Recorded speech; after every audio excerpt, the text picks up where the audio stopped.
This boy woke up alone in the middle of the ocean. Terrified, he screamed for his parents, only to watch in horror as their ship vanished beneath the raging storm waves. Amidst the chaos of lightning and sinking debris, he spotted his mother floating face down. When he reached for her, he discovered a blood stain on her chest. She was already dead. Before he could process the shock, a wave engulfed him, pulling him into the abyss where he watched the bodies of the ship's crew and his parents sink into the deep. Luckily, his grandfather, Jin Seoko, the chairman of the powerful Cheongu group, grabbed him and pulled him to the surface. Despite being riddled with gunshot wounds, the old man focused entirely on Taiha's survival. He realized that the boy's parents hadn't drowned. They had been executed before the ship even began to sink. Knowing his own time was short, Seoko pressed a black fountain pen into Taiha's hand, instructing him to find a lawyer named Kim In-soo. He told the boy that no matter what, he must survive to inherit the Cheongu group. With a final act of sacrifice, the chairman strapped a life jacket onto his grandson and pushed him away into the night. By the next afternoon, a container ship belonging to the Salerno family, an Italian mafia syndicate, discovered Taiha drifting in the ocean.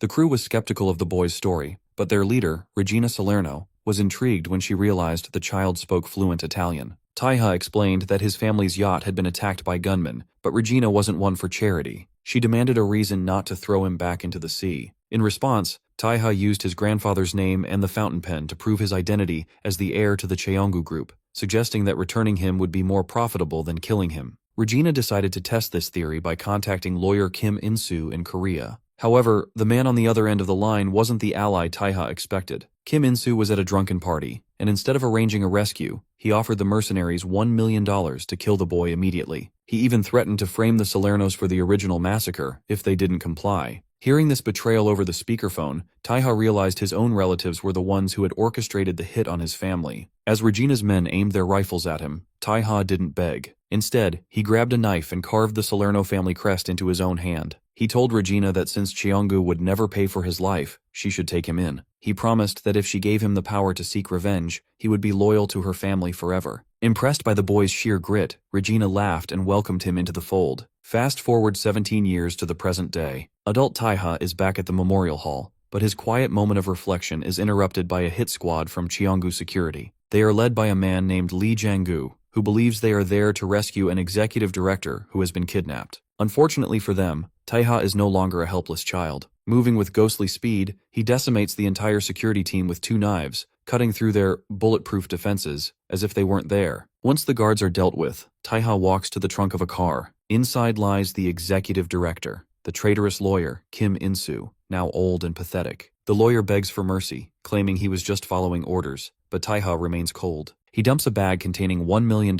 in cash over the man, noting that this was the blood money promised 17 years ago. Taiha explains that the boy who was supposed to be murdered that day died in the ocean, and he was reborn in his place. He drops a lighter into the trunk, setting the money and the traitor ablaze. As the car transforms into a funeral pyre, Taiha lights a cigarette, finally telling his parents and grandfather to rest in peace. He has returned to claim his inheritance, and the path is already paved in blood. Jin Taiha begins his mission by infiltrating AH Holdings, a private security firm that secretly acts as a contract violence organization for the Cheongu group. He moves through the building with lethal efficiency, quickly neutralizing several armed guards. After the room is cleared, our hero finds a cowering official in a green uniform. This man tries to intimidate Taiha by mentioning Cheongu's power, but the hero is already well informed. Because he knows this security firm actually handles kidnappings and murders of Cheongu's rivals, he ignores the threats and moves to a back room. Inside, Taiha discovers 3 bound captives. Rather than wasting time, he skillfully throws a knife to sever their ropes and instructs them to flee without mentioning his presence. Once the office is cleared of witnesses, our protagonist turns his full attention back to the man in green. He needs to know the schedule for Cheongu's top executives, especially regarding an emergency meeting he knows is coming. When the official refuses to talk out of fear for his family, Taiha loses his patience. He presses a knife to the man's eye, making it clear that the immediate threat to his life is far worse than any future retaliation.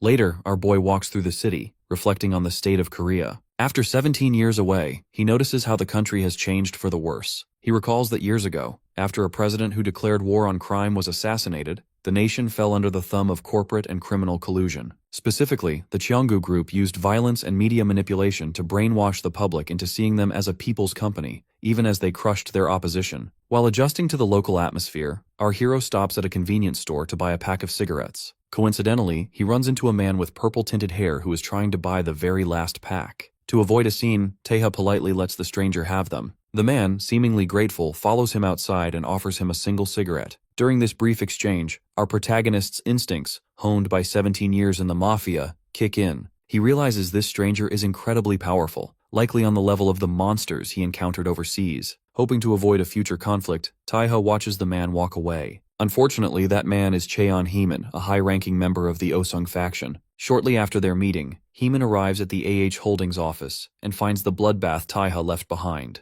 By examining the precise wounds, Heeman realizes the attacker is a master blade wielder. He calls a Cheonggu executive to warn him that the same person who killed Kim In-soo is now coming for the rest of the leadership. Because Heeman noticed the specific scars on Taiha's hand back at the store, he begins to suspect the stranger he met earlier is the culprit. As Heeman leaves the office and heads down a dark alley, he realizes he is being followed. Strangely, it is Taiha who decided to tail Heeman to see where a man of his skill was headed. The two face off, and the casual politeness from the convenience store evaporates. Heeman is impressed that someone managed to follow him unnoticed, but his expression quickly turns predatory as he prepares for a fight. Our hero draws his knives, and the two clash with incredible speed. Their blades create sparks in the dark alley, and the intensity of Taiha's strikes is so great that nearby objects are sliced apart before Heeman can even react. Realizing he is facing a true predator, Heeman looks up to see Taiha perched high on a ledge, silhouetted against the moon. As our protagonist prepares to dive back into the fray, even a seasoned gangster like Heeman can't help but think that Cheonggu is incredibly unlucky to have targeted a monster like Jin Taiha.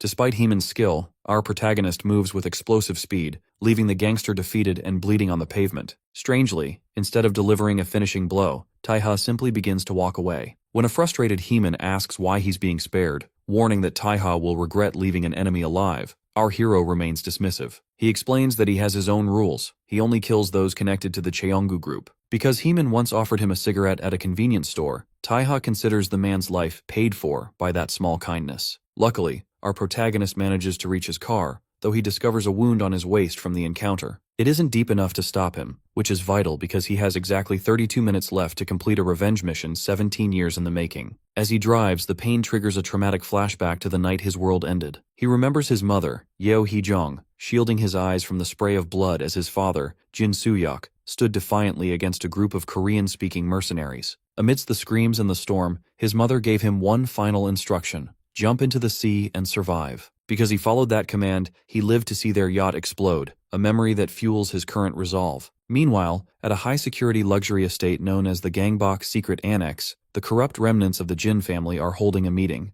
The atmosphere is toxic. The siblings, Joo-hee, Ja-sung, and Jong-won, bicker over the death of the traitorous lawyer Kim In-soo and the potential redistribution of company shares. Their eldest brother and current chairman, Jin Gu-ho, eventually silences them to hear a report from his son, Jin Cheong. The report is grim. Cheong admits he has already dealt with potential witnesses at the crime scene to keep the police quiet, but he still hasn't identified the killer. This incompetence infuriates Gu-ho, who violently strikes his son, screaming that Cheong only holds his position because the real heirs died 17 years ago. Despite the physical abuse, Jin Cheong maintains a predatory, manic grin. He assures his father that the killer is still within Cheonggu's reach, and promises to find him within 12 hours. As the family argues, our boy is already at their doorstep. He knows this annex well because it is where the family has gathered for emergencies since his grandfather's time. Taeha realizes that these people haven't changed their traditions or their cowardice in nearly 2 decades. Because they chose to kill his parents just to secure a spot in this very system, he decides that strategic planning is unnecessary. He opts for a direct assault, slamming his car at full speed into the estate's heavy metal security bollards. The impact is massive, but our hero steps out of the smoking wreckage unbothered. He moves through the elite security detail like a ghost, neutralizing them in a single fluid motion with his blade. Inside the dining room, the family is startled by the crash,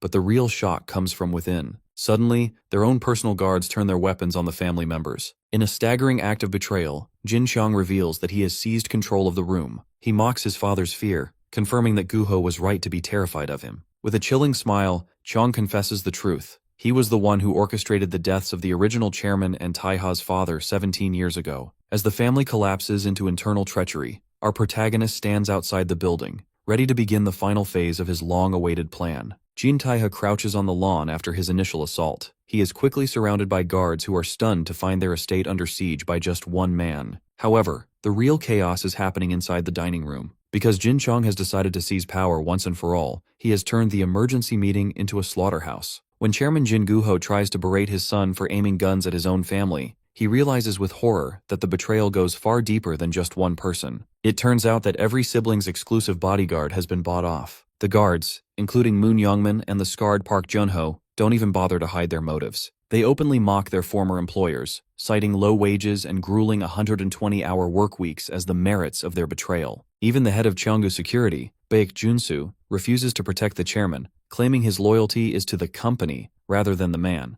As the situation spirals, the fourth son, Jong-won, tries to argue that they aren't living in a lawless era, but his protest is cut short by a bullet. Because the guards no longer fear the family, they open fire, turning the dinner table into a blood-splattered crime scene. As the rest of the family is executed, Jin Chong casually approaches his father. Strangely, the chairman isn't entirely surprised. He confesses that he always suspected Chiang was behind the accidental deaths and divorces that cleared his path to the top. Guho admits he only kept his son at a distance because he knew Chiang was a predator. In response, Jin Chong reveals the darkest secret of all. He was the one who pushed the original chairman and Taiha's father into that storm 17 years ago. He mocks his father's cowardice, pointing out that Guho participated in the hit just to secure his own position. When Guho tries to claim that the committee will never recognize a violent coup, Chiang simply smiles. He explains that the noble heir, Taiha, is currently making enough noise outside to serve as the perfect scapegoat for the entire massacre. With that, he executes his father, ending the current leadership of Cheonggu.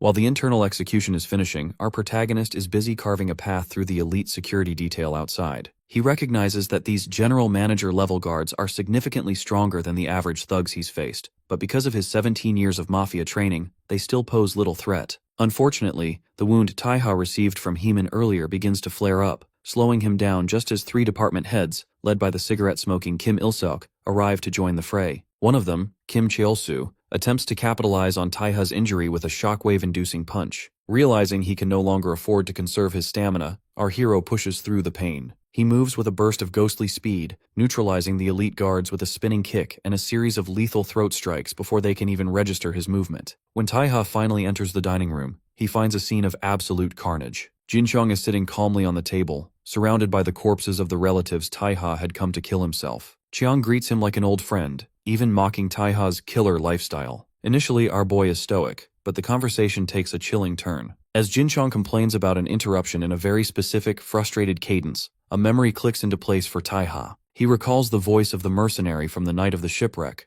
the same voice that had impatiently ordered the yacht to be destroyed. Realizing that the man standing before him isn't just a corrupt relative, but the literal executioner of his parents, Taiha's calm vanishes, his eyes filled with a murderous rage. Jin Chong, sensing the shift, drops his mocking persona and prepares for a final confrontation. Our hero doesn't hesitate. He raises his blade, ready to finish the revenge he traveled across the world to claim. Jin Chong mocks our protagonist for his informal speech, but Taiha isn't listening to the taunts. Instead, he is mentally dissecting the situation. He realizes that Chiang has known about his survival and his life in the Salerno Mafia all along. Because Chiang needs a scapegoat to justify his violent coup and claim the chairmanship, he has timed this entire massacre to coincide with Taiha's return. Strangely, our boy finds himself in a calculated trap. Jin Chong snaps his fingers, signaling 2 elite guards, Hwang Junhyuk and Park Junho, to engage. Taiha recognizes the gravity of the situation. These men are the core strength of the Cheonggu group and are far more dangerous than any average mercenary. As Junhyuk opens fire, our hero deflects a barrage of bullets with ghostly speed, but the coordination of the guards is flawless. When Park Junho lands a heavy, bone-shaking kick, Taiha realizes with a jolt of memory that this man was also present at the original massacre 17 years ago. Unfortunately, our hero's previous injury from his fight with Heeman begins to bleed heavily, slowing his movements. He tries to find an opening to strike at Jin Chong,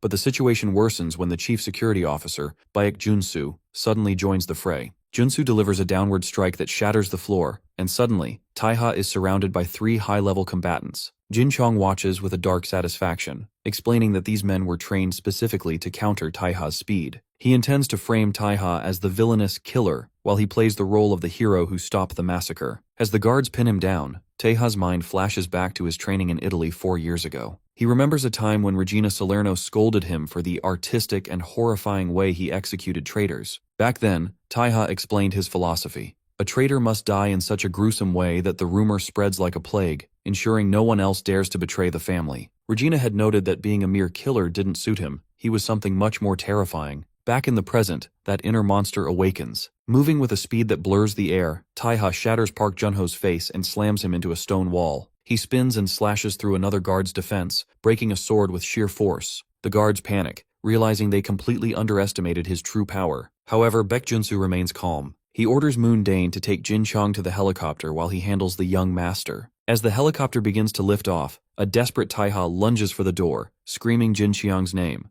Baekjunsu blocks his path and delivers a devastating palm strike to Taiha's chest, causing him to cough up a spray of blood. Thinking the threat is over, the security team boards the helicopter. Jin Chong looks down at the estate and triggers a remote detonator, leveling the annex in a massive explosion. He laughs maniacally, believing that Taiha has finally died in the flames, a victim of the very family legacy he tried to reclaim. Luckily, our protagonist is harder to kill than they imagined. As the helicopter gains altitude, Taiha, bloodied and broken, somehow manages to leap onto the craft. He bursts into the cabin and stabs Jin Chong through the leg, his face contorted with madness. He refuses to let the man who murdered his parents sleep peacefully. Desperate and cornered, Jin Chong grabs a pistol and fires 3 times at point-blank range, screaming that he, not Taiha, is the protagonist of this world. The force of the bullets blows our hero out of the open helicopter door. He falls through the night sky, crashing through tree branches and slamming onto a truck before rolling into a shallow stream. As he floats in the water, his vision glazing over,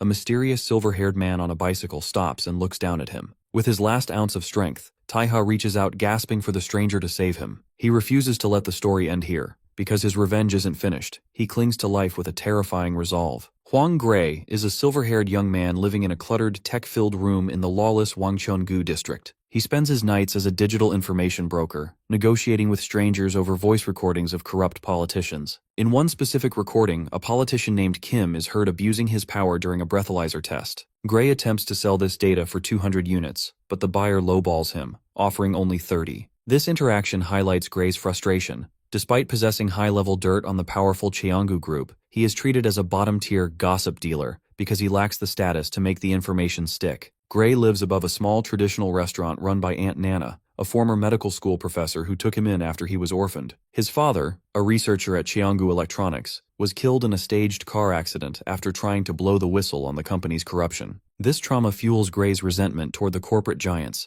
but he is forced to live a quiet life, riding his skateboard to school to avoid suspicion. Unfortunately, the neighborhood is a redeveloped area, abandoned to lawless competition between the Cheong and Oseong factions. This instability brings the Yaburi faction, led by Choi Boksu, to Aunt Nana's doorstep. Because the gang wants to buy the building at half price for the redevelopment project, they harass Nana daily. When Choi Boksu stabs a knife into a restaurant table to intimidate her, Nana remains defiant, even pointing her own kitchen knife at him. However, the situation turns violent while Gray is at school. He returns to find Nana badly beaten, her face bruised and swollen. This assault pushes Gray to the edge. He decides to use himself as bait to get closer to the heart of Cheonggu. He leaks a photo of Executive Director Yang Ju-hak with a leader of a rival organization, knowing it will trigger a response. As he expected, men in suits intercept him on the street, punch him in the stomach, and drag him into a black van. He is taken to an office where an investigator from AH Holdings, the firm Taiha attacked earlier, brutally interrogates him. The investigator mocks Gray's father's ridiculous sense of justice and prepares to pull Gray's teeth with a hammer. Strangely, Gray doesn't beg. He laughs through the blood, calling the investigator a rag. Just as the hammer is raised, a subordinate rushes in to announce a one emergency case. Because the facility is suddenly under attack, the investigator orders Gray to be gagged and thrown into a storage room with 2 other elderly captives. Luckily, the intruder is Jin Taiha. Our hero slices through the door and tosses a small blade to the captives, instructing them to free themselves and flee. Gray watches in silence as Taiha walks through a hallway littered with the corpses of armed guards. This display of absolute power changes Gray's perspective entirely. He realizes that his hoard of data is useless without a sword to wield it. Once back home, Gray plugs a USB into his computer, accessing a security guidelines folder he previously stole. He discovers that during a one emergency, Cheonggu executives retreat to a safe house on Bukaksan. While he is trying to pinpoint the exact location, a police radio dispatch reports a murder at a secret residence on Wangcheon 4th Street. Realizing this is Taiha's work, Gray pedals his bicycle toward the scene. As he nears the location, Gray sees a helicopter under the full moon and watches a body fall from the sky following the sound of gunshots. He finds Taiha floating in a stream, bloodied and gasping for help. Gray carries the unconscious warrior back to Aunt Nana's restaurant, where her medical expertise is the only thing that saves his life. In the present, Taiha wakes up in Gray's room, surrounded by monitors. When Taiha asks who he is, Gray turns around with a look of intense resolve. He explains that he is Gray, the man who has been waiting for someone with the power to finally turn his information into a death sentence for Cheonggu. After recovering for 4 days in the lawless Wangcheonggu district, because he deals in raw, unprocessed data for fixers and financial sectors, he has built a reputation as the youngest in his field. Gray admits he was the boy Taiha rescued from AH Holdings, having tracked the hero down by his face alone. As Taiha looks at his weary hands, he realizes he has been asleep for far too long. He asks Gray to find a specific person, but Gray is initially dismissive. He explains that finding someone requires luck, money, and a network of other merchants. Furthermore, Gray points out that since he and Aunt Nana saved Taiha's life and covered his medical expenses, it is only fair for the hero to grant him a favor first. When Taiha senses the hesitation, he simply turns away, grabs a dark coat, and prepares to leave. Despite Gray's protests about his physical condition, our hero insists his work is unfinished. He leaves Gray with a chilling warning: stay out of his business, or the next kidnapping will be the least of his worries. Outside, Taiha enters the restaurant kitchen and is greeted by the smell of boiling pork. Aunt Nana, working the stove, warns him not to move. Because he was hit by a .22 caliber bullet and has a broken rib, any reckless movement could cause a bone to puncture his internal organs. Taiha offers his gratitude and a promise of future compensation, but the gruff restaurant owner simply tells him not to blame her if his stitches burst. Once in the market alley, Taiha realizes the phone in his pocket isn't his own. Gray's voice suddenly pops through the device, explaining that the original phone was destroyed in the fall. Gray has provided a replacement and a tech earpiece with a 12-hour battery life. He also notes that Taiha's top button is actually a hidden camera. Even though Taiha threatens him again, Gray remains unfazed. He reveals that while Taiha was unconscious, the entire country was thrown into chaos because the news labeled the Cheonggu family massacre as an act of terrorism. Gray explains that they are currently in a ceasefire zone, where the Cheonggu and Oseong factions are fighting over redevelopment. Because of this instability, he offers a compromise. He will help Taiha with his urgent mission now, but once it's done, Taiha must handle a problem for him. If Taiha refuses, Gray threatens to call Cheonggu directly. Recognizing the boy's leverage, our protagonist agrees to test his skills. The mission leads Taiha to Guanghwaman Safe, a private vault company in the heart of Seoul. Because these firms rely on absolute trust and secrecy, they are the perfect place to hide illicit items. Inside a secure room, Taiha retrieves a bag containing fake passports, bundles of dollars, and a bulletproof vest. Gray, watching through the button camera, wonders why there are no guns, but he notices something more pressing. Blood is dripping onto the floor. Taiha is hunched over in agony, his body feeling as heavy as it did years ago when Regina Salerno used to beat him during training. Despite the pain, Taiha asks about Kim Pil-jung, the CEO of Moving at Night. Gray confirms that Pil-jung is the broker who helped Taiha enter Korea and is now desperately looking for a smuggling ship to China. Because the authorities have tightened supervision after the royal family was killed, even a famous broker is stuck. Taiha instructs Gray to bribe other merchants with 10 times the normal rate to trick Pil-jung into believing a ship is available. When Gray asks if Taiha plans to escape with him, the hero draws his knife. He is going there to kill a traitor. The trap is set at a dark cathedral. Kim Pil-jung arrives, nervously clutching a bag filled with 100 million won and $100,000. He meets a shadowy figure in a confessional booth, boasting about his past in Italy to hide his fear. Pil-jung admits he has lost everything to a gambling debt at a Cheonggu-owned house, which forced him to sell the information about Taiha's arrival. Suddenly, the cathedral doors burst open as Pil-jung's armed thugs enter to secure the room. Pil-jung mocks the information merchant behind the screen, demanding the exact smuggling route. However, the voice that responds belongs to his old friend. In a moment of absolute horror, Pil-jung realizes the dead man has returned. He tries to reach for his gun while pleading for mercy, reminding Taiha of their 10-year friendship. Taiha doesn't hesitate. He bursts through the confessional and stabs Pil-jung through the throat, ending the betrayal instantly. As blood splatters the walls, Gray panics over the earpiece, begging Taiha to run because of his broken ribs and bullet wounds. But our hero ignores the pain and steps out to face the thugs waiting in the aisle. Because he knows Pil-jung wouldn't allow guns in a church to avoid unwanted attention, he confidently tells the men to pray, for they are about to see God. Faced with a group of thugs in the quiet of the cathedral, Jin Taiha remains entirely unfazed. He realizes that since these men arrived armed with bats and knives to face a single person, they clearly intend to kill him. Because of this, our hero decides there is no reason to show mercy. He dismisses their status as subordinates or mercenaries, treating them only as obstacles to be removed. Watching through a hidden camera from his car, Gray is visibly sweating. He is well aware that Taiha isn't just dealing with an arm injury. His ribs are fractured from a gunshot. He watches with worry as the thugs charge toward the altar, shouting about the money in the confessional booth. Despite his injuries, our protagonist remains sharp and focused. He knows that if he crushes them immediately, he can prevent any unexpected complications. Taiha moves with a speed that defies his physical condition, driving a knife through the neck of a bald thug. In a single, fluid motion, he slashes the throat of a second man and delivers a powerful back kick to a third. When another attacker lunges in a panic, our boy sidesteps and neutralizes him with a brutal elbow and a knee to the gut. As the thugs lie scattered and groaning, Taiha stands over them, pressing a hand against his bleeding side. He realizes that while they are terrified, the adrenaline from the nearby cash keeps them from fleeing. Strangely, one thug manages to bring a pistol into the church, something Taiha hadn't fully expected. Knowing he only has one chance to use his legs effectively, he pivots on his sneaker and executes a high, spinning kick. The strike is so fast that the armed man is sent flying before he can fire. As the gun clatters to the floor, Gray sits in his car, mouth agape,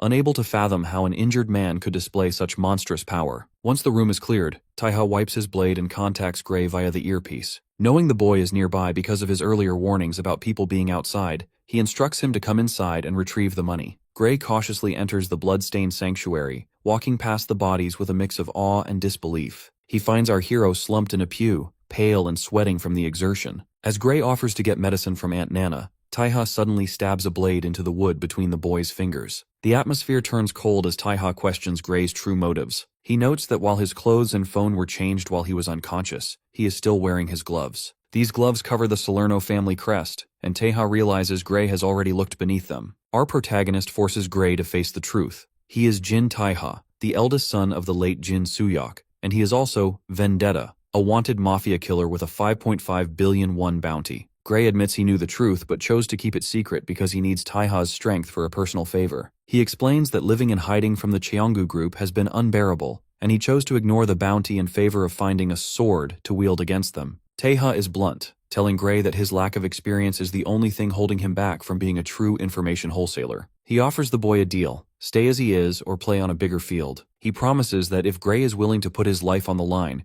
Taiha will make him the best informant in the business. While this alliance forms, the scene shifts to the grand luxury hotel. Kim Jae-pil and the powerful Cheon Heeman are heading into a private suite to meet with Jin Cheong. Jae-pil warns Heeman to stay quiet and let him handle the talking to protect the Oseong faction's reputation. Inside, they find Jin Cheong waiting with his elite guards, Baek Jun-soo and Moon Dane. Back at the church, Taeha's eyes glow with murderous resolve. He agrees to work with Gray because his ultimate goal hasn't changed. He is going to use Gray's information to destroy the friends and family who betrayed him, once and for all. Back at the Grand Hotel, the atmosphere is heavy with unspoken threats as the Oseong faction leadership meets the new face of Cheonggu. Kim Jae-pil and Cheon Heeman have arrived to see Jin Cheong, with Jae-pil noting that he didn't expect an invitation so soon after the family massacre. He suggests that Cheong should have taken time to mourn before jumping into business, but his tone is more mocking than sympathetic. Because Cheong wants to establish immediate dominance, he raises a hand to silence them mid-sentence. He sits back, signaling for absolute quiet while a piano arrangement of Schubert plays through the room's speakers. Strangely, Cheong raises a fist into the air with an intense, dramatic expression that leaves the Oseong leaders exchange confused glances. To break the awkwardness, Jae-pil begins to clap,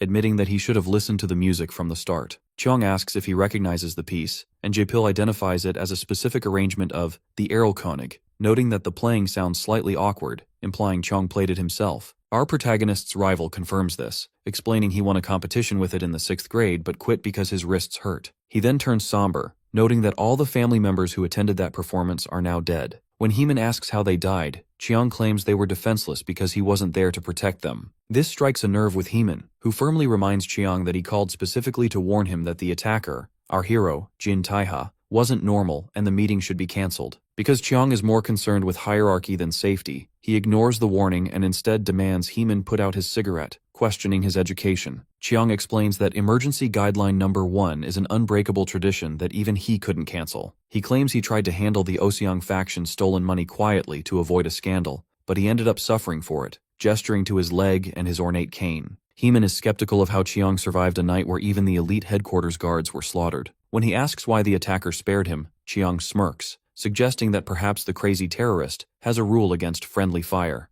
This insult enrages Heeman, who stands up and shouts that he would never do anything to dishonor his organization or his parents. Cheong mocks him further, stating he is jealous that Heeman still has parents to look out for him, while his own are gone. Seeking to move past the bickering, Jae-pil asks who finally took care of the attacker. Chiang gestures to Baek Junsu, the former chairman's exclusive bodyguard, who confirms he dealt with the man. Because of Bayek's legendary reputation, Jae-pil accepts this and asks what Cheong wants in return. Surprisingly, Cheong asks for no money or compensation. He only demands that the Oseong faction remain silent. He specifically wants Heeman to deny ever meeting the attacker, no matter who asks. This confuses Heeman, who wonders why Cheonggu is taking the lead in hiding the identity of the person who decimated them. As they conclude the meeting, Jae-pil lights a cigarette, but the tension spikes when Baek Junsu places a hand on Cheong's shoulder to stop him from speaking further. This public display of the bodyguard's influence frustrates Cheong, but he tries to maintain his dignity by warning the old people that he will be the next chairman. Jae-pil doesn't care. He tells Cheong to put his head on the ground like a punk before walking out. His final insult is a demand for a better ashtray next time, complete with water-soaked tissues. Once in the elevator, Jae-pil reveals his true insight to Heeman. He explains that Jin Gu-ho likely never taught his son how the world really works, which is why Cheong is so reckless. Because of this, Jae-pil is certain that Cheong himself planned the villa massacre to seize power. He then drops a bombshell. Our protagonist, Jin Tae-ha, is still alive. Because Jae-pil knows that Baek Junsu has a code against killing, he realizes the bodyguard lied to Cheong.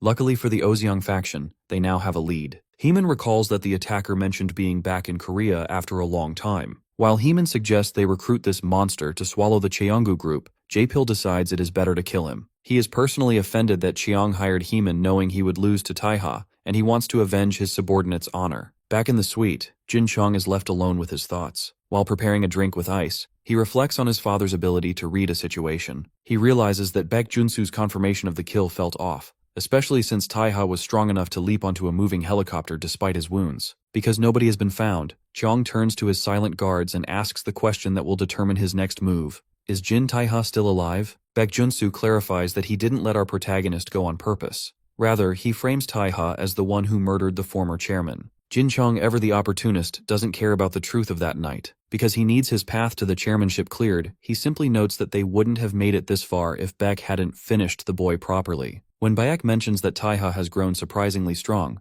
Jin Chong loses his temper, shattering a glass in a fit of rage before refocusing on the upcoming board of directors meeting. He reminds Baek that regardless of whether Tae-ha is dead or alive, the bodyguard is now too deep in this conspiracy to ever betray him. Shortly after, Jin Chong prepares to depart by helicopter. He is intercepted on the rooftop by Moon Youngmin, a bloodied and desperate guard who feels insulted by a recent demotion. Because Youngmin was a bodyguard for the immediate family, he views being reassigned to a mere director as a disgrace. Jin Chong, however, shows zero empathy. He mocks the man for getting beaten so easily and tells him to be grateful he wasn't disposed of entirely. As the helicopter lifts off, a resentful Youngmin is left behind, while Baek Junsu tells him to wait for a separate call. The scene shifts to the Bowman Gukbab restaurant. Inside, our boy is finally eating a proper meal. Between bites of soup, he and Gray dissect the young informant's background. It turns out Gray's father was a senior researcher at Cheonggu Electronics, and the data he left behind, including a specific profile picture, allowed Gray to bridge the 17-year gap and recognize our hero instantly. Tae-ha is impressed by the boy's sharp mind, while Aunt Nana remains the pragmatic anchor, slamming a bottle of painkillers on the table and scolding them for lounging around when revenge is on the line. The atmosphere turns heavy when our protagonist looks Gray in the eye and asks if he plans to betray him. In the world of the mafia, traitors are a plague that must be eradicated, and Tae-ha's gaze makes it clear he wouldn't hesitate to kill them both. Gray is visibly startled by the sudden coldness, but Aunt Nana, understanding the trauma of a man raised by killers, notes that trust doesn't come easily to someone like him. Yet, Tae-ha offers a rare glimpse of his logic. He believes that anyone hated by Cheonggu or the Oseong faction can't be all bad. He eats a piece of meat with a slight smile, silently resolving that if they do betray him, he'll simply handle it when the time comes. Suddenly, the restaurant door slams open. Choi Bok-soo and his thugs stroll in, complaining about the heat and the lack of air conditioning. He mocks Nana, despite her having paid off her debts, and tries to assert dominance over the new face at the table. Our hero remains remarkably focused on his meal, staring at a piece of radish kimchi and wondering if the vegetables in Korea have grown larger since he left. His silence only infuriates Bok-soo more. As Gray leaves for school, a flashback reveals the promise he extracted from Tae-ha. Don't ever kill or do anything of that sort to someone in this village. Gray had explained the delicate balance of the Jangseo district. Years ago, a brutal war between Cheonggu and Oseong was halted by a ceasefire managed by the local Yaburi faction. Now, this local gang is trying to force residents into a housing cooperative to gain leverage for the upcoming redevelopment. Gray sees through the facade. He knows the mayor is in the pocket of the Oseong faction, and the Yaburi protection is just a slow-motion robbery of the powerless. Back in the present, the situation at the restaurant boils over. When Choi Bok-soo ignores Nana's warnings and raises his hand to strike her, our hero's patience evaporates. Within 10 seconds of Gray leaving, Taeha blocks the blow and hurls the thugs out of the restaurant and onto the pavement. Gray turns to find the gang groveling in the street, much to his frustration at the broken promise. Taeha stands over the defeated thugs, his mind racing. He realizes that his previous 30 revenge strategies were flawed because they didn't account for Jin Chung's unique brand of madness. To win, he must strike where it hurts, the board of directors. Because the Jangseo district redevelopment is the key to the family's corporate power, Taeha decides to dismantle it from the inside. He demands to be taken to their leader, eventually finding himself in front of a building draped in protest banners. He is met by Yoon Sori, the pink-haired second-in-command of the Yabori faction. She mockingly asks if he intends to start a war all by himself. Our hero simply lights a cigarette, flashing a confident smile. He isn't there for a massacre this time, he just wants to talk. Our protagonist stands amidst several unconscious guards outside the Yabori faction headquarters, a scene that immediately puts the organization's second-in-command, Yoon Sori, on the defensive. Because the street is littered with her fallen men, she is understandably skeptical of Taeha's claim that he only came to talk. Despite being surrounded by snipers positioned on the surrounding rooftops, our hero remains remarkably calm, still smoking a cigarette while his left arm is held in a medical sling. He dismissively explains that he only speaks with people on his wavelength, noting to himself that the entire district has essentially been turned into a fortified military base. Taeha realizes that if a single spy were to infiltrate these conscripts, the entire intelligence system would collapse, leading him to wonder if a disciplinary system is already in effect to maintain order. Meanwhile, Yoon Sori remains unimpressed, mockingly asking if he is a piece of Cheonggu crap or an Oshang bootlicker, before threatening to leave him with a head full of holes. Our boy clenches his fist in silent frustration, acknowledging that the disgusting things he suspected about the area are actually happening. Luckily, a man named Lee Hwaryong, the Yaburi vice leader known as Tank, leaps down from a building, creating a heavy impact on the pavement. Strangely, when the protagonist tells him to move, Hwaryong complies. This shocking move prompts Yoon Sori to accuse her vice leader of betrayal, especially as a subordinate prepares to fire an AK-47 at the intruder. Before any shots can be fired, Taeha appears directly in front of Yoon Sori and snatches her drink. He tosses the sewage water away, telling her that drinking such filth is why things aren't going her way. He then turns his back and walks away, leaving Yoon Sori screaming in the street while Hwaryong watches with a knowing smile, recognizing Taeha as a real monster not seen since the war. Later that night, the scene shifts to the local marketplace where Taeha and Gray are using a power drill to repair the door of the Bowman restaurant. Because Nana acted as a savior to the Yabori faction during past conflicts, Yoon Sori and Hwaryong eventually arrive at the shop. The atmosphere shifts instantly as Yoon Sori joyfully hugs Nana, calling her Unnie, only to have her cheeks aggressively squeezed by the restaurant owner for constantly messing with the shop's doors. While Gray explains that Nana is a savior to the faction for healing their previous boss, Taeha observes the interaction with narrowed eyes. He realizes that Yoon Sori might be a scarecrow leader because her own subordinates treat her with such rudeness. Suddenly, Yoon Sori flips onto the table and slams her boot down, shattering the peaceful mood. She tightens a high-intensity vibrating wire around Taeha's neck, mockingly asking the goody two-shoes to repeat himself. Our hero remains calm even as the wire vibrates against his skin. Yoon Sori reveals that the snipers he noticed earlier weren't aiming for him to protect her. They were actually targeting her, the boss. Taeha realizes the truce is a lie and that she is being controlled like a puppet. He catches the vibrating wire with his hand and asks the critical question, who is forcing her to buy up the local houses? When he mentions Cheonggu, her surprised reaction confirms his suspicion. Unfortunately, this shadow play is being orchestrated by a truly sadistic figure. At a luxury villa, director Hong In-gyu, a member of the Cheonggu Electronics Board and a key ally of Jin Cheong, watches a man get mauled by a pet lion for failing a business deal in Lebanon. When his snipers report that a stranger in the Jangseo district noticed their presence immediately, In-gyu is shown a photograph of our protagonist. Recognizing a worthy prey, the director smiles and issues a chilling command to bring Taeha in alive. Inside the restaurant, our protagonist wastes no time exposing the rot at the heart of the district. He reveals that the Cheonggu group is the hidden hand orchestrating the destruction of Neighborhood 3. Because he already knows the Yabori faction is compromised, he confronts Yoon Sori about her failure to purge the spies threatening her organization. When the shocked second-in-command attempts to use her secret weapon, a high-intensity Kevlar thread, to restrain him,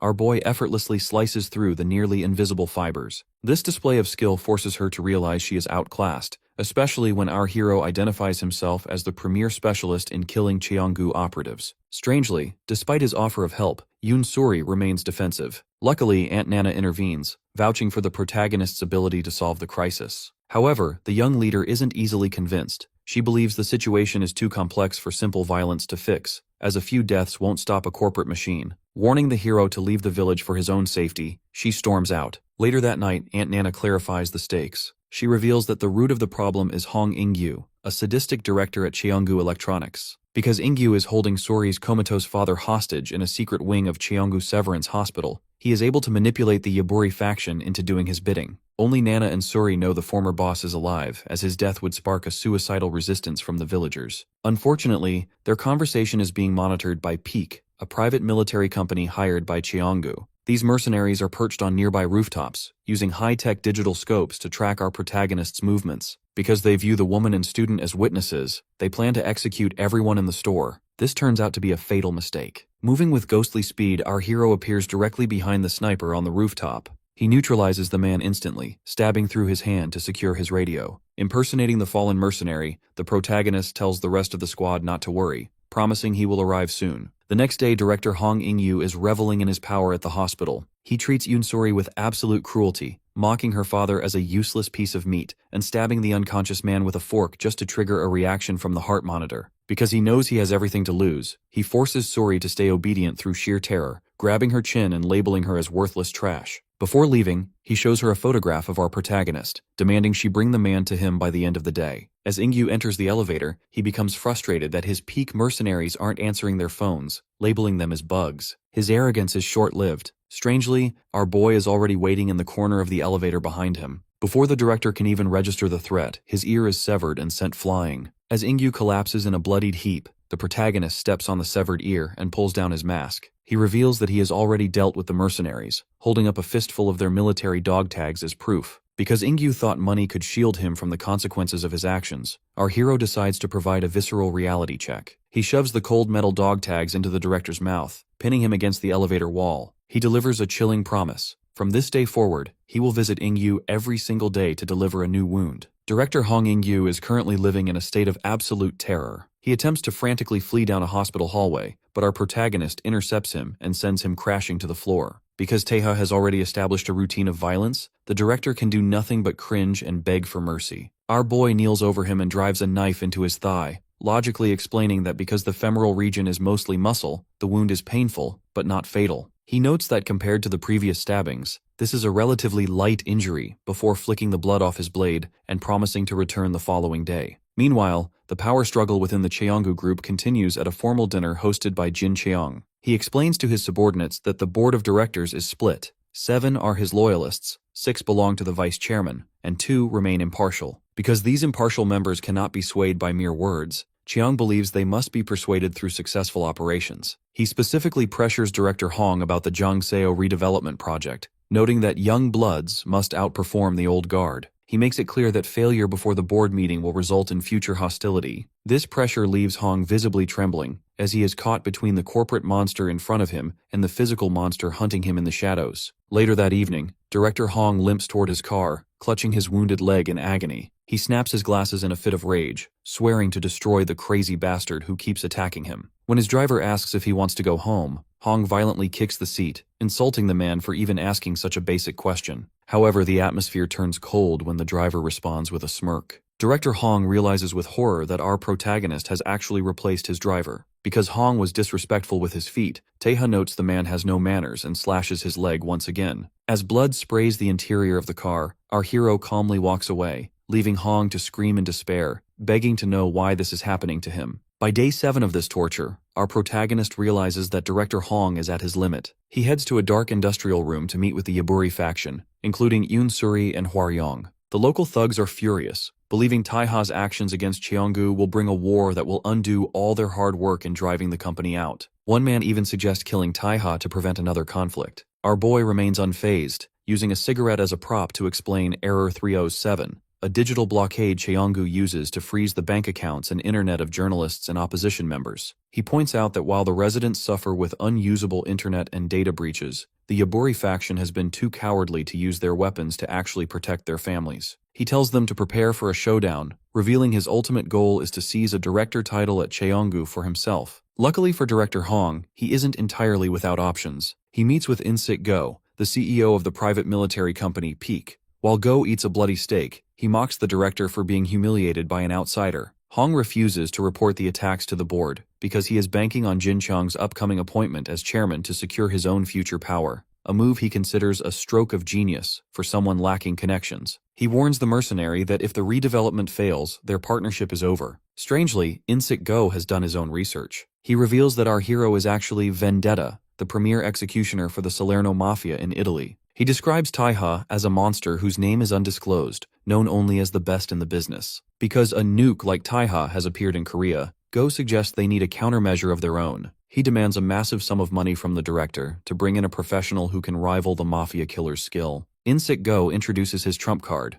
a man named Jerome, known as Aswang. Because Jerome is one of the few individuals to have crossed paths with our protagonist twice and lived, Go believes he is the perfect counter to the hero. Director Hong Ingyu, however, is visibly skeptical, as he questions why they would hire someone who previously failed to kill the man. To settle the doubt, Go explains that the reason Vendetta is so infamous is his relentless nature toward traitors. He recounts a flashback to a rainy jungle where a blood-splattered Taiha stood over a target. The man had fled to the depths of the Amazon, only for our protagonist to spend a month living off bugs in a suit just to emerge with the traitor's head. Because Jerome was able to escape a predator like that, Go justifies the staggering commission. $700,000 up front, $300,000 after, and a massive brokerage fee. When the director asks if Go's men will join the fray, the mercenary demands double pay. In response, Hong makes a phone call to arrange the delivery of 200 kilos of ammo to his basement. This is revealed to be a massive pallet of 50,000 won bills, totaling a mountain of cash that would allow anyone to retire. Hong notes that spending $1.3 million to deal with one man isn't the Cheonggu way,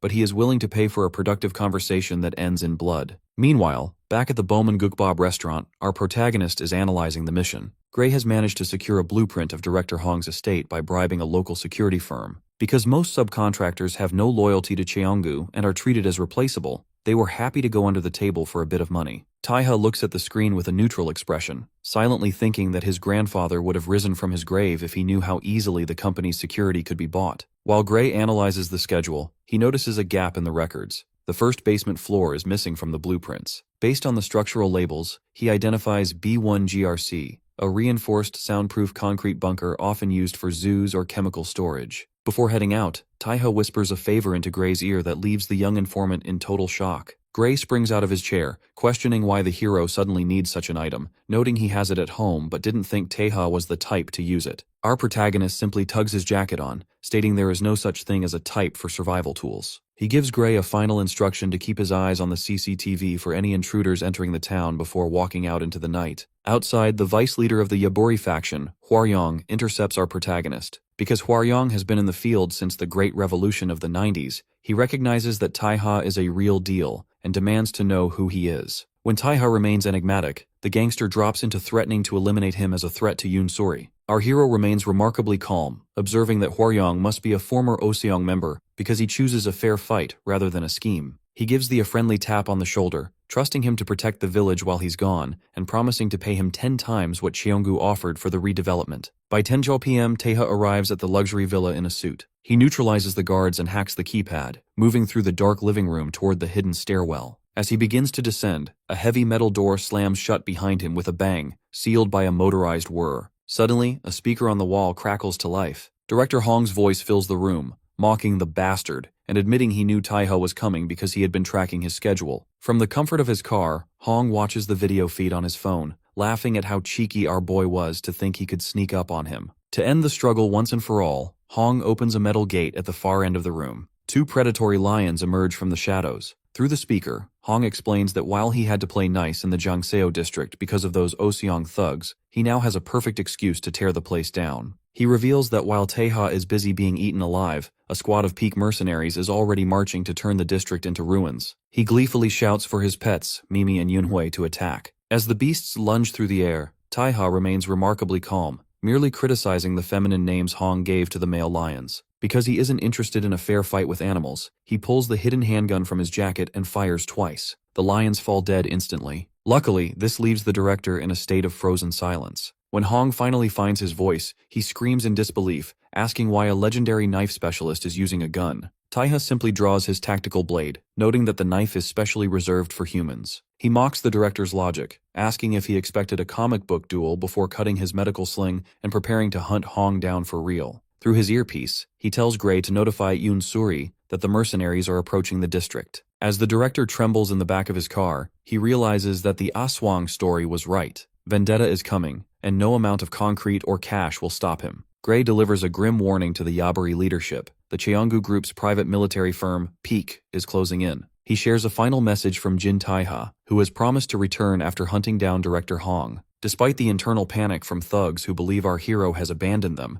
Gray clenches his fist in resolve. He makes it clear that because this confrontation was inevitable, they must stand their ground now or face total destruction. Unfortunately, the Yaburi subordinates aren't as confident. Because the hero has vanished to pursue his own mission, several thugs begin to panic, accusing our protagonist of running away after starting a war. When Gray tries to defend him, an older thug aggressively points a finger in the boy's face, mocking his youth and reminding him of the sheer brutality and loss of the previous war. Luckily, the bickering is silenced by Soo-yeon Kim, a former military major and gang advisor. He shames the men for their cowardice and turns the decision over to their leader. Yoon Suri closes her eyes, reflecting on how she became a puppet for Cheonggu out of fear for her comatose father's life. However, she decides that it is finally time to end the deception. As she prepares her signature Kevlar wires, she apologizes to her men and declares that the Yaburi gang will finally drive Cheonggu out of their territory. Meanwhile, In-sik Go, the CEO of Peak, reveals the cold logic behind the attack. Because killing the residents of the third neighborhood would eliminate their land rights, the construction company stands to make far more profit on high-end apartments. He notes that while a truce with the Oseong gang usually prevents violence, they are using the appearance of vendetta as a legal excuse to intervene. He plans to use our hero as the bait and the scapegoat, ensuring that Taiha and the mysterious Aswang take the fall for the massacre. High above on a brick ledge, the killer Jerome, also known as Aswang, watches the neighborhood with a predatory grin. The smell of impending war reminds him of past conflicts, and he finds the situation in Korea increasingly interesting. As a fleet of drones takes off to provide air support, In-sik Go reminds his men that as mercenaries with no rules, they can take down anyone as long as the money is right. Elsewhere, director Hong In-yu is a nervous wreck. He screams into his phone at In-sik Go, demanding to know if the guards are actually doing their jobs.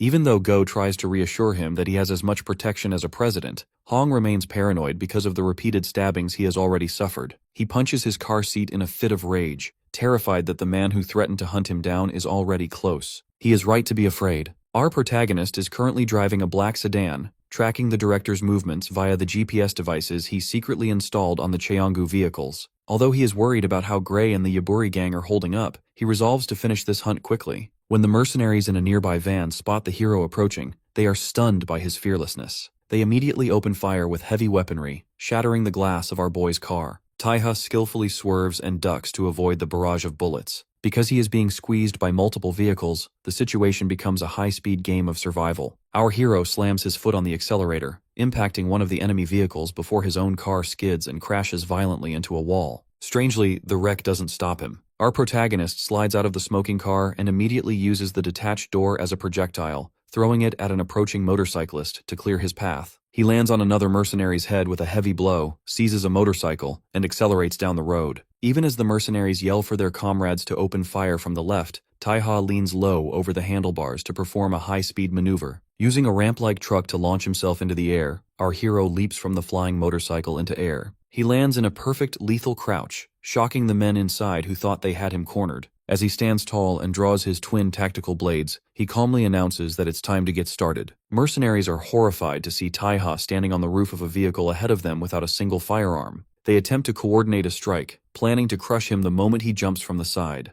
However, our hero is already several steps ahead. With a burst of power, Jin Taiha sprints toward the back of the convoy and leaps over a guardrail, disappearing from their line of sight just as the confused guards cry out. Before they can process his location, he crashes through the side of a moving bus with a violent shatter, his blades already drawn. Moving with the ghostly speed honed in the Italian mafia, the hero then bursts through the front of the vehicle. The driver cowers in terror, unable to comprehend how a flying motorcycle from a moment ago has turned into a man sitting in his passenger seat. Strangely, our boy sits calmly and hands the terrified man a thick stack of 50,000 won bills. With a bloody smile, he apologizes and requests that the driver speed up, noting that his revenge mission won't take much longer. While our hero handles the convoy, the defense of the neighborhood begins. In the command center, Gray monitors a swarm of 16 confirmed drones, realizing that they are splitting up to attack from a lower altitude. Soo-yeon Kim, the gang's advisor, identifies these as small FPV drones, confirming the Yaburi faction's fears. This tactical shift triggers a memory for Soo-yeon Kim about the nature of the previous war. He explains to Yoon-suri that in the past, Cheonggu and Oseong fought under prior agreements, almost like a staged medieval tournament where both sides stopped when the day ended. They used small weapons only because neither side wanted to escalate the conflict, largely because of the terrifying monster who once dominated the battlefield. Because Peak wants to seize the land quickly without reaching Oseong's radar, they have abandoned these old rules. Soo-yeon Kim realizes that while searching every building for the Yaburi men would take days, the mercenaries plan to use these drones equipped with RPGs or grenades for instant self-detonation.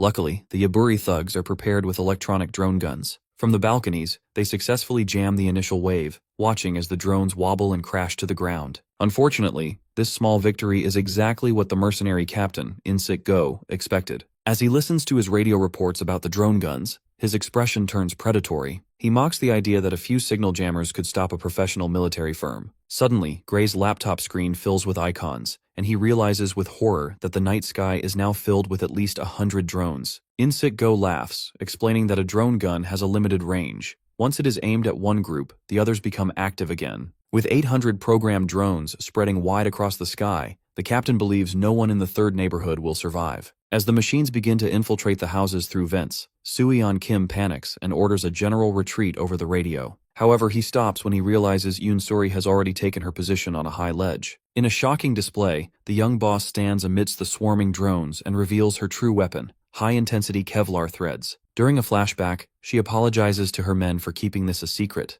explaining that while she was missing during the last war, she was actually away mastering this deadly string technique to help her father. Though she was too late to save him then, she is determined to make things right now. Moving with incredible precision, Yoon-suri weaves a web of wires that causes the drones to explode behind her. This display of skill leaves In-sik Go staring in disbelief, as this level of resistance never happened in the previous war. Infuriated, he screams for his men to bring in the next batch and blow up anyone they see. Strangely, his commands are cut short by a car crashing through a wall near his command center. The driver is Hwaryong, the Yaburi underboss known as the Tank. Acting on Soo-yeon Kim's intelligence, Hwaryong has located the mercenary site. He leaps from the car, preparing to dismantle the ground forces personally. Because he is the organization's heavy hitter, he tells the command center he will take care of the mercenaries first. 10 years ago, the Yaburi gang was born from a simple need for survival. Because the times were changing and the weak were being preyed upon, Giseob Yoon convinced a younger Soo-yeon Kim that forming their own organization was safer than paying outside gangs for protection. Giseob reasoned that bribing the police and managing their own territory would be more efficient for their survival. Soo-yeon Kim, a soldier by trade, initially scoffed at the idea of being a common thug, but he agreed to do the heavy lifting if it meant easier negotiations for the neighborhood. This toasted agreement over soda cans is what gave the Yaburi gang its name and its purpose. In the present day, the alleyways of the district have become a nightmare for the Peak mercenaries. Hwaryong Lee has successfully tracked down their position, throwing the gunmen into a state of panic because they didn't expect to be found. As Hwaryong performs a powerful dash toward them, Commander In-sik Go is forced to scream at his men to stop aiming for the head and instead target the legs to slow the giant down. This tactic fails completely. Hwaryong violently slams a mercenary into a brick wall with enough, then delivers a massive punch that leaves another target bloodied and slumped against the wall. Luckily, the ground forces aren't fighting alone. From the rooftops, Yoon-suri acts as a silent guardian. When a mercenary sniper spots Hwaryong through a thermal scope and prepares to fire, Suri leaps through the air and slits the sniper's throat with her wires. This coordination is overseen by the older Soo-yeon Kim, who uses his tactical military experience to direct the defense over the radio. Because the mercenaries are focused on the ground, Soo-yeon realizes they are vulnerable. He logically concludes that since snipers need clear lines of sight at intersections, the center of their cluster must be the drone station. This deduction allows Gray to track a black van with fake plates parked near the community center, identifying it as the mobile depot for the drone swarm. While Suri moves to the coordinates, a gunshot rings out. In-sik Go emerges from the shadows, his bullet grazing Hwaryong's shoulder. The mercenary commander, armed with an axe and a shotgun, mocks the Yaburi leaders. He reveals his true motive. Because Hwaryong was once the 16th in command of the powerful Oseong faction, killing him would elevate In-sik Go to a national-level mercenary. He threatens to kill the girl next, but Hwaryong stands his ground, his metal arm guard glinting as he prepares to finish their long-standing rivalry. Meanwhile, on the highway, A car crash has left director Hong In-gyu at the mercy of our protagonist. Taiha remains cold and methodical, plunging his knife into the director's shoulder to fulfill his promise of a daily wound. When the terrified Hong In-gyu screams that he has already spent over 100 billion won, roughly 76 million USD, to have the district wiped out by bombs and missiles, Taiha remains unmoved. Because the director believes money is the ultimate power, he laughs maniacally, claiming his men won't discriminate between children or the elderly. Taiha, however, understands a different kind of strength. He explains that while those who have lost everything are dangerous, those who have family to protect are even stronger. Our boy recalls a vision of a weeping In-suri, whose fury was born from In-gyu's cruelty toward her family. He realizes that the director has inadvertently created a force of vengeance that money cannot buy. Because of this, Taiha silences In-gyu with another stab and forces him back toward the district, noting that fleeing abroad won't save him from the people he has wronged. Back in the alley, the fight between Hwaryong and In-sik-go reaches a breaking point. The mercenary commander fires his shotgun while laughing, but Hwaryong uses his metal arm guards to shield himself from the blasts. Just as In-sik-go prepares for a finishing blow with his axe, Yoon-sori's wires suddenly clasp around his neck and arm, rendering him immobile. She vows to take his head to soothe the hearts of the townspeople he butchered. Strangely, before Hwaryong can deliver the final punch to the commander's face, a new figure intervenes. Jerome, the elite killer known as Aswang, arrives. He sends In-sik-go sliding backward to safety, mocking the commander for relying on childish toys, like drones to win. The elite killer Jerome stands in the center of the alley holding his red and black staff, ready to begin. Watching from the side,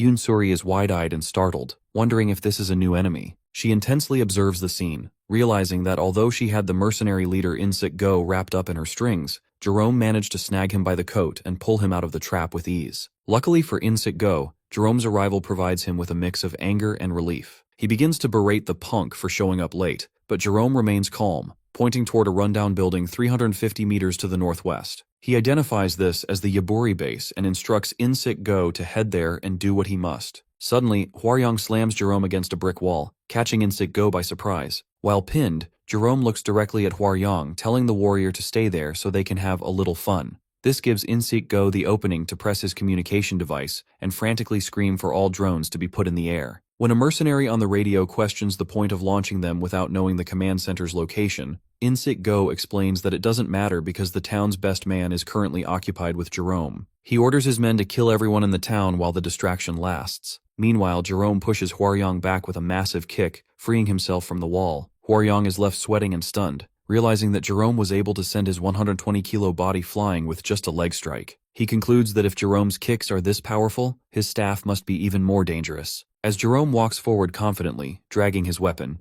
Hwaryong tells a panicked Yoon-sori not to worry about him. He resolves to handle Jerome personally so that Sori can go deal with the drones. Yoon-sori agrees, ordering Hwaryong to take the killer down and return to base within 5 minutes, warning that the war is over if the mercenaries reach the base first. Jerome tries to block her path, playfully suggesting she stay longer, but Hwaryong lunges forward and lands a massive impact on Jerome's body. This creates a window for Yoon-sori to dash away from the fight. As she runs into the distance, Hwaryong feels a sense of pride, noting that even though this is her first war, she hasn't lost her composure. Jerome breaks into a loud laugh, wiping blood from his lip and stepping forward. He admits that if he takes any more punches like that, he might actually kick the bucket. Hwaryong is confused as to how Jerome survived a square hit to the chest and asks where he is from. Jerome reveals he is from the Philippines and learned Korean because he was bored and missed the heat of real fights. The two face off, and Jerome leans in with a manic smile, introducing himself before landing a rapid series of punches that snap Hwaryong's head back. Hwaryong stands his ground and retaliates with his own strikes. As they lock into a close-quarters grapple, Jerome asks if Hwaryong used to be with the Oshang gang. This triggers a flashback to a younger Hwaryong with Giseob Yoon. He remembers Giseob trusting his abilities to protect the neighborhood while he was away. Hwaryong recalls that during the First Jangseo District War, he was a head squad leader for the Oseong gang,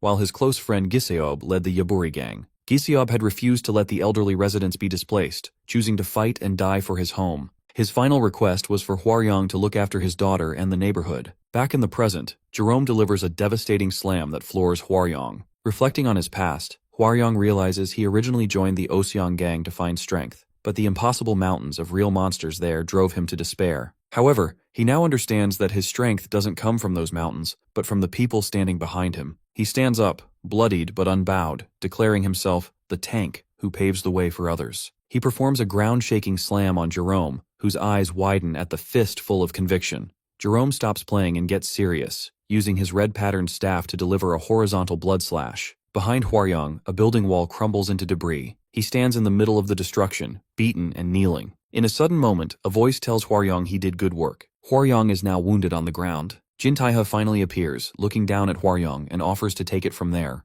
Despite the brutal beating the warrior just took, Taiha calmly offers a word of praise for his endurance. Standing just a few meters away is the source of that violence. Jerome rests his staff casually over his shoulder, greeting Taiha as if they were old friends, though he makes sure to note how late Vendetta is to the party. Because the situation is critical, Taiha tells the wounded Hwaryong to step back so he can handle the fight personally. He checks on the man's condition, and although Hwaryong is clutching a shredded blood-soaked shirt, his pride won't let him stay down. He insists he can still move. Recognizing this resolve, Taiha gives him a vital task. He instructs Hwaryong to head 1 block over to a black sedan parked under a street lamp. Inside the trunk of that car lies the bound and gagged director, Hong In-gyu. Taiha's plan is simple. He will finish the fight here while Hwaryong secures the hostage at their hideout. Jerome, however, has no intention of letting his prey escape so easily. To block the path, he stomps on a manhole cover, flipping the heavy metal disc into the air before batting it toward Taiha with his staff. This display of raw power is meant to test the hero, but Taiha remains dangerously still until the last possible second. As Jerome flips through the air to build momentum for a follow-up strike, our boy suddenly draws his twin tactical knives and lunges forward. He moves low and fast, allowing the heavy manhole cover to whiz harmlessly past his head while he closes the distance. The two killers collide in the center of the alley, their weapons locking in a shower of sparks.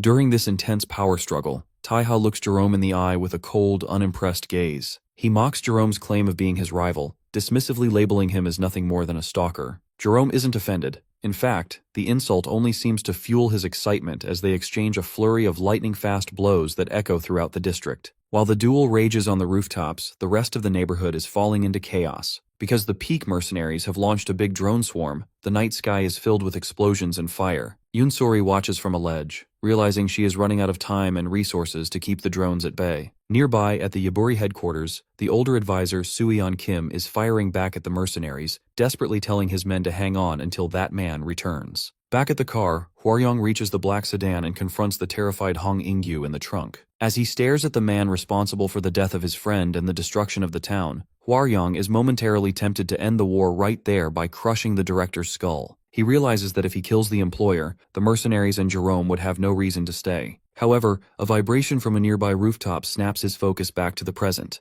High above, Taiha and Jerome are locked in a struggle so violent it causes the surrounding buildings to shake. Our hero finally finds an opening and delivers a bone-shattering kick to Jerome's midsection, sending the killer hurtling backward. Jerome slides across the roof, wiping blood from his lip with a delighted expression. He tells Taiha that Korea has become a paradise for killers like them before launching a counterattack that sends our protagonist crashing through a window into the building. Luckily, the fall doesn't stop him. Taiha tumbles through the furniture and rolls back to his feet, leaping back onto the roof just as Jerome descends on him like a predator. While the two titans continue their clash, Gray explains the truth to a weary Soo-yeon Kim back at the base. When asked who the mysterious helper really is, Gray confirms that Taiha isn't just a terrorist or a mafia killer. Because he is the rightful successor to the corporate empire that started this war, Gray notes that the most accurate title for him is the heir to the throne. Because our protagonist happened to be hunting the same target in England years ago, he first crossed paths with Jerome in the claustrophobic darkness of a brick-lined train tunnel. The meeting was anything but civil. The silence was shattered when a figure was violently slammed into the wall. Strangely, despite the brutal impact, Jerome didn't stay down,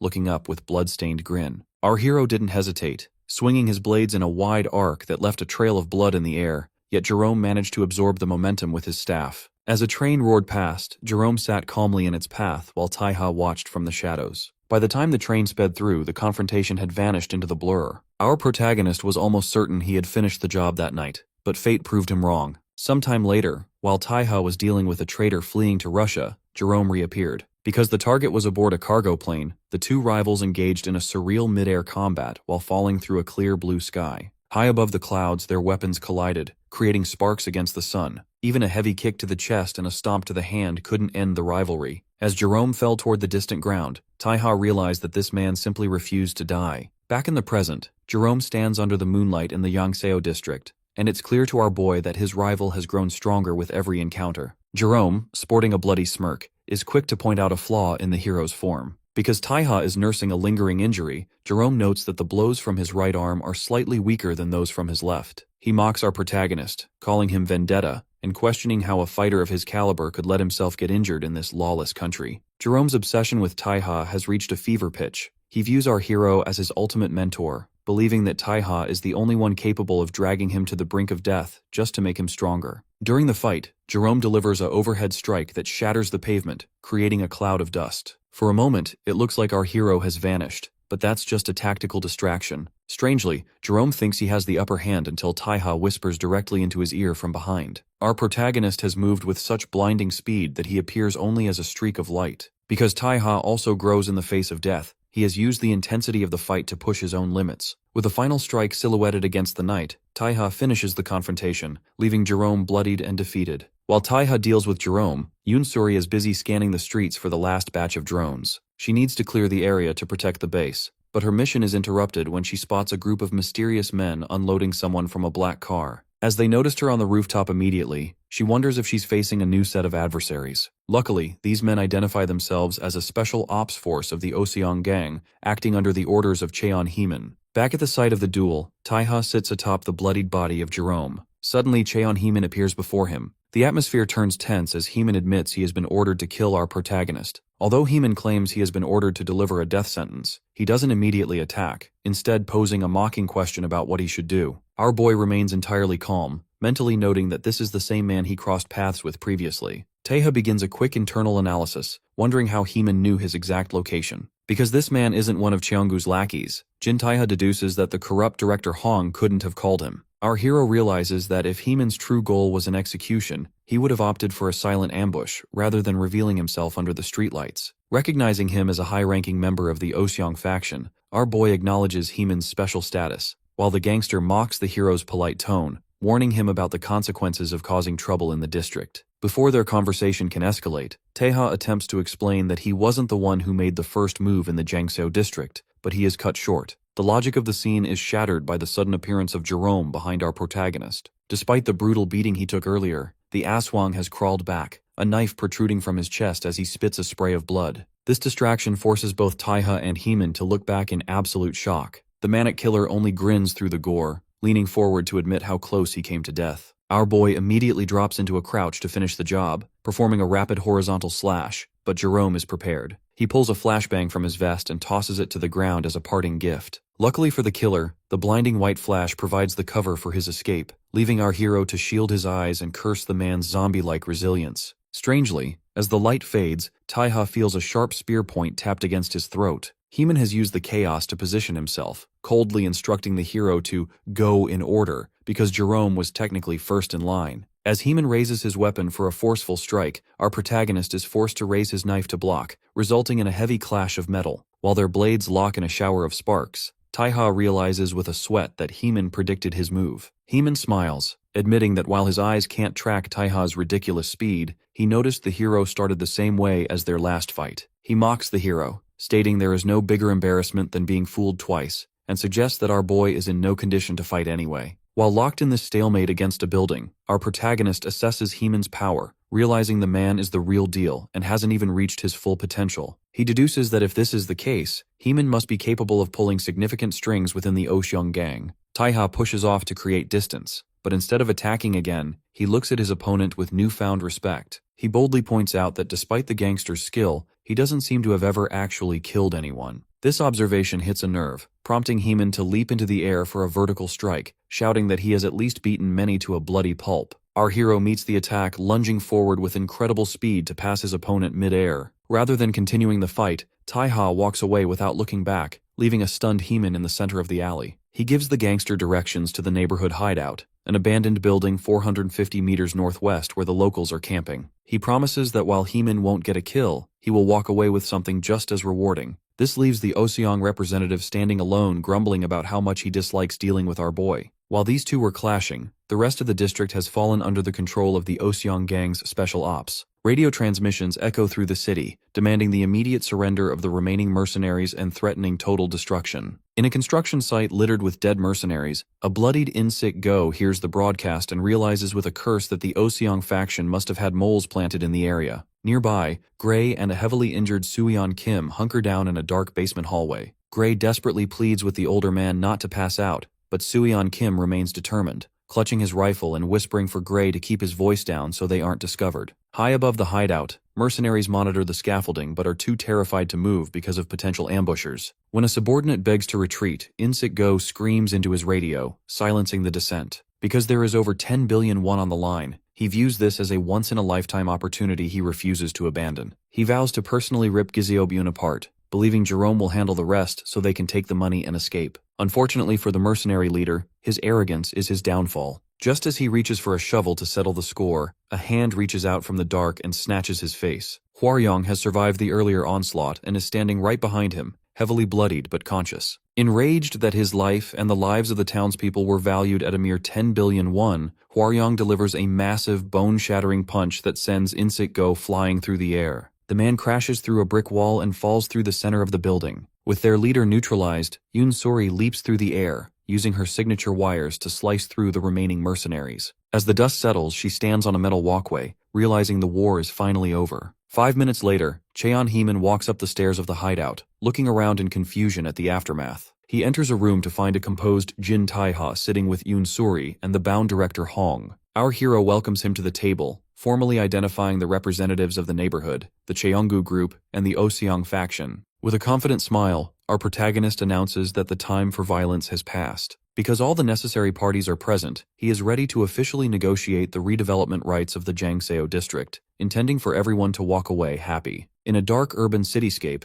Huimin Cheon stands on a blood-splattered balcony, frustratedly explaining to his superiors that he wasn't tricked into the current mess, but admits he isn't the right fit for the delicate negotiations ahead. As he wanders through the alleyway, sighing at the weight of his duties, Jin Taiha steps out to offer him a lighter. Despite their history, the two share a cigarette, with Huimin admitting he likely won't win a rematch today or even the next time. However, the gangster confidently claims that after 3 more fights, he will eventually find a way to win. Taiha remains unimpressed, noting that it's a shame Huimin only has 1 life to gamble with. Before their walk ends, Huimin questions how our hero is still alive after the elite enforcer Junsu Baek claimed to have killed him. Taiha tells him to hold on to his questions until their next meeting. As our boy descends a set of stairs, Huimin warns him to see if he can maintain that same arrogance with the man who is about to arrive. Shortly after, the vice president of the Oseong gang, Jae-pil Kim, arrives at a construction site with his guards. Hwaryong Lee, the former Incheon branch leader, greets him with deep respect, but Jae-pil scolds him for bowing. He reminds Hwaryong that even though he left the organization, he shouldn't lower his head so easily. Watching from the side, Hwaryong is stunned. He recognizes Jae-pil as the 11th in power, the political mastermind who transitioned Oseong from a violent street gang into a sophisticated, systematic organization. Because Jae-pil has a history of winning where violence fails, Hwaryong realizes this is a far bigger challenge than the Cheonggu group ever was. Inside, the meeting begins with Jae-pil immediately pointing a finger at the bound and gagged director Hong In-gyu. He refuses to negotiate or discuss anything until the Cheonggu executive is released immediately. Unsuri is outraged, arguing that Hong is a criminal who tried to slaughter the villagers. Taiha attempts to interject, noting that Hong violated their agreement, but Jae-pil coldly tells our protagonist to keep his mouth shut. He labels Taiha an outsider with no business in the meeting and threatens to leave if he hears another word. Because the negotiation hinges on his presence, our hero signals Suri to comply. Taiha draws his knife and slices the ropes, allowing Hong to scurry toward the exit. The director pauses only to thank Jae-pil and swear that he will make everyone's death agonizing before he flees to a waiting car. With Hong gone, Suri slams her hand on the table, demanding to know why Jae-pil is siding with a man who held her father hostage. Jae-pil remains unmoved, asking how he can possibly believe her version of events when the war today could just as easily be interpreted as a brawl sparked by secret negotiations. He points out that since Taiha assaulted Hong at the hospital first, the conflict was actually a provocation by the Yaburi gang, using an outsider to aggravate Cheonggu. Because Suri cannot refute this political case, she is forced to state that they refuse further negotiations. Jae-pil adjusts his glasses and gives them 24 hours to review a new proposal, leaving the room in a total stalemate. After the Oseong leadership departs, Suri kicks a heavy spool in rage, realizing there is a spy among them who leaked their intel to Jae-pil. Surprisingly, Taiha tells her she did good work and confirms everything is proceeding according to plan. Outside, Jae-pil kicks Huimin out of his car, calling him a coward for losing his fight and refusing to give him a ride. This leaves the young gangster screaming in the street as the car drives away. Suddenly, Japel's car is forced to screech to a halt because our protagonist is standing directly in the middle of the dark road. Taiha leans into the window and explains the true logic of his move. He points out that if the newly freed director Hong were to suddenly go missing, the power vacuum would prevent Cheonggu from replacing him in time for the board of directors meeting. This would weaken the alliance between the rival gangs. Taiha reveals that Hwaryong was actually waiting outside to apprehend Hong upon his release. Because our boy possessed the foresight to secure the hostage again, he now has a case strong enough to negotiate. Impressed by this tactical brain, Japel's cold demeanor vanishes. He smiles and invites Taiha to take the empty seat next to him, finally acknowledging him as a peer. Jin Taeha agrees to the meeting, but he remains hesitant to enter the car, suggesting they speak through the window because they lack the familiarity for a shared ride. However, Japel Kim remains persistent, explaining that he isn't setting a trap, but simply wishes to move the discussion to a high-end cigar lounge. Because Taiha is particular about his tobacco, he initially views this as a nuisance. Luckily, the vice president mentions that the lounge carries Toscanello Italian cigars. This specific detail appeals to our hero's history in Italy, and with a sudden slam of the car door, he is seated in the sedan before Japel can even finish his sentence. The drive through the narrow alleys of Seoul is a study in contrasting temperaments. While Japel Kim calmly notes the local speed limits are 31 miles per hour, our boy is focused only on the urgency of their task, telling the driver to hurry. This leads them to a luxurious lounge, where the wood paneling and leather chairs provide a sophisticated backdrop for their negotiation. Once an attendant provides the tray of cigars and cutters, Japel Kim politely acknowledges the service, while Taiha requests matches to begin his ritual. Our hero prepares a specific cigar made of Kentucky leaves, explaining that it was traditionally enjoyed by laborers and even nicknamed the cigar of friendship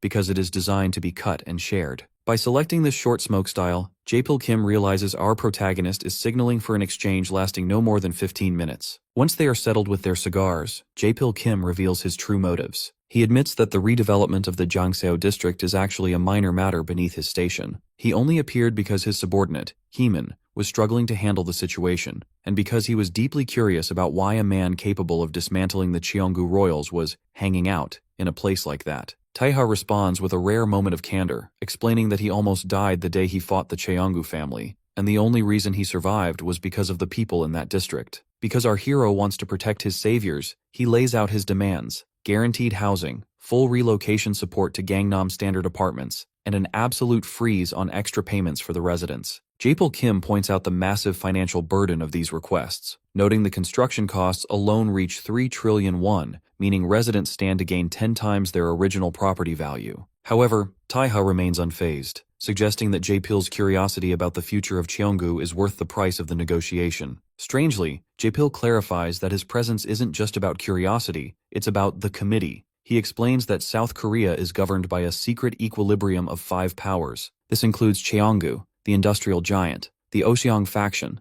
the ability-based criminal organization, the Eternal Life Sect, a religious lobbying group with influence over presidents, the Dobang Association, a syndicate of military elites and loan sharks, and the Yan household of Changju, who organize the balance. Japel Kim fears that the recent coup in Cheonggu will shatter this decades-long stability. Specifically, he identifies the true threat as Baek Junsu. While Cheongjin holds the title, the world knows that Cheonggu's power rests on Junsu, a monstrous superhuman who controls all security forces. Because Junsu has moved from the shadows of a bodyguard into the light of a coup, the Oseong leadership believes he is using Cheongjin to fuel his own ambitions. Our hero listens intently, realizing that Japel wants him to eliminate both Cheongjin and Baek Junsu to restore the committee's balance. Rather than giving a direct answer, Taiha stands up and thanks him for the cigar, taking the silence as an agreement to protect the Jiangseo residents. Japel issues a parting warning, stating that anyone outside the committee who learns of its existence is usually disposed of, so Taiha shouldn't think of running. Our boy merely smiles over his shoulder, telling the vice president to look forward to the upcoming Cheonggu board meeting. The focus then shifts to the 31st floor of Cheonggu Electronics headquarters. A routine day is interrupted by the whir of a fax machine, and a female employee is left in total shock after reading the incoming document. Meanwhile, at a remote waterfall, the vice chairman is training when a panicked director, Pyodo Jang,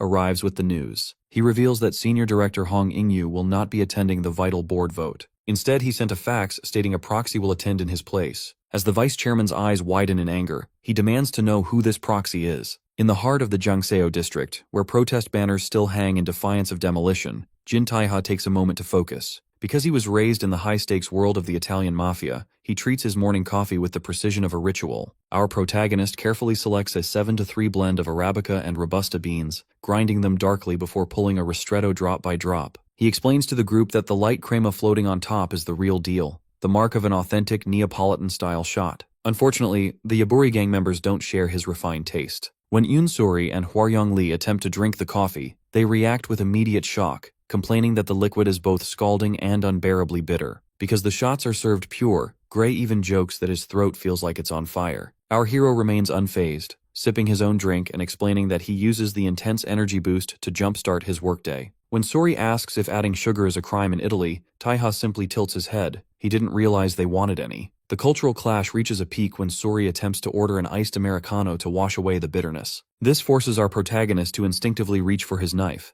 visibly offended by the suggestion of such a drink. Luckily, Aunt Nana intervenes to move the conversation toward the actual status of the Oseong negotiations. Reflecting on his time at the cigar lounge, our boy details how Jae-pil Kim accepted the initial terms of the proposal. Because of this deal, residents will receive free rental of the new apartments with no extra financial burdens during construction. However, Oseong has ensured they will profit by controlling all future sales and taking a 50% cut of the property value. Strangely, Jae-pil added a final unexpected condition. Yoon-sori must step down as boss. Our hero explains that Jae-pil is wary of Sori because of her specialized wire fighting style. During their meeting, the vice president noted that only one person in Korea uses such a weapon, and while Sori's training was abruptly cut short, her connection to that renowned mentor makes her a wild card Oseong wants to sideline. Sori admits she was once scouted to join the best group in the field and lived in a traditional Hanok house for training, but she did it mostly for the high pay. Regardless of the past, our protagonist insists that the Yaburi gang must officially go under Oseong's leadership.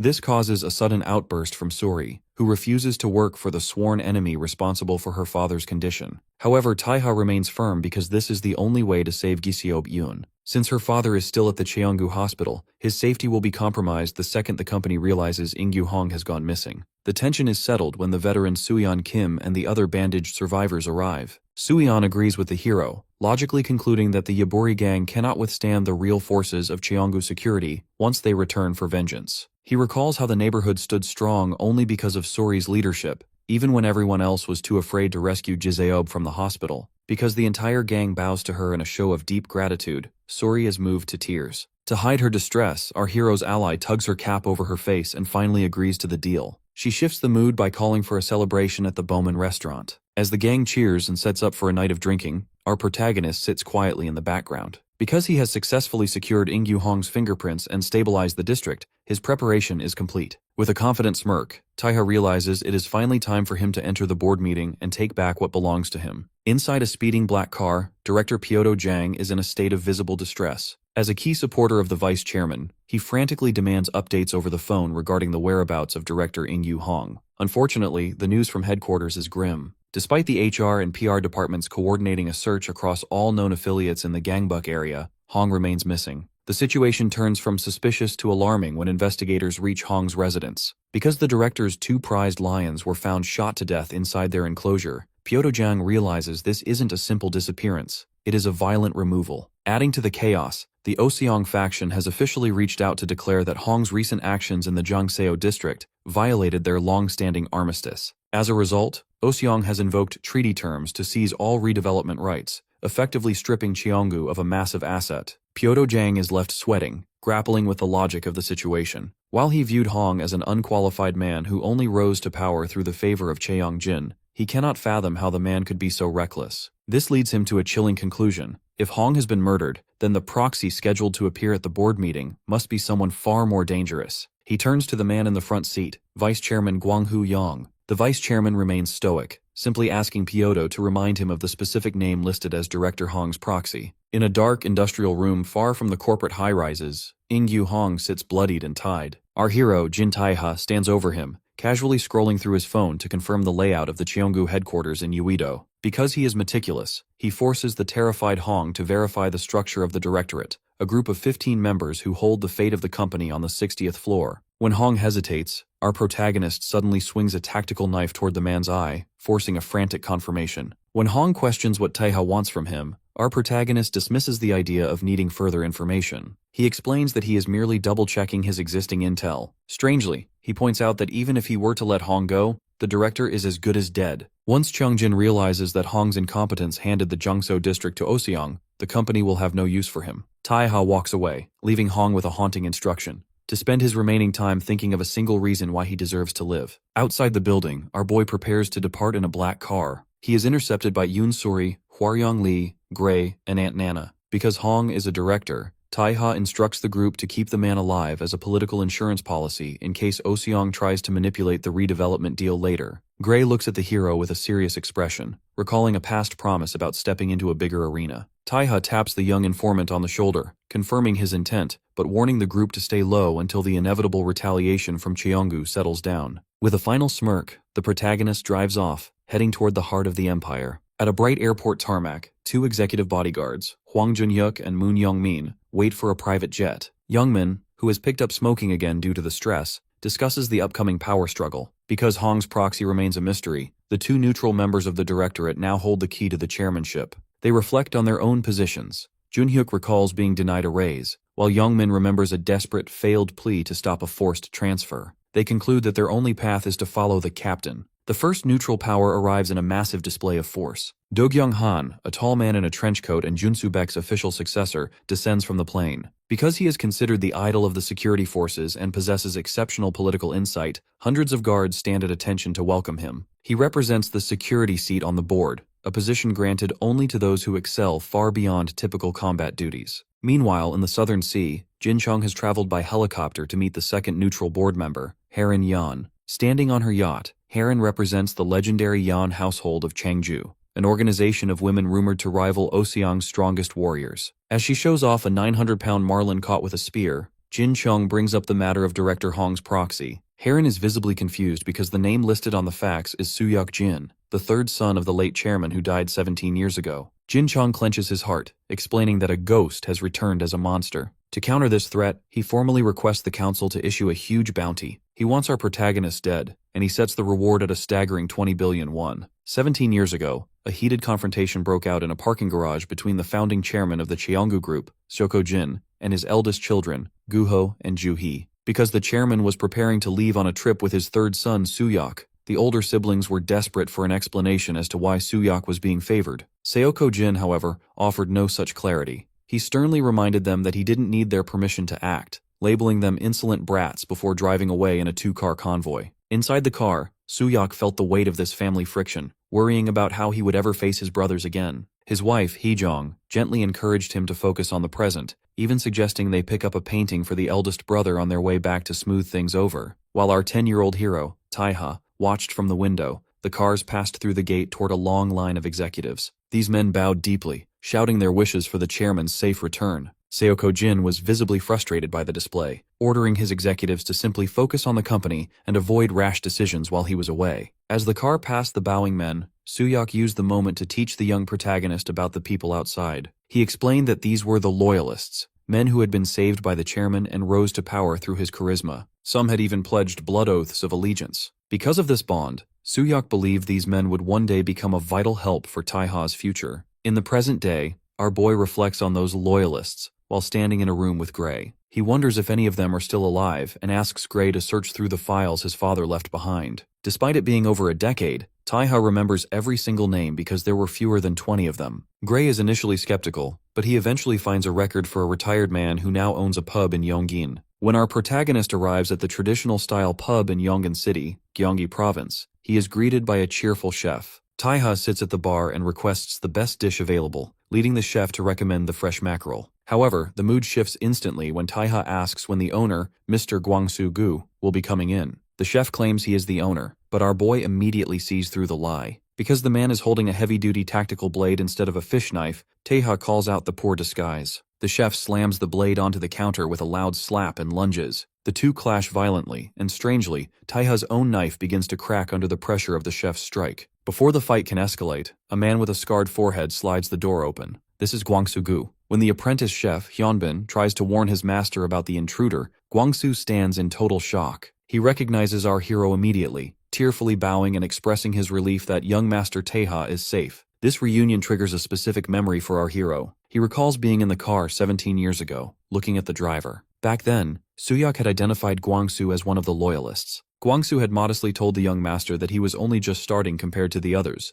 promising to serve the boy to the best of his ability from wherever he stood. Back in the present, Guangsu leads Taiha into a private office, expressing his gratitude for the visit. He quickly tosses a document into the trash can, which catches our hero's attention. Guangsu praises Taiha for attacking the Cheonggu annex, though our boy considers it a failure since Cheongjin is still alive. When asked about the young man at the bar, Guangsu explains that Hyunbin is his apprentice. Because Guangsu works as a blacksmith in his spare time, he has been training the boy for 8 years. Taiha is impressed by the keenness of the blade Hyunbin used, but his mind remains on the document Guangsu secretly discarded. He recalls that Guangsu had the paper in hand when entering the pub and tossed it without even looking at it. Driven by suspicion, our protagonist retrieves the paper, a bill statement, while Guangsu asks about his past. Our hero realizes it is a bounty poster identifying him as a wanted dead suspect. Because of his actions at the annex, a 20 billion won price has been placed on his head. Standing in the shadows, our boy calmly reveals that he has spent the last 17 years busy with the execution of every traitor who destroyed his family. 17 years ago, within the suffocating silence of an industrial interrogation room, a bloodied Guangsu Gu sat bound at a metal table. The eldest Jin son Guho entered the room mocking the prisoner for his pathetic appearance. Because the funerals for the chairman and Suyok's family had already been concluded, Guho felt he had successfully consolidated power. He attempted to manipulate Guangsu by claiming the company had officially recorded his absence from the yacht as a leave of absence to care for his mother, who suffered from dementia. Unfortunately, this attempt at kindness only fueled Guangsu's rage. He sprang from his chair screaming at Guho to cut the act. Guangsu realized the entire situation, from the sudden resignation of his mother's caregiver of 8 years to her subsequent disappearance, was a calculated ploy by Guho to ensure Guangsu was not on the yacht to protect his masters. Despite this accusation, Guho remained perfectly calm, sliding a notebook and pen across the table. He pressured Guangsu to write down the names of the remaining loyalists, specifically those who would refuse to serve the new regime. To enforce this, he looked toward the shadows where Baek Junsu stood. When Guangsu desperately asked where Junsu's loyalties lay, the gray-haired man stoically replied that he served only the company, confirming he had effectively switched sides. Back in the present, Guangsu stands in his office, his frame trembling as he realizes the boy before him has become a professional killer. Because Guangsu believes his failure to board the yacht 17 years ago constitutes a betrayal, he tells our hero that he should likely be the next target. Taiha draws his blade, declaring that he has no excuses for traitors. He lunges with a heavy step, delivering an impact that actually causes shards of metal to fly from his own blade. Our protagonist is surprised to see his weapon shatter, while Guangsu simply smiles, noting the blade was in poor condition. Rather than stopping, our boy performs a rapid slip maneuver, moving past Guangsu's defense and transitioning seamlessly into unarmed combat. As they exchange high-speed blows that create sparks of impact, Guangsu watches with internal admiration. He realizes that despite the darkness, our protagonist's predatory focus and speed are remarkable. He wonders how much bloodshed the boy has endured to master such transitions. The tension finally breaks when Guangsu suddenly yanks Taiha into a bear hug, declaring he would gladly face the young master, even if it meant his death. Once they settle into the office, Guangsu clarifies the logic of his survival. He explains that after the yacht incident, Guho Jin carried out a large-scale purge of every loyalist who had pledged allegiance to the late chairman. Guangsu was only spared because Junsu Baek intervened on his behalf, suggesting he be used as bait to lure out other surviving members. Because 17 years have passed without incident, it seemed the company had finally forgotten his existence. Taiha then reaches into his coat and places the black fountain pen on the counter. He explains that his grandfather originally intended for him to give this to the attorney, In-soo Kim, but because the lawyer had turned traitor, Taiha was forced to execute him. The sight of the pen leaves Guangsu frozen in shock. It triggers a final vivid memory of the interrogation room, where Guho Jin had mocked his allegiance to a dead man, claiming that even the family attorney had crossed over. In that flashback, Guangsu chose to prove his loyalty through pain, repeatedly slamming his forehead into the table violently, until blood pooled on the floor. He had screamed at Junsu Baek, refusing to surrender or betray the chairman who had rescued him from the life of a street thug. Because of that absolute resolve, he bears the deep scar on his forehead today. Looking at our hero with eyes filled with new hope, Guangsu realizes the chairman's wishes are finally manifesting. He urges our protagonist to move forward and take his rightful place as the next chairman of Cheonggu. Within the headquarters of Cheonggu Electronics, Director Myung-gi Kim reports a critical weakness to Cheongjin. Because 3 of the 6 board members supporting the vice chairman are currently at risk, the power balance is shifting. Serving these board members are department heads with over 20 years of experience, but tensions are rising because their superiors refuse to step down. Chongjin mockingly labels these veterans as rotten geezers and realizes the group is collapsing. To exploit this, he instructs Myung-gi Kim to arrange a dinner with the department heads. He logically concludes that since these men have served their leaders for decades, they must possess enough dirt to be leveraged for a betrayal. The plotting is interrupted as Vice Chairman Gwang Hu-yong enters. Although he is an older man, he carries the heavy title of acting chairman. When he requests a moment of Cheongjin's time, the younger director doesn't even bother to look him in the eye. Instead, he smugly tells the vice chairman to send an email, insulting the older man's age by questioning if anyone in his camp is even capable of drafting one. When Gwang Hu-yong tries to step forward to keep the discussion brief, he is physically blocked by the bodyguard, Moon Dane. She cites orders from Baek Junsu that forbid any engagement between factions before the board meeting. Because Cheongu Security commands all forces and has sided with Cheongjin, even the vice chairman is expected to obey. Moon Dane takes a threatening step forward, warning that she will have no choice but to use force if he comes closer. Suddenly, the logic of the standoff changes when Gwang Hu-yong glares at her with an intense, stylized fury. The overwhelming aura of this small giant is so imposing that the bodyguard begins to sweat and visibly shake in terror. Chongjin simply looms over the shaken girl, mocking her lack of composure and docking her pay for 3 months. As Gwang Hu-yong walks past, he leans in to reveal his true hand. He ironically thanks Chongjin for eliminating the loyalist faction and his own father, Guho-jin, as this allowed him to finally claim the chairmanship after 37 years. However, his expression turns predatory as he mentions the 20 billion won bounty. He reveals that the ghost who severed Cheongjin's Achilles tendon, Jin Taiha, is someone he has already located. He tells the director that a mercenary has been sent and the hero will soon be in his hands. He leaves Chongjin with a final ultimatum: decide between death or resignation before the ghost arrives. Meanwhile, at the liquor pub, our protagonist is focused on a different kind of preparation. Because Gwangsu-gu's apprentice, Hyunbin, managed to crack Taiha's knife during their earlier scuffle, our hero requests a blade so firm it can withstand anything. Hyunbin boasts about his sharpening skills in the background, but Gwangsu-gu yells at him to stay focused on slicing fish against the grain. Taiha explains that his request is specifically because of Baek Junsu, who managed to rend a knife with his bare hands. Gwangsu-gu notes that using the name of Taiha's father to act as Ingyu Hong's proxy was a brilliant move that has likely caused a stir within the directorate. Our hero realizes that the vice chairman is likely giving Cheongjin an earful right now, recalling that Gwang Hu-yong's greed was something even his grandfather couldn't control. Gwangsu-gu explains that if Taiha makes it to the board meeting, his existence alone will prove Cheongjin's coup was illegal, stripping him of his seat. Despite this, our protagonist's gloved hand reaches for his broken knife. He knows he must eventually confront Baek Junsu, the man who reigns over all security. When asked if he can win, Taiha clarifies that this isn't about victory. It's a duty to ensure every traitor who betrayed his family dies. Gwangsu-gu, moved by this resolve, slams his hand on the table and promises to prepare a blade that will leave even Junsu speechless. As Taiha rises to leave, he mentions he will stay elsewhere until the weapon is ready. However, the second he exits the pub, he is approached by a bounty hunter in a blue cap. Before our hero can even process how he was located in less than a day, a giant man in a red hoodie, known as Batter, swings a metal baseball bat violently. The strike is so powerful that it sends our boy flying through store signs and crashing into a dumpster. Strangely, the duo, Batter and Pitcher from the Dobang Association,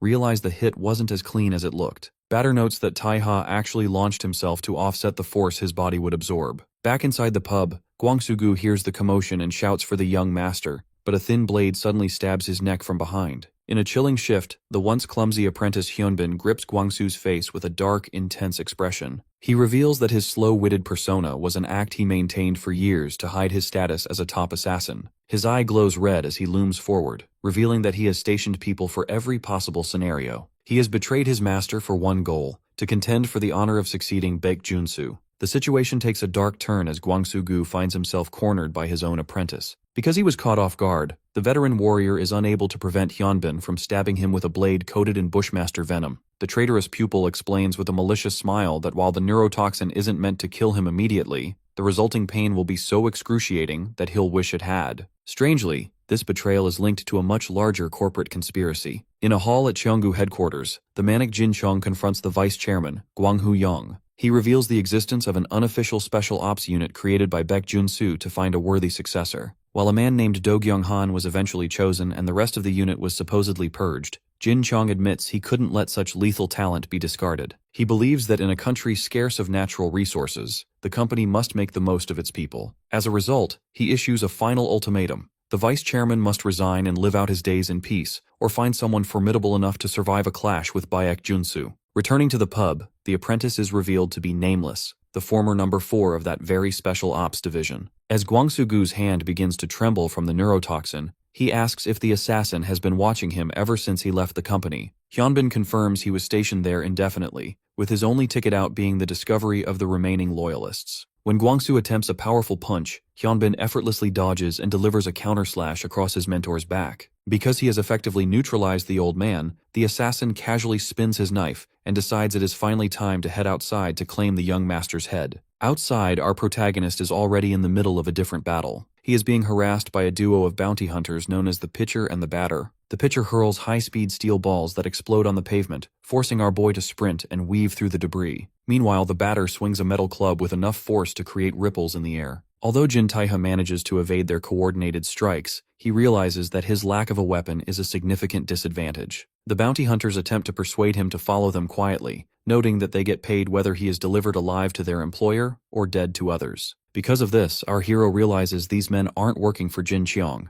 However, the fight is suddenly interrupted when Hyunbin lunges from the shadows. The Batter is furious at the intrusion, but his anger is short-lived. Moving with incredible speed, Hyunbin slashes the Pitcher's arm and cuts down the Batter, dismissively labeling them as roaches and bloated maggots. Our protagonist immediately recognizes the clothes of the pub apprentice and asks why he was undercover. Hyunbin mockingly suggests that Gwangsu is likely on his deathbed due to the venom, but he credits Taeha's arrival for saving him from his miserable stakeout. He explains that he has endured this mission for one reason, a chance to kill Do Gyung-han and seize the seat of the man who betrayed him, Baek Junsu. As Hyunbin leaps toward him with a manic grin, the scene briefly shifts back to the vice chairman's perspective. Gwang Hu-young reflects on Jin Chong's arrogance, realizing the young director is naive for thinking he can hide an assassin under Baek Junsu's nose. He understands that Junsu likely only feigned ignorance of the apprentice because he found the threat unworthy of a response. Back in the street, the confrontation reaches its peak. As Hyunbin closes the distance, our boy remains remarkably calm. Realizing that the time for unarmed defense is over, Jin Taeha calls out for a weapon. Luckily, Gwangsu-gu suddenly attacks Hyunbin, crashing into him with force. Despite being bloodied and poisoned, the veteran loyalist has managed to survive and reach the street. He stands before our hero, holding his blade and ready to fulfill his duty one last time. Hyunbin delivers a devastating blow that sends Gwangsu-gu hurtling through the air, crashing into a nearby structure. Because the elder loyalist is critically wounded, Jin Taeha immediately prepares for combat, firmly gripping his tactical blades. Our boy looks down at the fallen Gwangsu with a focused expression, quietly instructing him to rest while the man slips into unconsciousness. Unfortunately, the hero has no time to linger. Hyunbin leaps down from a nearby ledge with a grin, mocking Taeha for getting distracted during a fight. The assassin strikes the ground with a violent force, causing our protagonist to slide back into a defensive crouch. As the dust settles, Hyunbin taunts him further, marveling at how a poisoned man like Gwangsu could still run to his master's side. Taeha dismisses the jab, asking if the assassin is simply jealous of the loyalty he never earned. Strangely, the air fills with a series of sharp cracks. Before Taeha can react, a utility pole comes crashing down directly toward him. Because Hyunbin deliberately sabotaged the structure, severed power lines begin whipping through the air with electric jolts,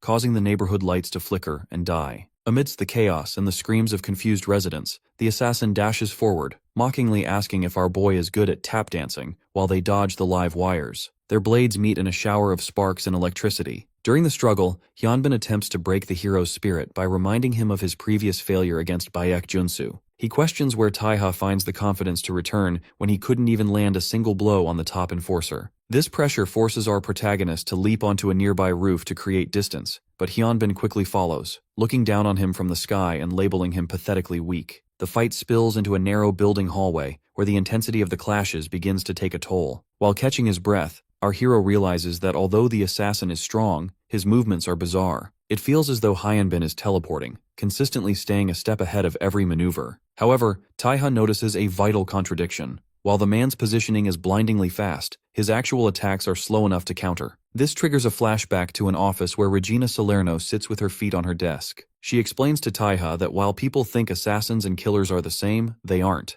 because only one is a professional for hire. Regina explains that real assassination relies on science, from explosives and poison to drones. Because the options are limitless, An assassin must ensure no traces are left behind. When Taiha claims that sounds like his own messy work, Regina playfully kicks her desk, scolding him for painting walls with blood. She points out that the government uses assassination inquiries as traps to kill two birds with one stone, eliminating the target and the assassin. She poses a final question. What happens to an organization that possesses an assassin who never leaves a trace? Back in the present, as Hyunbin lunges with his blade, Taiha realizes that such an individual would grant an organization tremendous power. Our protagonist finally analyzes the pattern. Hyunbin isn't teleporting. He is like a magician, disappearing and appearing with a specific purpose. He realizes the utility pole wasn't a coincidence, but a plan to drive the fight into a dark environment advantageous to the assassin. Hyunbin confirms this, noting he would have rotted in that pub forever if Taiha hadn't appeared to save him from that miserable fate. Our hero finally smiles back, realizing why Cheongjin and Junsu Baek kept him undercover for years. They wanted to raise an assassin, but because Hyunbin keeps choosing messy, face-to-face confrontations like a common killer, they eventually gave up on him. This mockery causes the assassin's eyes to go wide with rage. He flashes back to a training room where he was sent tumbling across the floor, desperately begging Junsu Baek for another chance to fight. Baek Junsu looked down with absolute disappointment, telling the boy he had seen enough. He scolded Hyunbin for being distracted by goals far beyond his reach, declaring that he would never become someone like Do Kyung-han. In the present, Hyunbin screams in a fury, telling Taiha to shut up. Our boy hits back with a final verbal strike, calling him an abandoned coward who ran away with his tail between his legs. This pushes the assassin over the edge. He lunges through the hallway, vowing to take the hero's head back to win everyone's acknowledgement. Hyunbin leaps into an elevator to pursue his target, but his eyes widen as the logic of the trap shifts. A gloved hand reaches out to press the button, and the assassin realizes he is now trapped. Jin Taiha stands in the red-lit elevator as the doors close, noting that he offered plenty of chances. Our protagonist draws his twin tactical blades and announces that it is finally his turn. Inside the red-lit elevator, our protagonist finally corners Nameless as the doors seal them in together. Because the assassin previously used a series of flashy distractions, like toppling utility poles, to lure Taiha into this empty building, Taiha was busy reading his hand. Because the hero has already identified every card the assassin plays, he makes it clear that the price for this game must now be paid. Suddenly, the confined space erupts into violence as Nameless lunges forward. Luckily, our hero is no longer feigning the slight sluggishness he showed earlier. He blocks the strikes and matches the assassin's frantic speed with a level of focus that leaves Nameless sweating in shock. Taiha maneuvers through the elevator with ghostly efficiency, moving so fast that he appears behind the assassin before the man can even register the shift. Because our protagonist sees through the assassin's teleportation tricks, he dismissively notes that the boy is an open book. As the elevator arrives at its destination with a heavy boom, the hero delivers a series of lightning-fast strikes. He mocks the assassin's desperation, noting that there was only one way out of the elevator, and he was already standing at the exit. This forced Nameless into a corner where his only option was a predictable last-ditch struggle. The fight spills out of the lift, and strangely, our protagonist's knife snaps during a heavy clash. Nameless laughs manically, revealing that the weapon was actually a flawed piece he had forged himself during his undercover years. However, his triumph is short-lived. Because the hero doesn't rely solely on his tools, he suddenly grips Nameless by the mouth to silence him. With a powerful surge, our boy slams the assassin through a glass window, sending them both plummeting toward the street in a shower of shards. They crash onto the pavement, but the hero lands on his feet with practiced ease while Nameless lies broken in the dust. Taiha calmly flicks open a lighter to start a cigar, his silhouette stark against the darkness. He admits that Nameless is naturally gifted, but he points out a fatal flaw in the boy's character: betrayal. Because the veteran Gwangsu-gu took him in and treated him like family, the hero finds the assassin's treachery unforgivable. Furthermore, Taiha reveals a tactical irony. Since Nameless used a poisoned blade to strike the hero's knife repeatedly, the venom actually transferred back onto the assassin during the struggle. Luckily for the traitor, a brief flashback reveals that Gwangsu-gu's final request was for the boy's life to be spared.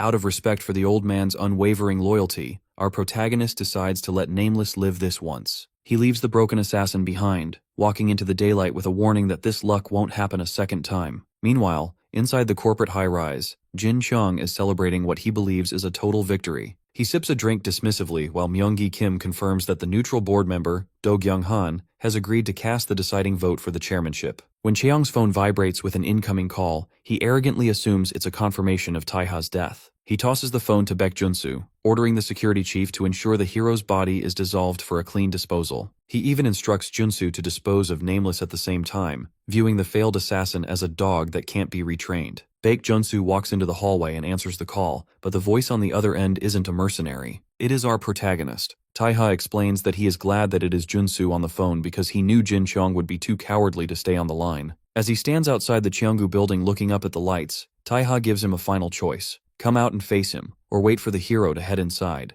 Because he successfully neutralized the assassin Nameless, Jin Taiha now feels ready to confront the man at the center of the conspiracy, Baek Junsu. Our boy doesn't waste time with empty pleasantries, coldly ordering the security chief to come outside unless he wants the hero to let himself in. Junsu remains disturbingly calm, looking out over the city lights as he questions if the hero is merely stalling. He mockingly asks if our protagonist is afraid of failing as he did years ago. This provocation leads our boy to reflect on his original motive. Initially, his return was fueled by a simple, raw desire for revenge for the murder of his family. However, because the situation has grown more complex, he has changed his mind. He wants to know the logic behind Junsu's double betrayal, first of the late chairman and then of Guho Jin. Taiha realizes that despite the shifting power at the top, Junsu is still exactly where he was 17 years ago, serving as the head of security. Through the phone, Junsu offers a metaphorical explanation. He compares himself to a wild beast that would sacrifice everything for its offspring, but would just as reverently snap the neck of a child that is sick or failing to grow. He claims that Cheonggu is not a family heirloom but a legal entity that must be preserved at any cost. Because his original vow to Chairman Seoko Jin was to safeguard the company above all else, he views the murder of Taiha's parents as a necessary sacrifice for that greater cause. Our hero's expression hardens as he realizes the absolute nonsense used to justify his parents' blood. He decides there is nothing more to hear. Just as his hand reaches for the tactical blades behind his back, he realizes that Junsu has already exited the building and is standing directly behind him.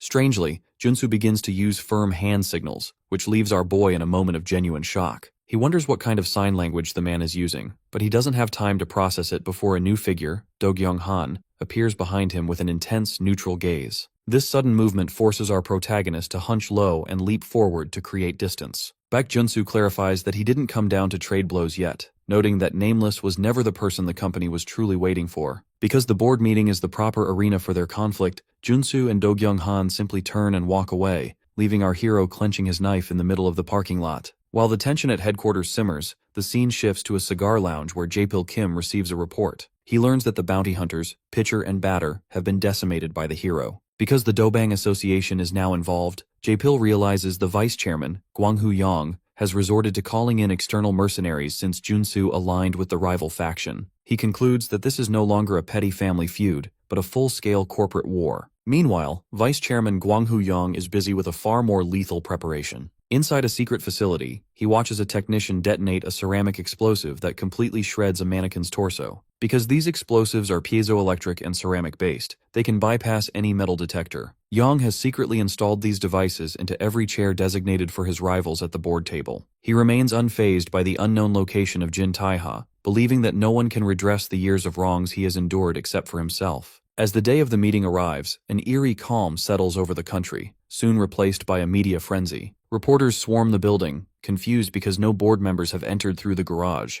However, they are stunned to see the lobby packed with the core personnel of Cheonggu security, signaling that a major event is imminent. High above in a luxury office, Jin Cheong laughs at the spectacle. He suspects Jae-pil Kim leaked the meeting info to prevent a quiet coup, but he remains arrogant. When his subordinate, Myung-gi Kim, mentions that Taiha still hasn't been located and that Junsu has moved all security to the first floor, Cheong dismisses the danger. He mocks the idea that our boy would ever have the nerve to use the front door under the gaze of 1,000 cameras. Luckily for the narrative, he is completely wrong. Moving with a quiet authority, our hero, dressed in a sharp suit, walks directly through the crowd of reporters. Because he is reclaiming his inheritance, he ignores the flashing cameras and heads straight for the main entrance. On the 36th floor of Cheonggu's headquarters, a set of ornate double doors has remained sealed for months. This is the chairman's office, a space reserved for the elite who reign over the company, and because of its status, it is a prize coveted by many. Currently, the silence of this hall is broken by a ringing gong as a shamanic rite takes place inside. Within the room, a shaman in red robes performs a ritual dance, surrounded by drummers and half-naked men. In the center of this display, Vice Chairman Gwang-hoo Yang is dancing vigorously before a table of offerings, shouting with an intensity that borders on the theatrical. Outside in the quiet corridor, the stoic Baek Junsu stands guard, serving as the manager of the 36th floor, while this spiritual display continues. From his office, Jin Cheong watches the scene with a smirk, explaining to a confused Myung-gi Kim that the vice chairman is likely using the right to celebrate his anticipated rise to the chairmanship. However, Jin Chong reveals a darker logic behind the old man's excitement. While most people attribute the historical massacre of the Loyalists to Jin Cheong's late father, the reality is far more gruesome. Because his father wanted a watchful eye on his rival, Jin Chong witnessed firsthand that it was actually the vice chairman who tortured the Loyalists to death. A traumatic memory surfaces of a torture room where a bloodied man is tied up, screaming in agony. The man pleads that he simply respected the late chairman and knows nothing of a Loyalist party,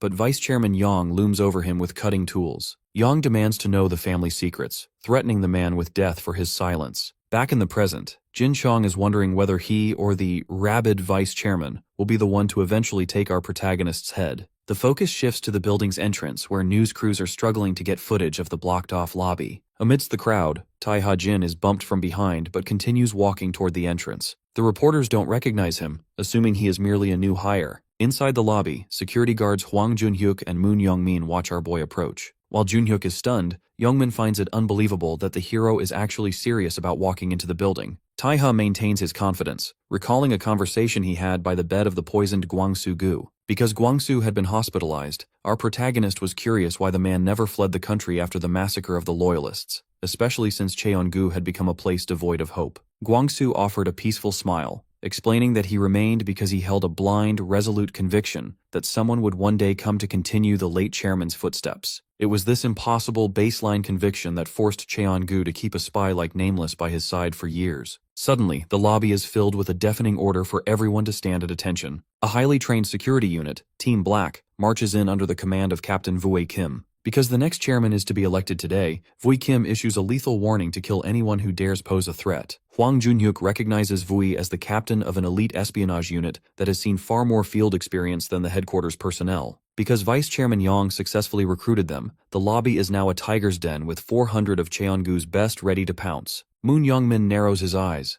realizing that while the security personnel serve different factions, their mission to safeguard the company remains a common goal. He watches our hero continue to walk forward, thinking that no matter how suave the guy appears, he is walking into a trap. As the guards prepare to seal the area and pull the shutters, a pistol slide snaps into place. Our hero stops in his tracks, but instead of drawing a weapon, he raises his voice to address the massive force. He shouts with a resolve that echoes through the hall, identifying himself as the grandson of Seoko Jin and the son of Suyok Jin. A collective gasp ripples through the crowd, and even Vice Chairman Yang's eyes bug out in shock. Our hero declares that although he escaped an ambush 17 years ago, his arduous journey has finally brought him home to honor his grandfather's final wishes. He holds up the sleek black fountain pen, asking if anyone present still recognizes the symbol of his inheritance. Hwang Junhyuk's skeptical expression instantly freezes as he hears heavy footsteps approaching the hero. A series of flashbacks reveal the depth of the vice chairman's internal conflict. During his shamanic rite, he had prayed for judgment for his past sins while asking for blessings upon Seoko's heir. In a stunning display, Vice Chairman Yang, the man who once tortured loyalists, is the one who kneels before our protagonist. Following his lead, every security guard in the lobby drops to their knees simultaneously, shouting a welcome to the young master. Reporters and high-ranking officials gape in absolute disbelief as the vice chairman presses his head to the floor, tearfully apologizing for failing in his duty to look after the company. While Jin Chong can only laugh manically in his office at the shift in power, our hero remains cold and determined. He looks forward to the kneeling army and simply states that the board meeting awaits and commands the group to move. Because he has just publicly identified himself as the son of Suyok Jin, the gathered reporters and staff look on in absolute shock, whispering and questioning if the man before them truly is the heir who disappeared 17 years ago. Our hero moves with unwavering determination, his silver cross necklace visible as he passes the stunned crowd. Watching this from the sidelines, Youngmin Moon is left in total disbelief. He is visibly sweating as he tries to process the logic of the scene. He knows the vice chairman was the one who supposedly massacred the loyalists, yet here the man is, acting as a loyalist himself with the elite Team Black by his side. Because of this apparent betrayal, Hwang Junhyuk readies his weapon and calls for his team to prepare for an incoming threat. However, when he questions why they aren't fighting yet, Youngmin hesitates. He realizes that even with the vice chairman's shift in loyalty, his own security forces still outnumber Team Black 3-1. Our protagonist's presence creates a desperate situation for Youngmin. He clenches his pistol, realizing that if this isn't resolved immediately, Cheong may fail to win the directorate's vote. This realization darkens his expression behind his glasses, because a failure here would ruin his career and force him to answer for his own failure during the incident at the annex. He feels his life is effectively over if he doesn't act. Strangely, the tension is interrupted by the arrival of Haran Yon. As an external director for the Cheongu Group, she approaches the chaos with a smile, asking what all the ruckus is about. Vice Chairman Gwang-hoo Yong remains stoic, explaining that he has urgently summoned our boy as a key witness for the board meeting. He clarifies the stakes. Because our hero witnessed both the yacht incident 17 years ago and the recent Jin family murders at the Gangbuk Annex, his testimony is vital. He warns the security teams that if these incidents are traced back to the company, they must be treated as a deliberate, organized coup for power. Luckily, Harin Yan finds the situation interesting and decides to lead the way. She notes that ensuring Cheongu plays by the book is her official business, and she mockingly addresses our protagonist as young master as they head toward the elevator. Inside the VVIP elevator, the air is thick with questioning. Harin leans against the wall asking the vice chairman if his hunger for power was all an act. She wonders if he spent decades pretending just to prove his loyalty to a dead man, or if he was simply biding his time for the heir's return. The vice chairman admits that he was actually unaware of the hero's survival until the former vice president of security, Gwang-soo, contacted him. Because he saw the photo released for the bounty hunt, he finally realized his long vigil had been rewarded. As the elevator arrives, he asks Harin a seemingly random question about whether her childhood elementary school is still around. When she laughs and says it's long gone, he explains that seeing a part of one's past fade away is bittersweet. He reflects that while she only spent 6 years there, he has been with this company for 30 years. To him, if the company disappeared, it would feel as if his very existence had been erased. This is why he endured everything. He held on to ensure that madmen wouldn't bring Cheongu to ruin. The group finally enters the large boardroom for the 81st Directorate meeting, announced formally as they step inside. Myung-gi Kim, Pyodo Jang, and Do-gyung Han watch intently as Harin Yeon takes her seat at the head of the table. She introduces our hero as a key witness, seating him directly opposite his smiling rival, Cheong Jin. The meeting is officially opened, but the agenda is immediately derailed by Taichu-oh, an executive director and staunch Cheong supporter. He slams his hands on the table, shouting that seating a wanted fugitive in a corporate boardroom is an outrage. Vice Chairman Yong attempts to explain that the man is a witness for Director Yeon, but Taichu-oh interrupts him, arguing that the annex murders are a matter for law enforcement, not the board. He mocks the vice chairman's age and suggests he is shamelessly grappling at any rope to reach the 36th floor,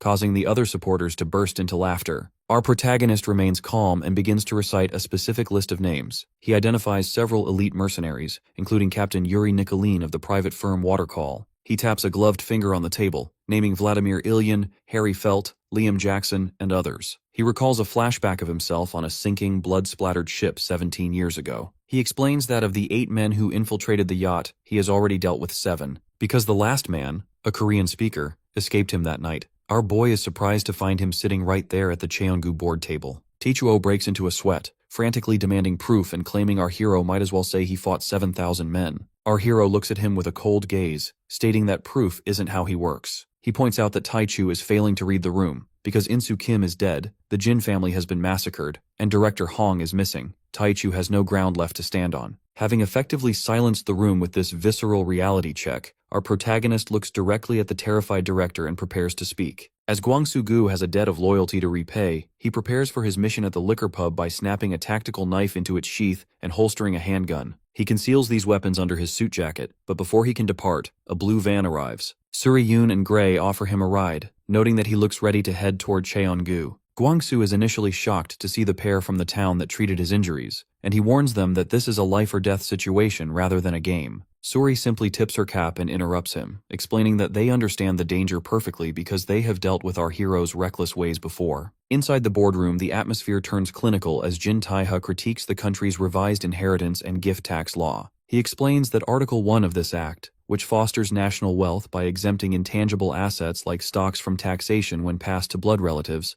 was passed just 2 months before the yacht ambush. Because of this timely legislation, Guho Jin was able to inherit the combined 28.5% holding of Cheongu shares without a tax burden. When Taichu-oh tries to dismiss this as a common legal benefit, Vice Chairman Gwang-hoo Yong silences him. The Vice Chairman slams the table, reminding Taichu that the emergency committee purged the loyalists and handed Guho the chairmanship just 1 week after the funeral, a coup that only allowed Taichu to sit at the table because his seniors were dismissed. Our protagonist then challenges the board to consider a string of suspicious events as mere coincidences. He notes that the broker who smuggled him into Korea was Cheongu affiliated, the unguarded Insu Kim was his first target, and the Jin family just happened to hold their meeting at the exact villa from his childhood. He points out that Jin Chong was the only survivor of that massacre and questions the chance encounter with Huimin of the Oseong faction. Because the board is stunned by the mention of Oseong, Taiha provides the missing logic. He reveals through flashbacks that Jin Chong hired Huimin to find Insu Kim's killer to avoid using Cheonggu security. Our hero explains that this was a move to gain leverage. By involving an established council member like Oseong, Jin Chong was securing future support for his own chairmanship. Harin Yan realizes this was a solitary power play,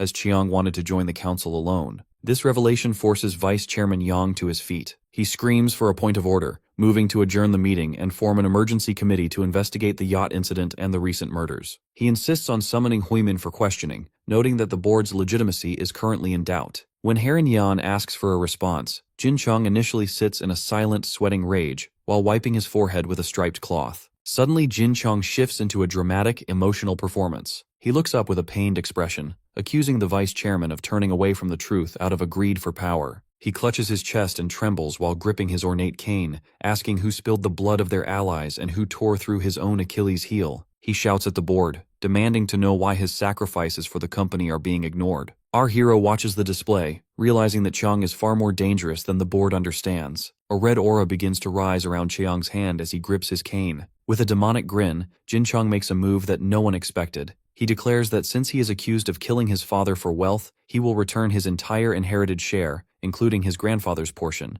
to the state. This calculated act of corporate sabotage leaves Vice Chairman Yang in a state of absolute terror. This calculated move is framed as a philanthropic gesture to support the National Pension Fund, but the logic behind it is far more sinister. Because this donation would prevent equity depreciation from a sudden supply shock, it allows Chiang to appear selfless while effectively weaponizing his grandfather's legacy. Vice Chairman Yang watches in grim suspicion, realizing that by threatening to give away the shares, Chiang is testing the loyalists' resolve. Strangely, Yang begins to wonder if Chiang has secured backing from the powerful Eternal Life sect to maintain his influence even without those shares. Jin Taiha remains cold and unimpressed by the performance. He dismissively tells Chiang to do as he pleases with the money, but he demands that the board immediately reopen investigations into the recent villa massacre and the yacht incident from 17 years ago. This demand triggers an outburst from director Jae-soo Cheon, a supporter of the vice chairman, who slams his fists on the table. He argues that Chiang's eligibility to inherit anything must be determined before the shares are discussed. The confrontation turns visceral when director Cheon accuses Jin Cheong of being a monster. He reveals a horrifying secret.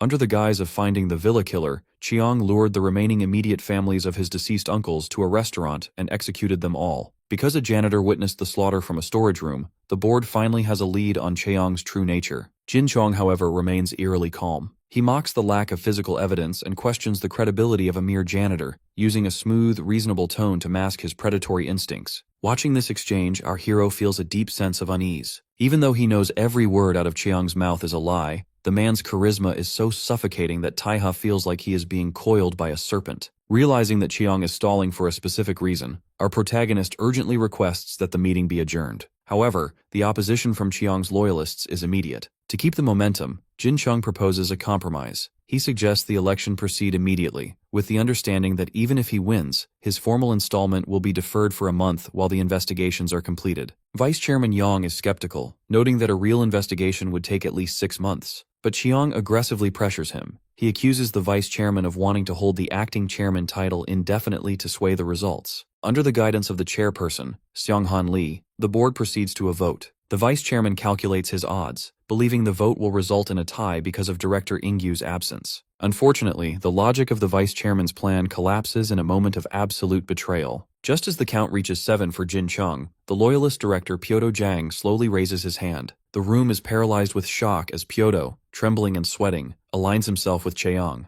Vice Chairman Yang realizes with horror that the words Cheong spoke earlier about not being a monster were a coded signal specifically for Pyodo. In a flash of realization, the vice chairman looks at the boardroom chairs. He had originally instructed Pyodo to install ceramic explosives in the seats of Cheong's supporters, to be used as a last resort if Cheong turned to violence. Because Pyodo has switched sides, the trigger is now in the wrong hands. Pyodo Jang, consumed by fear and guilt, presses the remote trigger. Our hero lunges to save the vice chairman, shouting for everyone to get down, but it is too late. A violent explosion rips through the boardroom, sending a spray of blood against the high-rise windows. While the loyalist supporters are decimated in their chairs, Jin Chung sits perfectly still, his face and suit splattered with the blood of his rivals. Amidst the carnage and the screams of the dying, the chairperson, a secret Cheong supporter, calmly continues the proceedings. He slams the gavel twice, officially declaring Jin Cheong the new chairman of Cheongu. Jin Cheong casually wipes blood from his face with a handkerchief. He looks at the dead bodies and mocks the roaches who thought they could hide from him. Our protagonist, sitting over the unconscious vice chairman and covered in the blood of the fallen, glares back at the new chairman with eyes burning with murderous rage. Our protagonist, streaked with blood and sweat, demands to know how Cheong could be insane enough to orchestrate a massacre in broad daylight. Strangely, Jin Cheong remains remarkably casual, even cheerful. He dismissively deflects the blame onto the traitorous Pyoto, suggesting the man simply had his own reasons for the stunt. Because Cheong feels untouchable, he mocks the foolishness of those who dared to poke a sleeping bear like himself. This arrogance triggers an immediate reaction from Haran Yan. The director, contorted with fury at being caught in the blast, launches a sudden assault. Unfortunately, her strike never reaches its target. The elite enforcer, Do Gyung Han, intercedes with a cold efficiency, grabbing Haran's arm mid-strike. While she snarls at the leashless mutt to let her go, Cheong remains perfectly still. He deceptively reminds her that he wasn't the one who physically set the bombs, suggesting her murderous intent is misdirected. Seizing the moment, our hero leaps over a desk, hurtling through the air with a tactical blade. Cheong merely glances up, seemingly unbothered, as Do Gyung Han delivers a devastating mid-air kick that sends Taiha reeling across the room. Haran Yan, pushed back by the shockwaves of the struggle, decides to shed her outer garment and prepare for a real fight. She declares that rather than reporting this to her sisters in the Yon household, she will simply finish Cheong right here. Our protagonist stands tall, face to face with the new chairman, vowing that their conflict ends today. However, the intervention of a pained groan from behind breaks his focus. Luckily, Vice Chairman Yang has survived the blast. While the injured elder struggles to his feet, Jin Cheong is already moving to the next phase of his plan. He places a call to Junsu Baek, issuing a command to alert the entire building that Taiha and the Loyalists have orchestrated a suicide bombing. Because of this lie, the lobby transforms into a kill zone. Moon Young-min, hearing the announcement, realizes the civil war has officially begun. A Loyalist guard is shot through the head instantly, spraying blood across the lobby glass. Hwang Junhyuk, casually blowing a bubble of pink gum, draws his handgun and accepts the grim reality. It is now open war. Back in the boardroom, our protagonist assesses his rapidly shrinking options. He realizes that if he doesn't kill Cheong now, he might never get another chance, especially with Do Gyung's backup on the way. He is haunted by the voices of his past,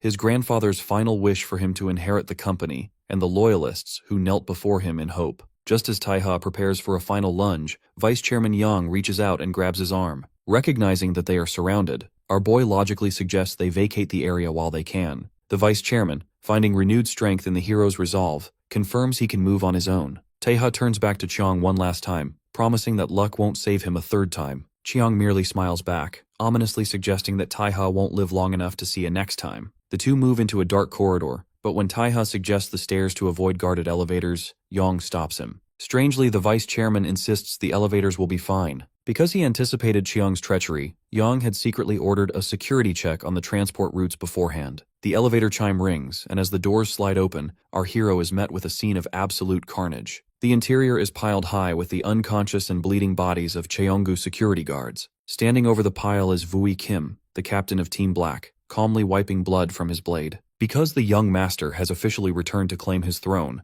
Vui Kim offers a loyal smile. He reminds Taiha that he no longer stands alone, apologizing for the delay before inviting the hero to begin their escape. Outside the Cheongu headquarters, the situation has escalated into a public lockdown. Police officers have cordoned off the area, using traffic batons to force the media away from the sealed main entrance. While journalists grumble that the security is overkill, their skepticism vanishes when a heavy gunfire echoes from behind the tightly closed metal shutters. Inside the lobby, the building has transformed into a war zone. A massive brawl is underway between rival security factions, with the area descending into a chaos of physical strikes and close-quarters combat. Youngmin Moon attempts to maintain the advantage by ordering his forces to spread out, utilizing handguns to prevent the opposition from closing in. However, Team Black is not easily deterred. Group 2 leader Ozra is forced to take cover behind a desk as bullets shred the furniture around him. He realizes with gritted teeth that the opposition has officially lost their minds, declaring an all-out war in the heart of their own headquarters. Luckily, the Loyalists coordinate their counterattack with clinical precision. When a Team Black member is staggered by a bullet that grazes and mangles his ear, he doesn't retreat. Instead, he holds the side of his head as blood sprays from the wound, using himself as a human shield to clear a path. This allows Ozra and another member to dash forward.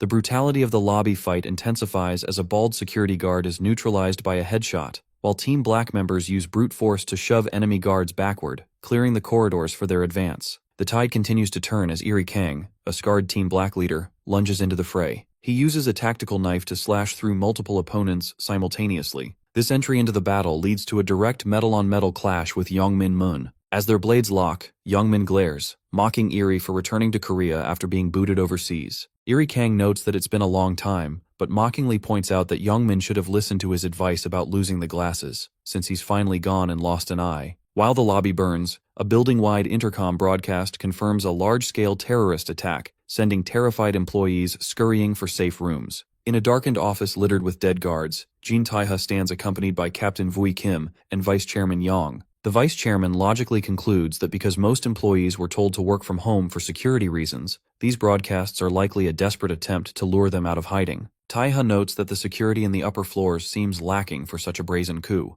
which Yang explains is because the bulk of Cheong's forces are likely busy subduing the media frenzy on the ground floor. Captain Vui Kim confirms that by using the board's private elevator, they have successfully reached the executive lobby on the 11th floor. He analyzes a blueprint of the building, deciding they must use the emergency stairwells on either side of the building to descend. He believes that moving between the two will help them catch the enemy off guard. Taiha somberly acknowledges that under normal circumstances, using any elevator would have been a death sentence. As they begin their descent through a creaking stairwell, Vice Chairman Yang's head begins to clear, allowing him to piece together Cheong's strategy. He realizes that even if the traitor Pyoto hadn't set the bomb off, Cheong would have become chairman anyway by securing 8 votes. However, Cheong deliberately provoked Pyoto, a devoted family man, into pressing the detonator by threatening him. Yang concludes that Cheong cannot allow any loyalists to live because reinvestigations into the Villa massacre and the yacht incident would strip him of everything he's gained. Captain Vui Kim realizes that their survival is a direct hit to Cheong's legitimacy,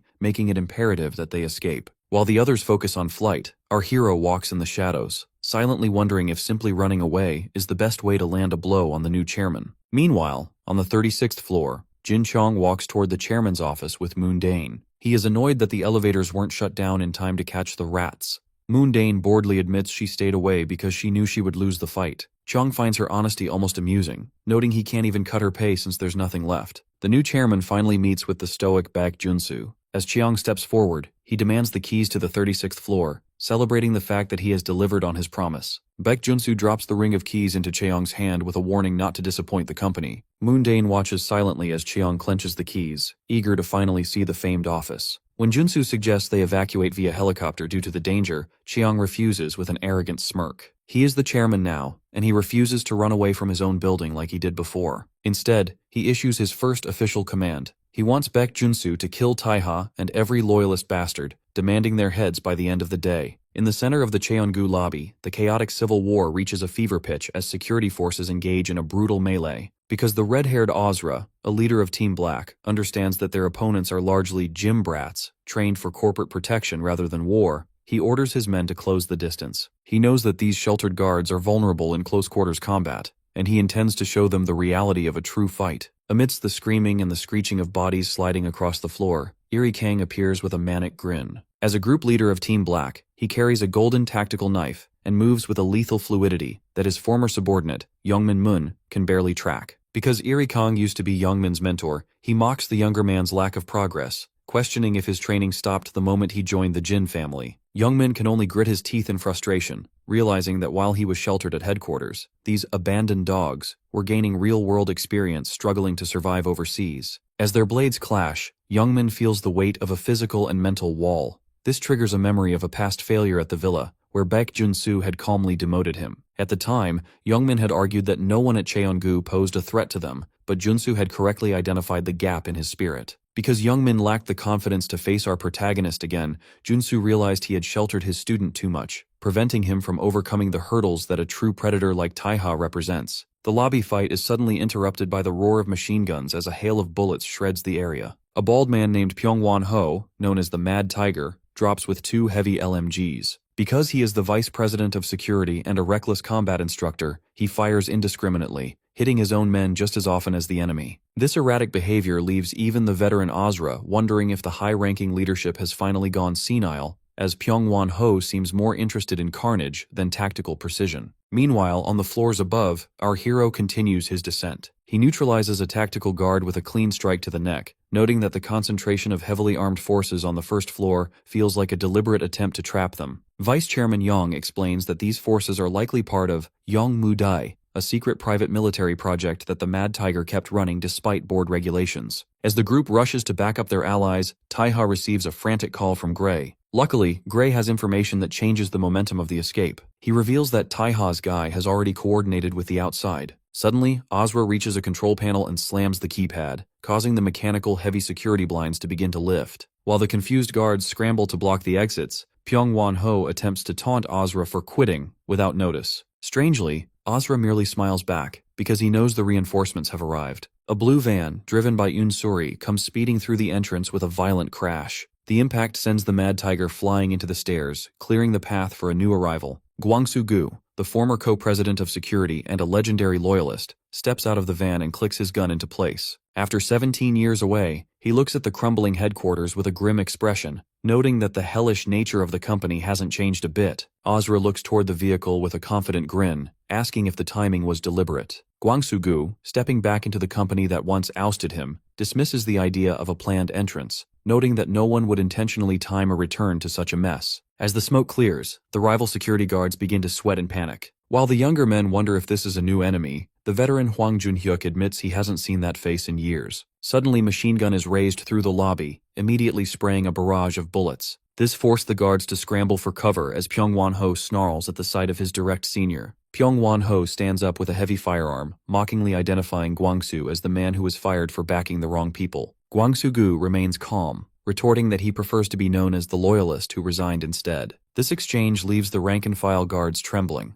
They realize Gwang-soo is the legend who originally built the entire Cheonggu security system alongside Baek Jun-soo. While the stalemate holds, Yoon Suri and Gray exit the van, shocked by the wreckage of the lobby. Azra is initially confused by the presence of these brats, but Gwang-soo insists they are trustworthy. He explains that Gray is a skilled data broker, while Suri was trained as a successor to the powerful Yeon family. Because of their specialized skills, the pair immediately sprints toward the elevator to reach the control room on the first basement floor. Unfortunately, Pyong-won-ho orders his men to kill the intruders. As the guards take aim, Gwang-soo-gu lunges forward, grabbing a man's arm to force the muzzle toward the floor. He begins a brutal lecture on combat, delivering a series of powerful strikes while critiquing the guards' poor grip and failure to manage recoil. He slams and kicks the men away, disgusted that the company's combat instructors have allowed the standards to rot so thoroughly. After Gwang-soo decimates the initial squad, Iri Kang orders the rest of Team Black to move in. Pyong-won-ho clicks his tongue in annoyance and prepares to fire, but Gwang-soo lunges at him. In a display of pure ruthlessness, the Mad Tiger yanks one of his own men forward to act as a human shield. Because he cares more about efficiency than life, he fires a bullet directly through his own pleading subordinate to hit Gwang-soo, then slashes outward with a knife. When Gwang-soo expresses his fury at the use of a human shield, Pyong-won-ho simply laughs, stating it is only right to remove useless weights from the payroll. As the two exchange heavy blows, the scene shifts to a memory from 2 days ago. Gwang-soo had met with Azra to identify the biggest threats within the current board. Azra warned him about Pyong-won-ho, recounting a horrific incident in the Middle East where Pyong-won murdered 16 hostages, and the terrorists alike just to vanish with the ransom. Strangely, Baek Jun-soo had personally retrieved this killer from Oman, claiming that Cheonggu needed absolute power, regardless of the moral cost. Back in the present, the intensity of the duel causes Gwang-soo's knife to shatter against Pyong-won's weapon. The Mad Tiger laughs at the broken blade, but Gwang-soo remains unbowed as he leans against the wall. He admits that he originally planned to avoid unnecessary confrontations today, but Pyong-won's lack of humanity has forced his hand. A red aura of fury begins to radiate from Gwang-soo as he stands up, declaring that the Mad Tiger must die.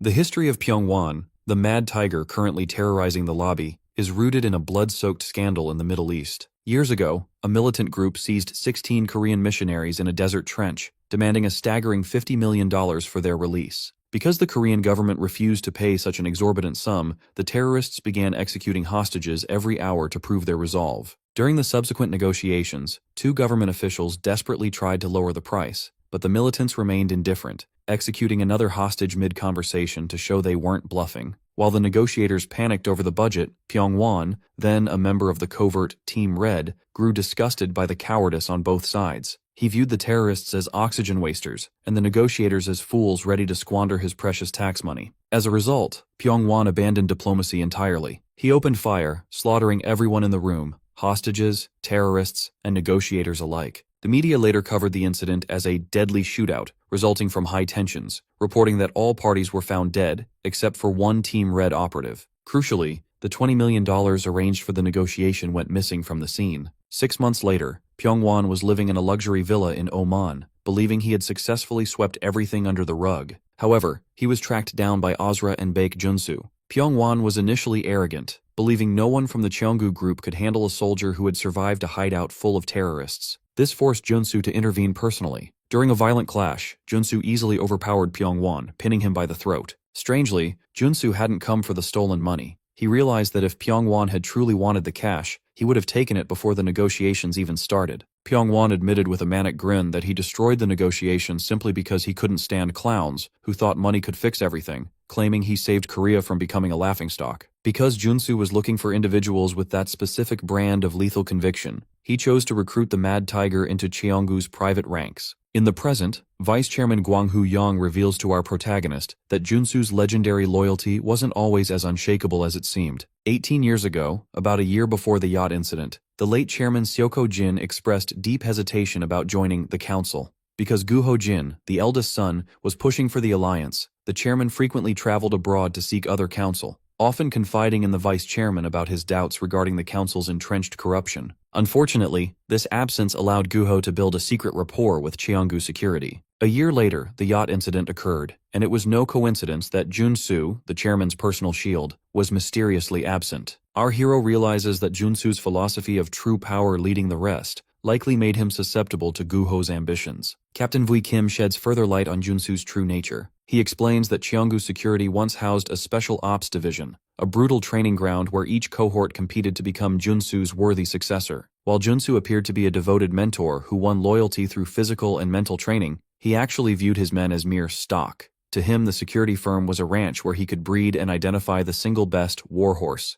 Because Vui and the other Team Black leaders were disposed of overseas once they were no longer useful, they know the cold logic behind Junsu's mask. They understand that the very chairmanship of Cheonggu only exists because Junsu allows it. He is the great power that defines the company, and he is a beast that will mercilessly snap the neck of any offspring or leader that falls sick or fails to grow. As the group moves through the stairwell, our protagonist suddenly stops. He asks Vui Kim to buy him time, a request that causes the vice chairman to panic. Gwang-hoo Young begs our boy to hide and bide his time, fearing that facing a monster like Junsu now will result in certain death. However, our hero refuses to run. He reflects on the legacy of his grandfather, his parents, and even his godfather, Regina Salerno. Because none of them taught him to abandon his family or his convictions, he decides that if Junsu is the force that defines Cheonggu, then Junsu is the one who must die. With a deadly focus in his, our protagonist prepares to confront the heart of the empire, no longer willing to play the role of the hunted. In a flashback from 17 years ago, a young Jin Taiha returns home from school, calling out to his mother. Because he is covered in bruises, his mother is immediately struck with worry, asking if he has been bullied again,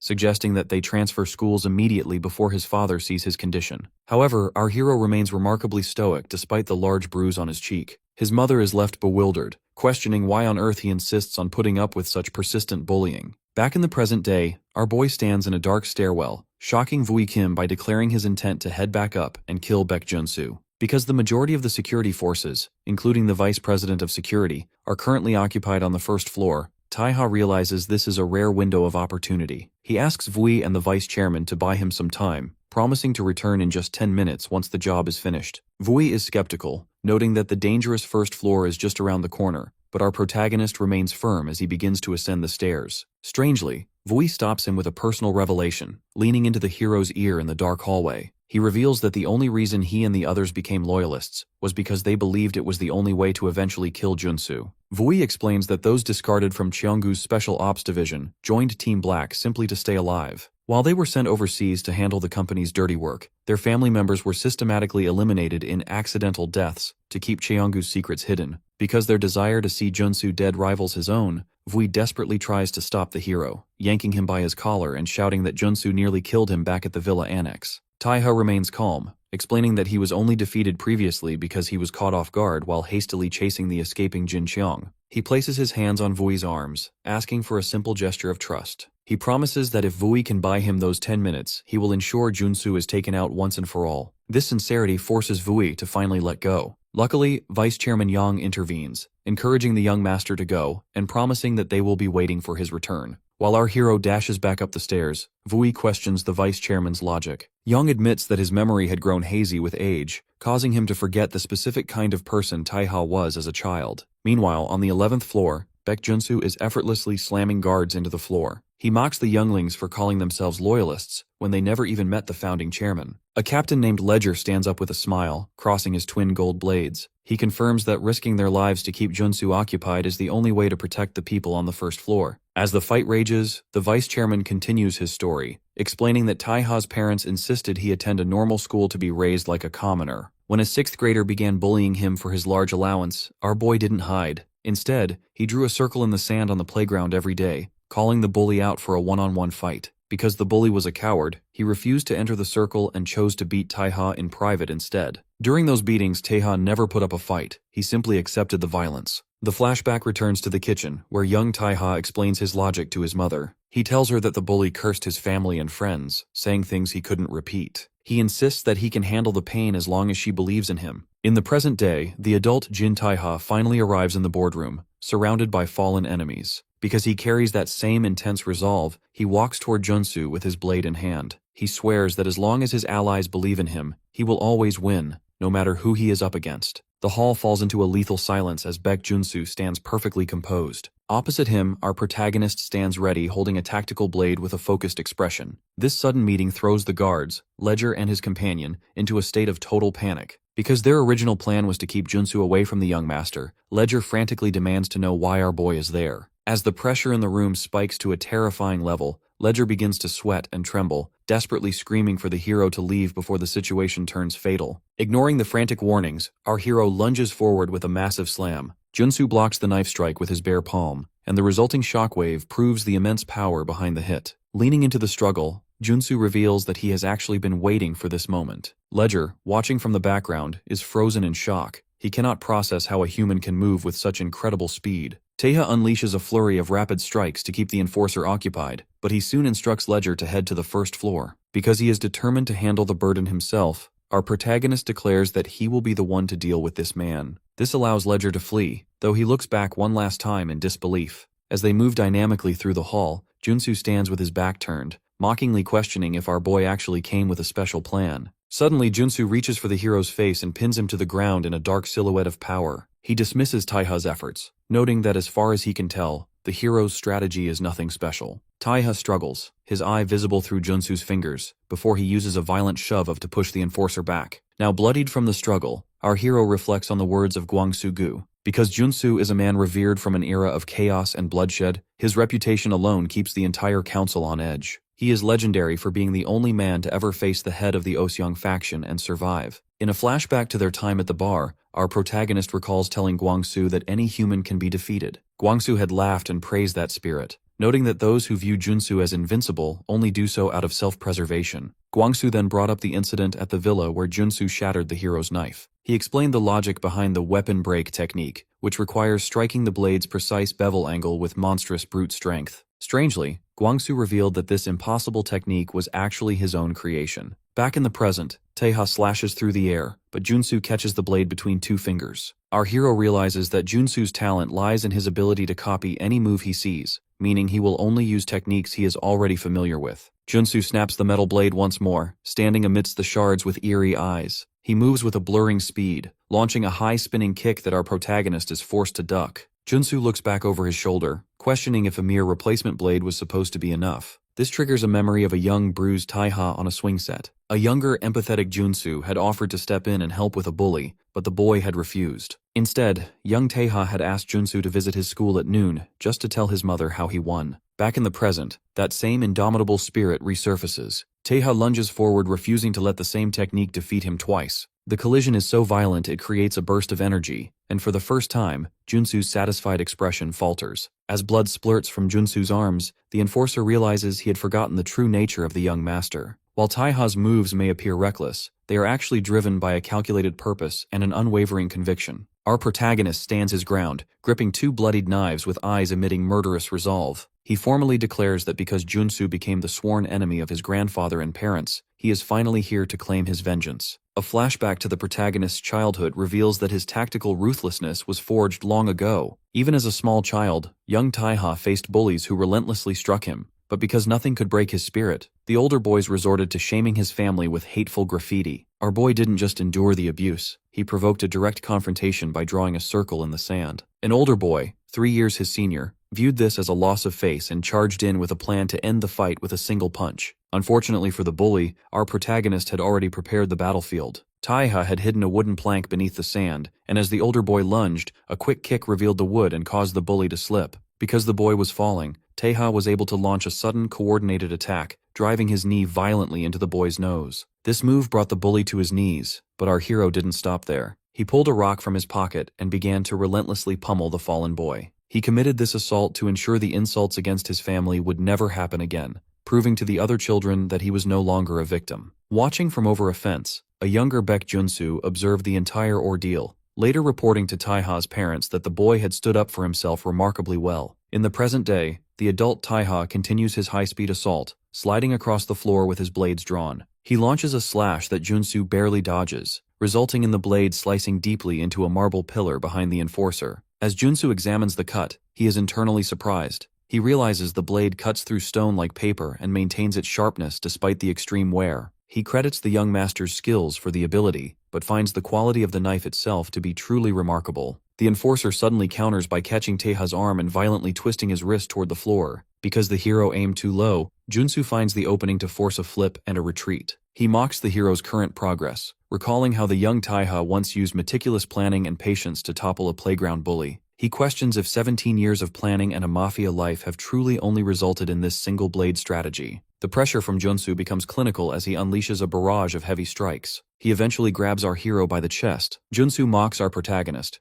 asking if he honestly believed that the strength he gained overseas would be enough to defeat someone like him in a country where bloodshed is a daily occurrence. This assault concludes with Taiha being sent flying into a wall with a massive impact. Strangely, as Junsu stands in the center of the room, blood suddenly splatters across his own chest. The enforcer is stunned, wondering when the hero managed to land the strikes. As our bloodied protagonist lies on the floor, he recalls the teachings of Regina Salerno. She once explained that some people are simply God's favorites, born with innate talent and skills that make everyone else feel like mere mortals. Because Regina viewed herself as one of these all-around wonders, Taiha had asked her if it was possible to win against such monsters. With a confident smile, the underboss of the Salerno family assured him that he could, simply because he is her pupil. In a moonlit forest clearing years ago, a young Jin Taiha struggled to find his footing while enduring a grueling training session. Regina Salerno stood over him, casually resting a red toy hammer on her shoulder as she mocked his exhaustion. Because our protagonist was barely able to stand, he began to doubt his own potential, wondering if he could ever truly compete with those in a league of their own. Regina responded to this insecurity with a smirk, before suddenly swinging the toy hammer into his side with massive force. The impact sent the young hero spinning through the air until he crashed into a tree. When the boy questioned if the toy was actually made of steel, Regina simply explained that if he intended to do nothing but take hits, he could never expect to win. Later that night, as the two sat by a waterfall, Regina provided a more clinical explanation for his training. She explained that muscles are divided into red, slow-twitch fibers for endurance and white, fast-twitch fibers for power. Because our protagonist possessed exceptional fast-twitch fibers and long legs, she determined that speed was his ultimate weapon. Although the young man had already committed to using knives to complement that speed, he remained haunted by his lack of intel on Baek Junsu. He knew that the chairman's bodyguard was undefeated against everyone except the Oseong boss, making him a mountain our boy felt unready to climb. To snap him out of his reflection, Regina suddenly lunged at him with a real knife. Because he felt the immediate threat of death, our hero's instincts took over, allowing him to dodge a strike he usually failed to avoid when it was just a toy hammer. Regina revealed the cold logic of her teaching. Taiha was the type of person who only truly improved when his life was on the line. She recalled how he once stabbed his own hand to show his grit, proving he only acts when death is near. She told him that his only path forward was to treat every encounter as a kill or be killed fight. In the present day, adult Taiha stands on a blood-stained floor, clutching those memories as he faces his own mortality against Baek Junsu. Meanwhile, the lobby of the headquarters has descended into a brutal slugfest. The Mad Tiger, Pyongwon Ho, launched a blow of strikes at Gwangsu Gu, screaming for the older man to die. Luckily, Gwangsu remained steady, catching the Mad Tiger with a massive punch to the face and following up with a rapid sequence of heavy blows. Unfortunately, Pyongwon's stamina proved to be unbelievable. He retaliated with a punch that sent Gwangsu sliding across the room, prompting the red-haired ally, Ozra, to rush to his side. While Guangsu admitted he was no longer in his prime, he noted that Pyongwan was a brute whose strength far outweighed his actual skill. Desperate to turn the tide, Pyongwan screamed into his radio for the Youngmu division to reinforce him, but his subordinates reported that they were trapped. This was because Yunsuri and Gray had successfully taken over the control room. By hacking the building's systems, they lowered heavy containment barriers, effectively blocking the armed forces coming down from the 8th floor. As Guangsu listened to the update over his earpiece, his relief was short-lived. Gray reported that our protagonist was currently on the 11th floor, engaged in a solitary duel with the white-haired Baek Junsu. This revelation left both Guangsu and Ozra in a state of pure shock. Ozra frantically asked about their captain, who had gone to rescue the others, but Suri struggled to keep up with the chaotic reports. While trying to identify the mustache captain on the monitors, her eyes suddenly widened in disbelief. On one of the screens, she spotted a woman, Lady Heron, with her arms chained high above her head, held captive within the very building they were trying to dismantle. As Suri was once a trainee at the Doyusa, she recognizes the high-ranking lady and uses the intercom to reach out. At first, Heron is skeptical of this stranger, but her eyes widen when Suri reveals herself as the successor who famously ran away after breaking a sacred tree. Luckily, the shared history bridges the gap. Heron realizes that Suri is likely in the building because of her connection to Jin Tai-ha. However, Heron remains a realist. She warns Suri that the girl isn't skilled enough to mount a rescue. Because the monster Baek Junsu raised, Do-gyung Han, is currently stalking the dark corridors toward them, Heron issues a final desperate command. She instructs Suri to deliver a vital message to the head of the Yan family, realizing that the current situation has escalated far beyond a simple kidnapping. Meanwhile, the lobby has descended into absolute carnage. Asra and Guangsu-gu are hunkered down behind a desk, struggling to survive a relentless barrage of pistol fire from rival guards. Asra is frustrated, shouting that while our hero is off fighting the legendary Baek Junsu one-on-one, they are stuck in a stalemate on the ground floor. Guangsu-gu reflects on the sheer gravity of the moment, finding it almost unbelievable that our boy is actually holding his own against the strongest man in the company. Strangely, the pressure on the loyalists is relieved when a silhouette blurs through the air behind the enemy lines. Captain Vui Kim appears like a ghost, spraying blood across the floor with a lethal horizontal slash that decimates the guards. Because Vui Kim and the vice chairman have finally linked up with the lobby team, the group feels a momentary surge of relief. However, the situation remains dire. Vui Kim reports that they are still dangerously outnumbered. He reveals that our hero promised to finish his duel and return in 10 minutes, and only 5 minutes remain. Vui makes it clear that if our protagonist isn't back by then, they must pull out immediately, even if it means leaving the heir behind. Unfortunately, their window of escape is slammed shut when Pyongwon-ho arrives with a new nightmare. A squad of elite soldiers in full tactical gear, the Yongmudae, appears from behind the security barriers. Guangsu-gu is horrified to see this unofficial armed force, as their presence is a flagrant violation of the committee's rules. Pyongwon-ho issues a command to take no hostages and kill everyone in the lobby. Realizing they can't win a head-on fight against a small army, Vui Kim orders Ozra to escort the vice chairman to the main gate. Despite Ozra's worry about our hero upstairs, Guangsu-gu and Vui maintain a baseline conviction. Because he is the master they've pledged their lives to, they believe he will inevitably win and return. High above on the 36th floor, the atmosphere is disturbingly quiet. Jin Chong has finally breached the chairman's office, only to find it is a modest, cluttered space filled with old electronics and a simple fan. He mocks his father and grandfather for maintaining such a dump,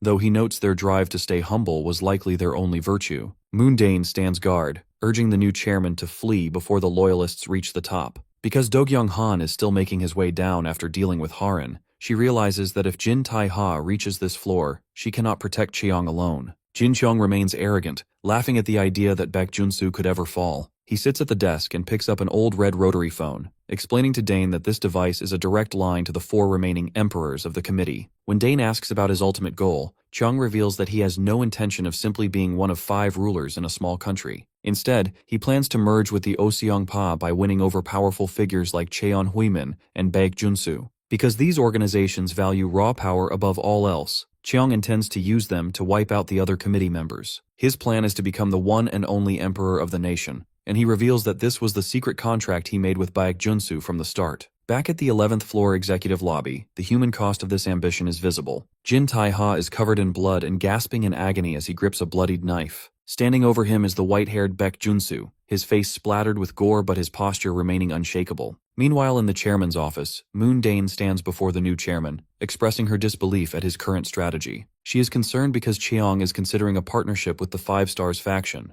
the very group responsible for assassinating the president and destabilizing the nation. Because this syndicate operates purely on a hierarchy of strength, Chiang remains composed as he dials a red rotary phone. He explains the logic of his plan by comparing the faction to a group of beasts. He believes that to rule them, one simply needs to eliminate their leader. As he smirks and twirls the phone cord, he notes that even a man as disciplined as Baek Junsu understood this necessity, which is why the enforcer spent years grooming a successor in the Special Operations Division. Meanwhile, the executive lobby is consumed by the sound of clashing metal and shattering wood. Our protagonist and Baek Junsu are locked in a high-speed duel, their movements leaving trails of dust across the dark floor. Because Junsu possesses overwhelming physical power, he delivers a sweeping kick that connects with the hero's side, sending him reeling. Our boy crashes onto the stone floor and skids backward, struggling to push himself back up. Baek Junsu stands tall and evaluates the situation, internally acknowledging that while Taiha is inferior in raw strength and stamina, he possesses one divine talent that cannot be easily blocked: instantaneous speed. As Jin Taeha lunges forward again with explosive energy, Junsu relies on his vast experience to anticipate the strike. Although the speed is blinding, Junsu uses the protagonist's own momentum to flip him over his shoulder, slamming him headfirst into the floor with a violent impact. Baek Junsu stands in the center of the room, reflecting on how he has mastered every martial art developed throughout human history for survival and conquest. Strangely, despite this absolute mastery, Junsu realizes he has yet to land a clean, decisive hit on the hero. Our protagonist skids away, breathing heavily as blood drips from his face. He realizes that Junsu is not just strong, but specifically trained to hunt killers. Because of this, Taiha knows that if his reactions had been even slightly slower, his head would have been crushed. Fortunately, his hands are still functional, which drives him to roar and charge once more. He never repeats the same technique twice, cycling through unpredictable styles like Muay Thai, Aikido, and boxing, to prevent the enforcer from establishing a rhythm. Baek Junsu is impressed by the hero's unyielding resolve, but he remains steady as the two clash blades inches apart. Our protagonist explains the logic behind his persistence.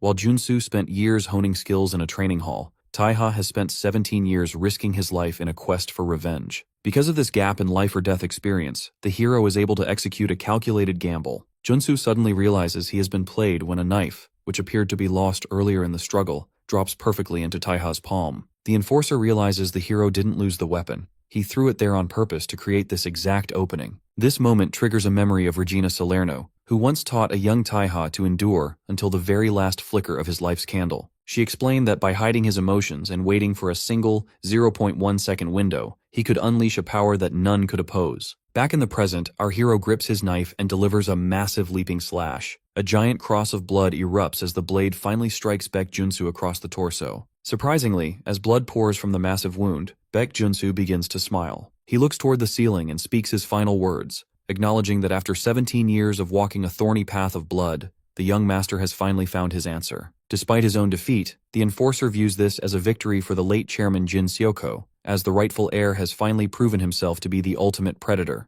In 1988, while thousands of snow-white balloons were being released into the sky to celebrate the Seoul Olympics, a much darker reality was unfolding in the district of Incheon-dong. Because the government launched a big city renewal project, the celebratory anthem of the games was drowned out by the roar of excavators tearing through residential neighborhoods. These real estate sharks arrived in designer tracksuits, causing longtime neighbors to turn on one another as they split into factions of landlords and tenants. Tragedy struck our enforcer's family when his father, who had raised him alone, was beaten to death by hired thugs wielding steel pipes. Amidst this nightmare, a young Baek Soo-hyun stood firm, telling her younger brother, Baek Junsu, that it wasn't the time for tears. Because their father was gone, Soo-hyun became the boy's hero, working tirelessly and taking care of him without ever letting her grades slip. Baek Junsu realized he had nothing to offer but his own body, so he spent his dawns delivering newspapers and his evenings hauling scrap metal to support her. Soo-hyun spent her nights studying by candlelight, fueled by a dream to join the Cheongu group as a semiconductor engineer. She wanted to change the world and wrote about these aspirations in a diary using a fountain pen their father had bought her.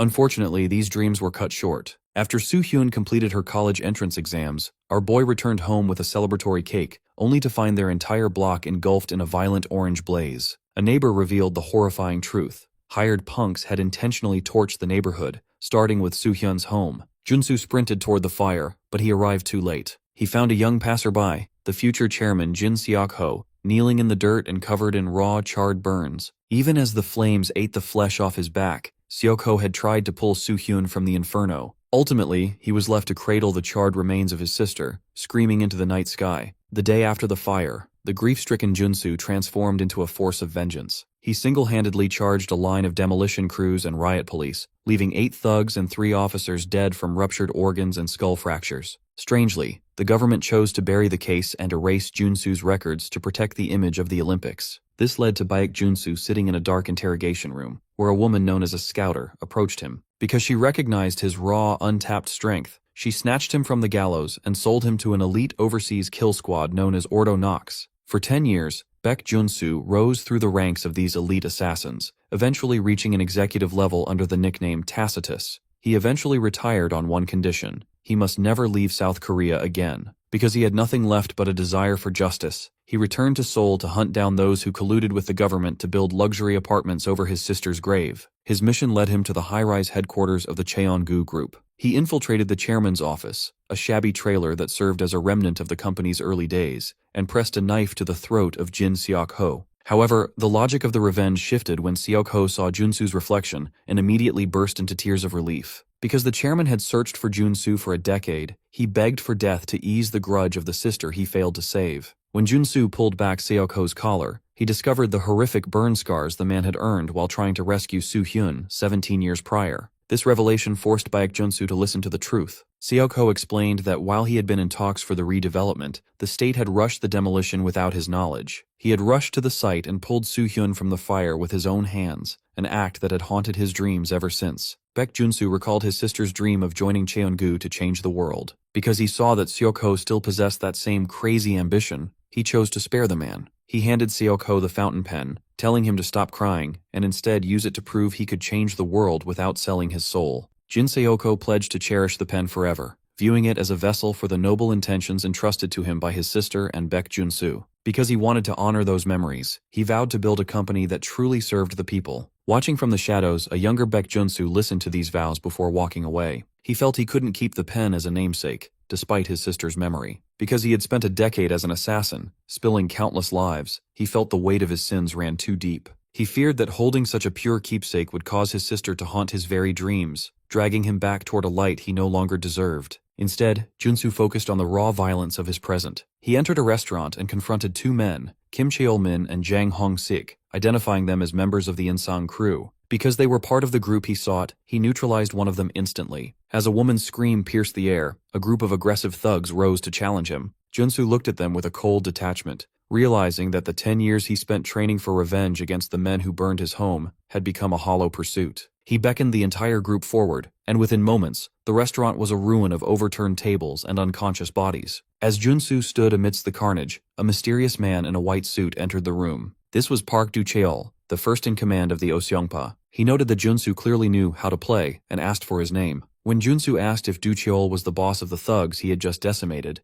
the man confirmed it with a broad smile. Junsu lunged with a punch, but for the first time in his life, his attack was blocked. Park Du-cheol caught the fist in his palm with ease. Because his strike was stopped, Junsu finally looked at his opponent clearly, noting that the man's eyes radiated an incredible, tiger-like vitality. They fought for over 40 minutes, an intense duel that left the restaurant's other executives as mere spectators. Eventually, Junsu fell to his knees, panting and defeated. He had never encountered a human who possessed such monstrous strength using only bare fists. Expecting death, Junsu told the victor to kill him. However, Park Du-cheol laughed, claiming the fight made him feel like he was at an amusement park. He demanded to know Junsu's story. Exhausted, Junsu explained his quest for revenge, only to learn that his original enemies, the Insang crew, were already gone, swallowed up by the consolidation of the Oseongpa. When Junsu dismissed the man as just another thug, Du-cheol roared with laughter. He argued that their status didn't matter as long as they had the power to achieve their purpose. He explained that they used force to stop corrupt politicians and loan sharks when the state had failed the people. Surprisingly, Du-cheol let him go, silencing his subordinates' objections by acknowledging Junsu's right to seek his own path. After completing his revenge, Junsu returned to Jin Seok-ho and volunteered to be his bodyguard. He was curious to see how the man would grow the Cheongu group. For years he watched as Seok-ho built a company beyond reproach, showing deep loyalty to his loyalist faction, while his own incompetent children, Gu-ho and Ju-hee, began to scheme for power. Eventually, Cheongu became the global technology leader Junsu's sister had once dreamed of. Unfortunately, as Jin Seok-ho aged, he began to lose his vigor. He turned a blind eye to corruption and stopped looking toward the future. Seizing this weakness, Gu-ho Jin entered the office with a grin, announcing that the committee had finally invited Cheongu to join. This news sent Seok-ho into a rage. Because he remembered the sister who died in the fires of a state-meddled redevelopment project, he believed corporations should never interfere in state affairs. Junsu soon learned the secret behind the chairman's sudden lethargy. Seoko had terminal bile duct cancer. He realized the chairman was tolerating corruption only to avoid making enemies for his chosen successor. While the IMF crisis threatened to collapse the company, Seoko remained unshakable, believing in his people to rebuild. He eventually selected his third son, Jin Soo-hyuk, to lead, specifically to train the brilliant young Jin Taiha.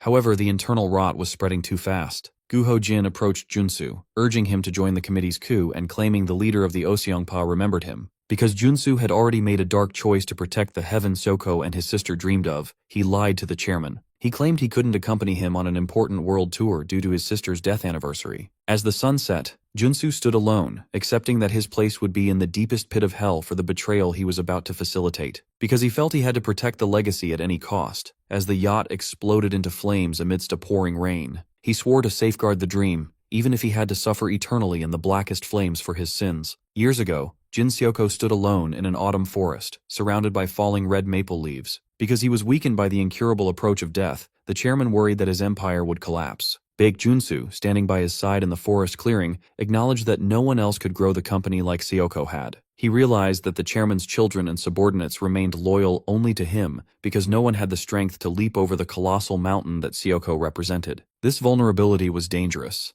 Junsu feared that if a monster like Park Du-cheol decided to devour the firm, there would be no one to stop him. In the present day, Baek Junsu stands in a dark hall, blood dripping from the stump of his severed arm. He realizes that the only way to safeguard the legacy is to join the committee until he gains the power to protect it himself. Because of this singular focus, he delivers a massive shadowed kick that sends our protagonist flying through the air. Taeha's ribs crack internally, forcing a cry of agony as he realizes that despite his own growth, the enforcer has somehow gotten even faster. Our hero struggles to his feet, bloodied and gasping, wondering how a strike he was certain he blocked could cause such damage. He barely slides under the next strike, shocked to find that while he is caught up in speed, Junsu still manages to land a heavy blow to his abdomen. As blood spills from our boy's mouth, he executes a vertical slash with murderous intent. He knows that those who fear death are easy to handle, and he has long abandoned that fear. Strangely, Junsu's past actions were all a calculated play for time. Putting the weak Jin Guho out front was merely a distraction until he could find a true successor, someone with power even greater than his own. Back in the present, Taiha hunches over, clutching his bleeding side. He realizes his ribs are shattered to the point that his internal organs might spill out if the wound opens further. However, he screams at himself to ignore the pain.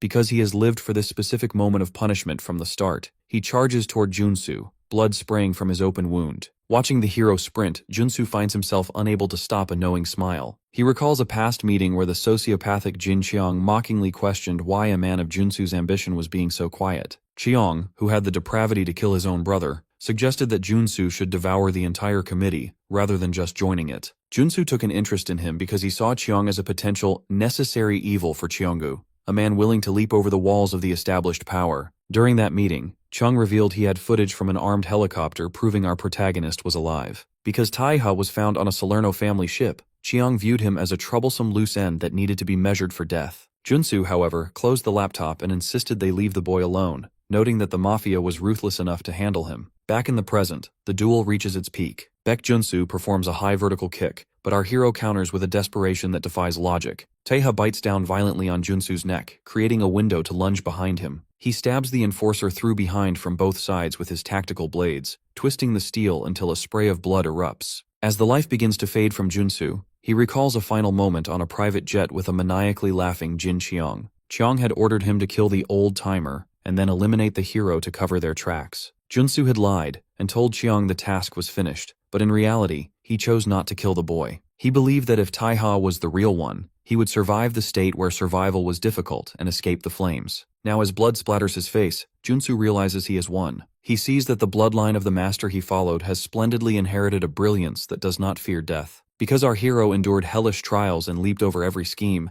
he has surpassed the very walls Junsu spent his life building. In the bright sunlight of his fading mind, Junsu sees the child who inherited Seoko's intellect, now walking the path of his own warrior life. With a final, screaming slash from the young master, Junsu realizes his long apology to the late chairman is finally complete. The legacy of Baek Junsu ends as his severed head tumbles across the floor of the executive hall. In his final moments of consciousness, the fallen enforcer reflects on the complicated bond he shared with the late chairman, Jin Seoko. He realizes that the day his sister died in the flames was the turning point that set them on two very different paths. While Seoko chose to build an empire, Junsu had lived a lie, harboring a silent resentment toward the chairman's growing softness. He wonders if Seoko truly saw through his betrayal or was simply oblivious. Because he viewed Seoko's kindness as cowardice, Junsu had judged him unworthy. But as he stares at the black fountain pen now held by the bloodied Jin Taiha, he realizes he was the one being judged. Seoko had conducted a rigorous personnel evaluation and concluded that Junsu was never meant to inherit the company's future. He accepts that Seoko left a different future behind,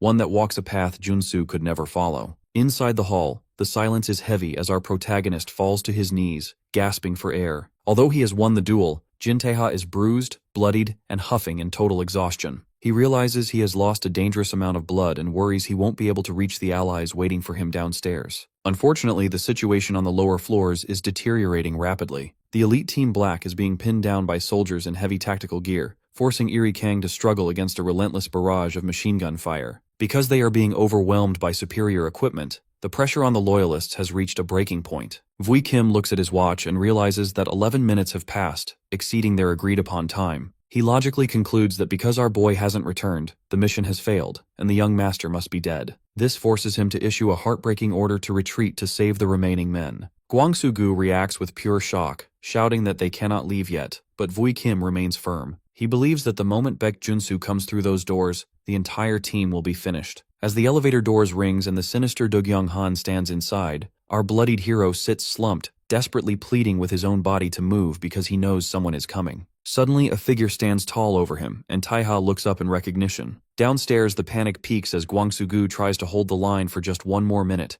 only for Vui Kim to yank him back, screaming that they have to face the failure. Strangely, the retreat is interrupted by a dash through the lobby. Nameless suddenly appears, carrying a bloodied and unconscious Jin Taiha on his back. He screams at the team for their hesitation, announcing the impossible truth. Baek Junsu is dead, and Taiha is the one who killed him. This revelation leaves Pyongwon Ho and the rival guards in a state of frozen disbelief and total disbelief, as the pillar of their power has finally collapsed. While the loyalists scramble to escape, the scene upstairs remains chillingly quiet. Do Kyung-han stands alone before the severed head of his mentor. He touches his chest with a puzzled expression, wondering if the death of the man who raised him finally means he is free. Rather than showing grief, he merely smirks through the blood splatters on his face and walks away, leaving the past behind him. Outside, the escape is nearly thwarted by the pressure of the pursuit. Vui Kim offers to stay back and hold the line as a penance for doubting the hero, but Gwangsu-gu refuses to let him play the hero. Because the company's future now rests on the younger generation, Gwangsu reminds Vui that he needs to remain and serve the young master. The veteran loyalist decides to make a final stand alone,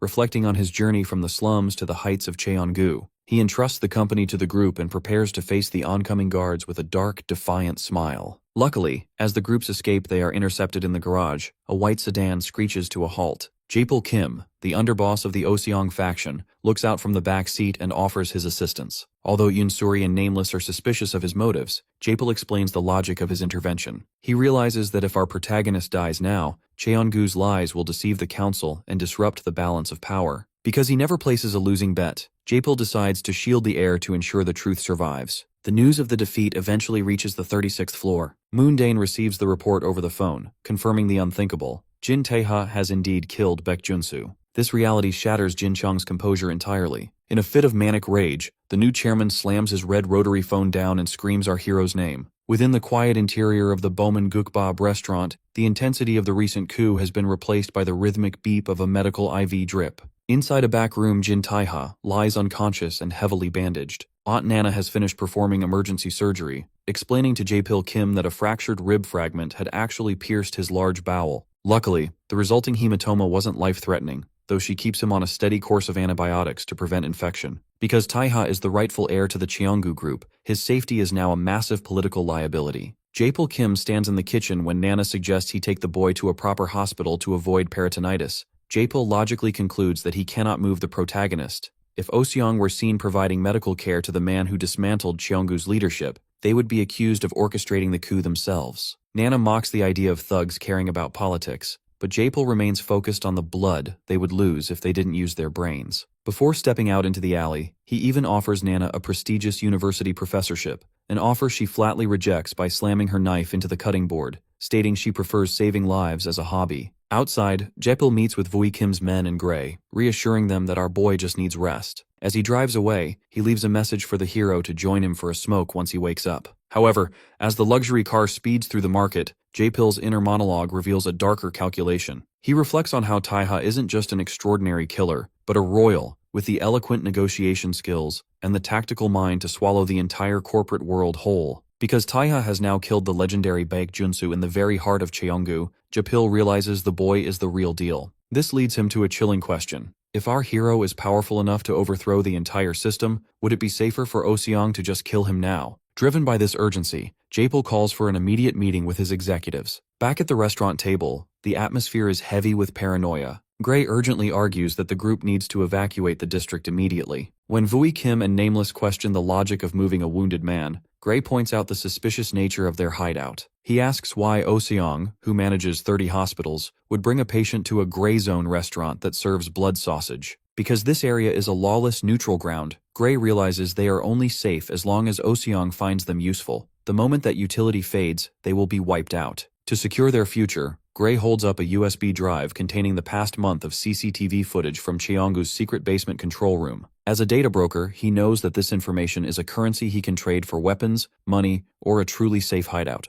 Meanwhile, a different kind of negotiation is happening on a K-rail subway train. Vice Chairman Gwang-hoo Yong is forced to ride public transit, standing over a man lounging across the seats. This is Min Chung-heo, the vice chairman of the Dobang Association. Heo mockingly asks if the fancy corporate cars are all gone, but Yong ignores the insults. With a wide-eyed desperation, the vice chairman begs Heo for help in placing our protagonist on the chairman's seat. Heo initially laughs, demanding compensation for the pitcher and batter incident first, which Yong agrees to pay at a staggering rate of 1.3 billion won. However, the tone shifts when Yong offers a dangerous trade. If Heo assists the young master, Yong will help Heo eliminate the current Dobang chairman to seize that position for himself. This cold ambition causes every man on the train to draw a gun on the vice chairman. Heo pulls down his sunglasses, his one eye revealing a predatory interest in whatever is making the old man so gutsy. Elsewhere, night falls over the traditional estate of the Yan clan of Changju. High in the air, Yoon Sori is held suspended by nearly invisible wires, a signature restraint of the clan's chiefess, Baekchung Yeon. Watching from the rooftop, Baekchung mockingly notes that her dear former disciple has finally returned. Because Sori fled the clan years ago, the chiefess suggests she has only come back to die for her past wrongs. Luckily, Sori isn't intimidated. Despite being bound in midair, she looks up with a fierce expression and tells the deranged hag to cut the act and open the door. Under the traditional eaves of the Yan clan's foundational training ground, a tense negotiation unfolds over a cup of high-grade Hadong tea. Baekchung Yeon, the clan's chiefess, praises the refined taste of the tea, noting that once someone experiences such quality, they can never return to cheap street coffee. Despite the hospitable offer, Suri Yoon refuses to relax because she is on a strict mission from the imprisoned Lady Heron. She demands to speak with the head of the clan personally, but Baekchung is skeptical. The chiefess finds it hard to believe that a high-ranking officer like Heron could be bested by the Cheonggu group,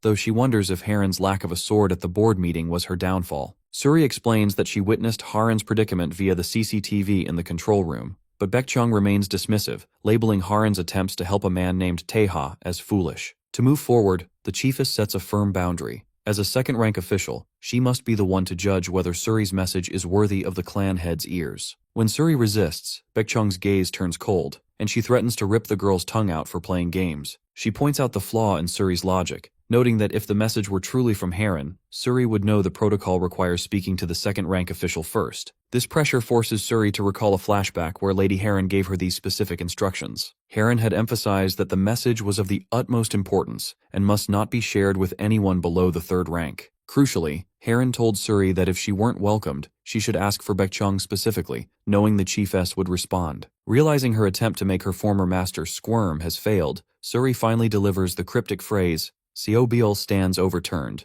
Baekchung immediately recognizes the weight of these words because they signal that a coup has occurred. She agrees to inform the clan head, but instructs Suri to head inside and rest, making it clear the girl is not permitted to leave. Suri realizes she was never going to be allowed to walk away, which Baekchung confirms with a smile. The chiefess explains that the Yeon clan has maintained its exclusivity for over 1,000 years, dating back to the legendary Manhwa cadets. She admits she only tolerated Suri's rebellion because she knew the defector would eventually return. Suri clenches her fist but agrees to stay under 2 conditions. She must be allowed to visit her father twice a week, and the clan must help Taiha just once. She explains that this request is a personal plea to Baekjeong as her master, fueled by a debt of gratitude for Taiha saving her hometown. Baekjeong finds the request self-righteous, and questions why a high-ranking official would care about such petty matters. However, Suri catches her master's interest by suggesting that Baekjeong keeps her around simply because she wants her. To demonstrate the reality of the clan's power, Baekjeong leads Suri through the garden where young trainees, aged 4 to 6, are practicing. She explains that the clan scouts children with exceptional potential, training them to become either elite warriors in the Western Division or intellectual diplomats in the Eastern Division.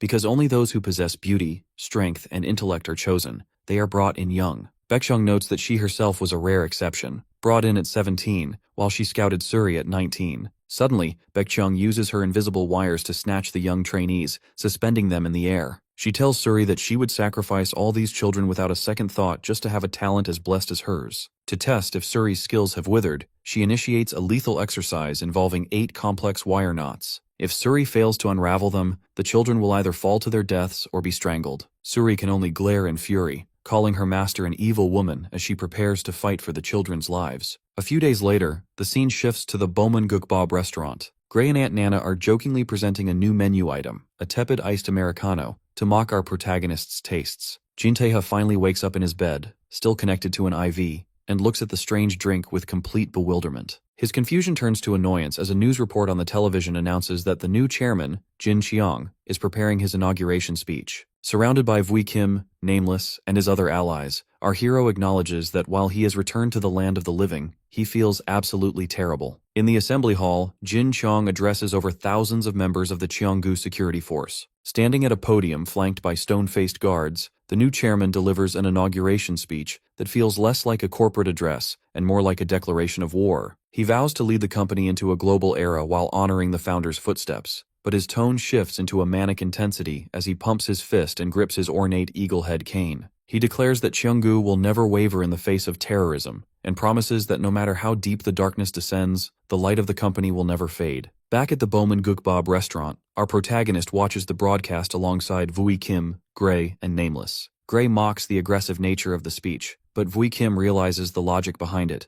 With the core executives gone and Baek Junsu dead, Cheong is desperate to rally the remaining forces. Despite the bandage on his cheek and his lingering wounds, our boy is focused on the fate of Gwangsu-gu. Because Gwangsu is not on the official casualty list, Taiha instructs Gray to continue the search, hoping to at least find his body if he hasn't survived. While the hero recovered, the rest of the team remained active under the directive of Vice Chairman Yang. Vui Kim explains that the vice chairman has gone to seek help from the Dobang Association, leveraging his personal ties. The logic is simple. Assuming the chairmanship is meaningless without the support of the council members who control the country. Simultaneously, Yoon Suri has returned to her roots at the Yan clan of Changju. Gray reveals that she is on a double mission to reveal that Cheonggu is holding one of their own captive while seeking the support of the very people who taught her those wire techniques. Amidst these shifting alliances, a message arrives from Jae-pil Kim of the Oseong faction, inviting our protagonist back to the cigar lounge. Despite Aunt Nana's warnings from the kitchen that a slight fall could still be fatal and Vui Kim's suspicion that it's a trap,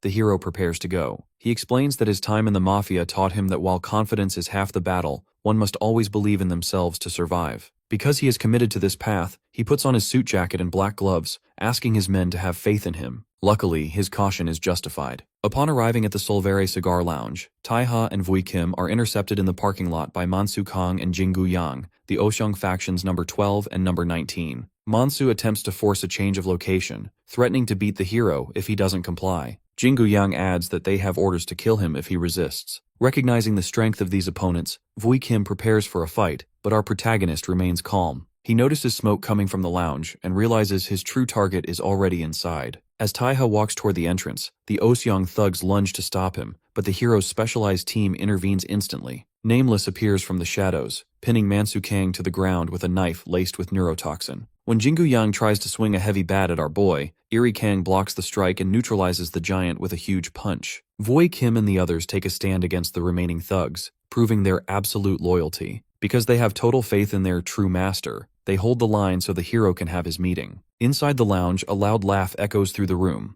The Oseong boss, Doochil Park, sits with Jae-pil Kim, mockingly scolding his subordinate for testing a man who was strong enough to kill Baek Junsu. Dookiel waves our hero over, officially identifying himself as the number 2 of the faction. Taiha ignores the pleasantries and heads to the counter to select a specific cigar, eventually sitting opposite Jae-pil. Jae-pil attempts to apologize, explaining that the scuffle outside was a necessary performance to make their meeting look like a coincidence to outside eyes. However, our hero has no interest in small talk. He lights his cigar and looks toward Jae-pil, telling him to leave the room. Because he recognizes who holds the real authority, Taiha dismisses the subordinate so that the adults, the true power players, can have a real conversation. This bold move catches Jae-pil Kim off guard, but Doochil Park allows him to stay. Jae-pil complies, noting that he will check on the men to ensure no problems arise outside, leaving with a wish for a fruitful talk. Once alone, Doochil leans forward and reveals the dark history of his underboss. He explains that Jae-pil was once a righteous prosecutor until the Oseong faction murdered his family. Driven by a thirst for vengeance, Jae-pil eventually blew up the former underboss in a car explosion. When Doochil finally caught him, he was moved by the man's defiant scream, claiming he would show the world a place where beasts like Doochil couldn't survive. Because Doochil found this righteous fire interesting, he took the former prosecutor into the fold. Strangely, our hero remains unimpressed by this tale. He notes that the Oseong faction seems to be out of control and questions why they even bother with such complex mergers. Doochil laughs, attributing it to a youthful ambition for world domination.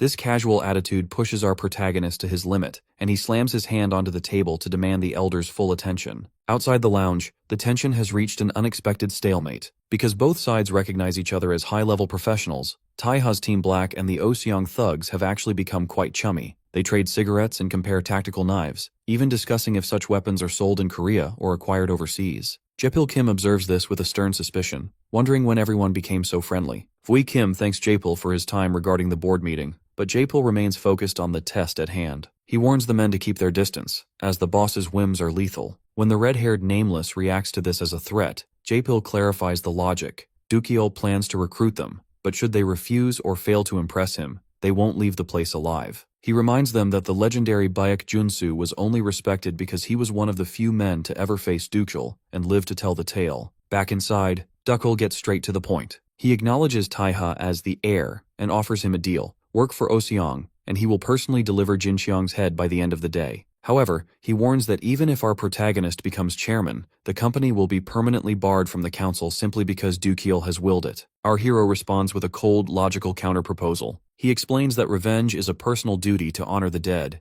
meaning the death of Jin Xiang is only meaningful if he delivers the blow himself. Furthermore, he clarifies that his roots now lie with the Salerno family in Italy. Because he has determined that Oseong likely won't interfere with his revenge, he boldly offers to let Doochil leave in peace. This arrogance triggers a massive surge of murderous aura from Doochil, who looms over the table like a monstrous silhouette. He screams at the arrogant bastard for thinking he stands a chance while still recovering from his wounds. Taiha doesn't flinch, exhaling a calm puff of smoke and noting they aren't monsters or monkeys who should make a ruckus in a nice establishment. The arrival of a startled waiter breaks the tension, forcing Doochil to dismiss his excitement with a laugh. Because he recognizes the genuine, predator-like conviction in our boy's eyes, the Oseong leader decides to spare him, noting that he can tell the hero is genuine. As the meeting concludes, Doochil instructs the hero to relay the truth of Cheong's coup to the council. Taiha stands his ground as he makes it clear that while they can handle the politics, anyone who dares to block his path to revenge will be eliminated without hesitation. The funeral hall is a somber landscape of white lilies and rising incense, all centered around the memorial portrait of the fallen master, Baek Junsu.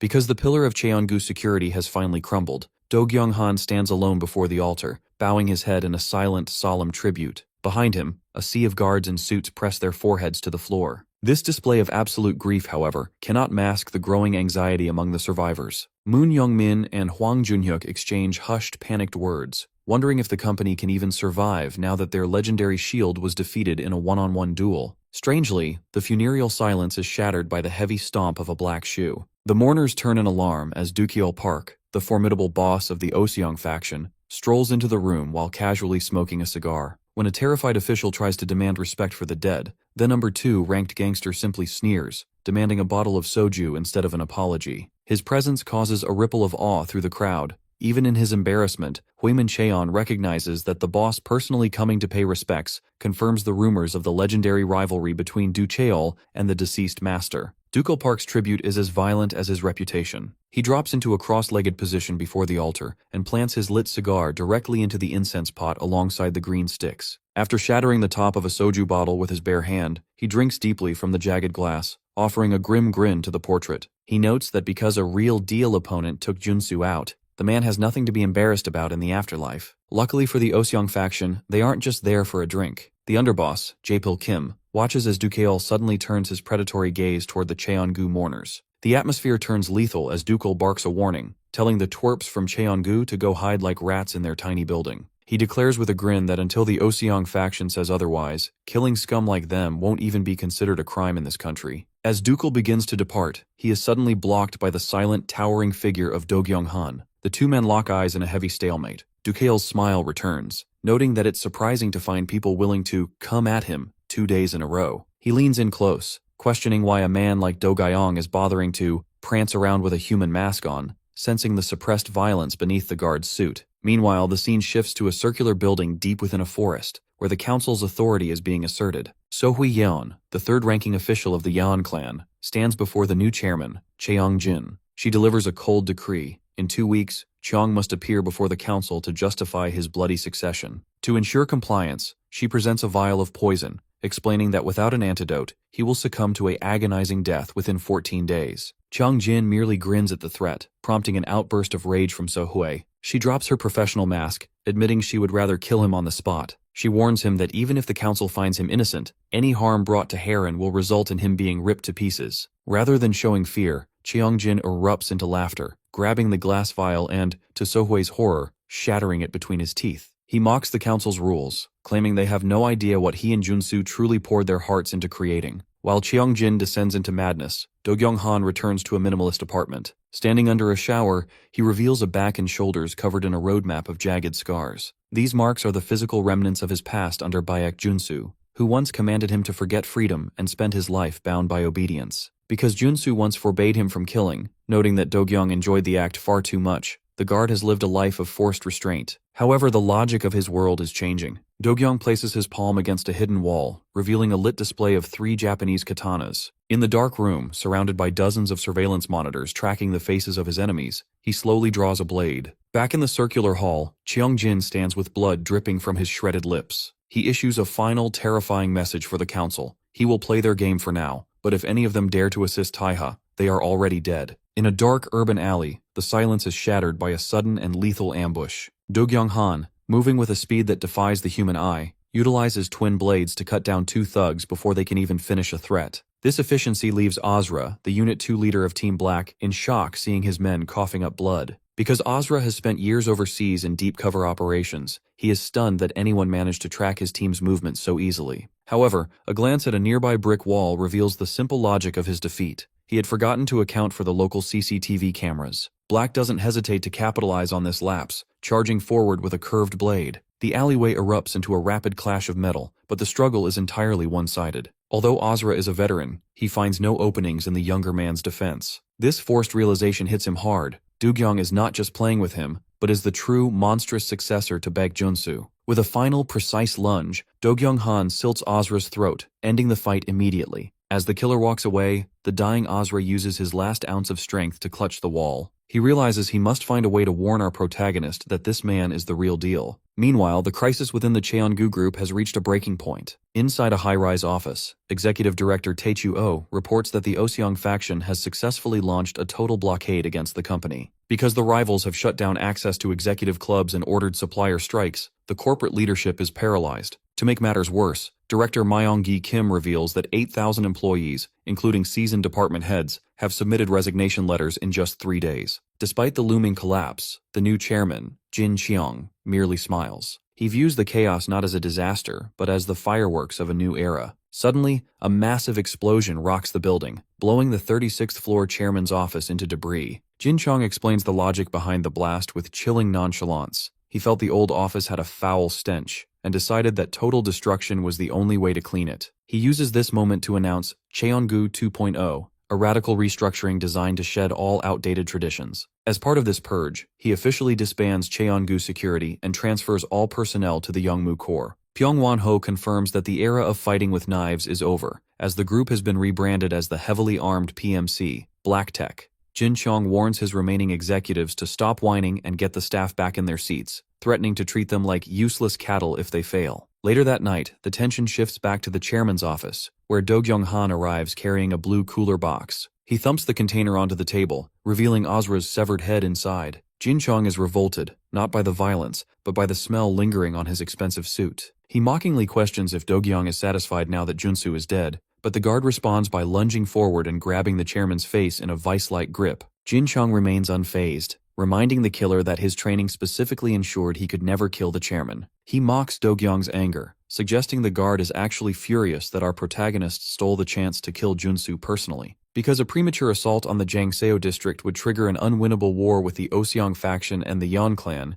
Jin Chong orders Do-kyung to stay away from the office for 2 weeks. He instructs the killer to focus on picking off anyone who leaves the district, biding their time until the Youngmu Corps is fully prepared. However, he gives a final, sharp permission. If the urge becomes too great, Do-kyung should simply drag our hero out and kill him in the open. The scene shifts back to the Allies, where Vui Kim and our protagonist stand in shock before a white delivery truck. Aunt Nana discovered the vehicle parked outside, containing the body of Azra. Vui Kim is devastated, noting that a top-tier special ops leader like Azra shouldn't have been taken down so easily. However, he notices a specific code smeared in dark blood on the body. Because it is a secret signal used only by their unit, they are able to translate the message. Our hero realizes that the successor, mentioned in the dying note, isn't a reference to himself, but a warning about Do-kyung-han. He looks at the portrait of his fallen allies, realizing that the enemy is using these brutal murders to systematically drag him out into a final, lethal confrontation. The focus shifts to a high-stakes strategy session between our hero and the surviving loyalists. Vice Chairman Gwang Hu-young begins by explaining the upcoming corporate fallout.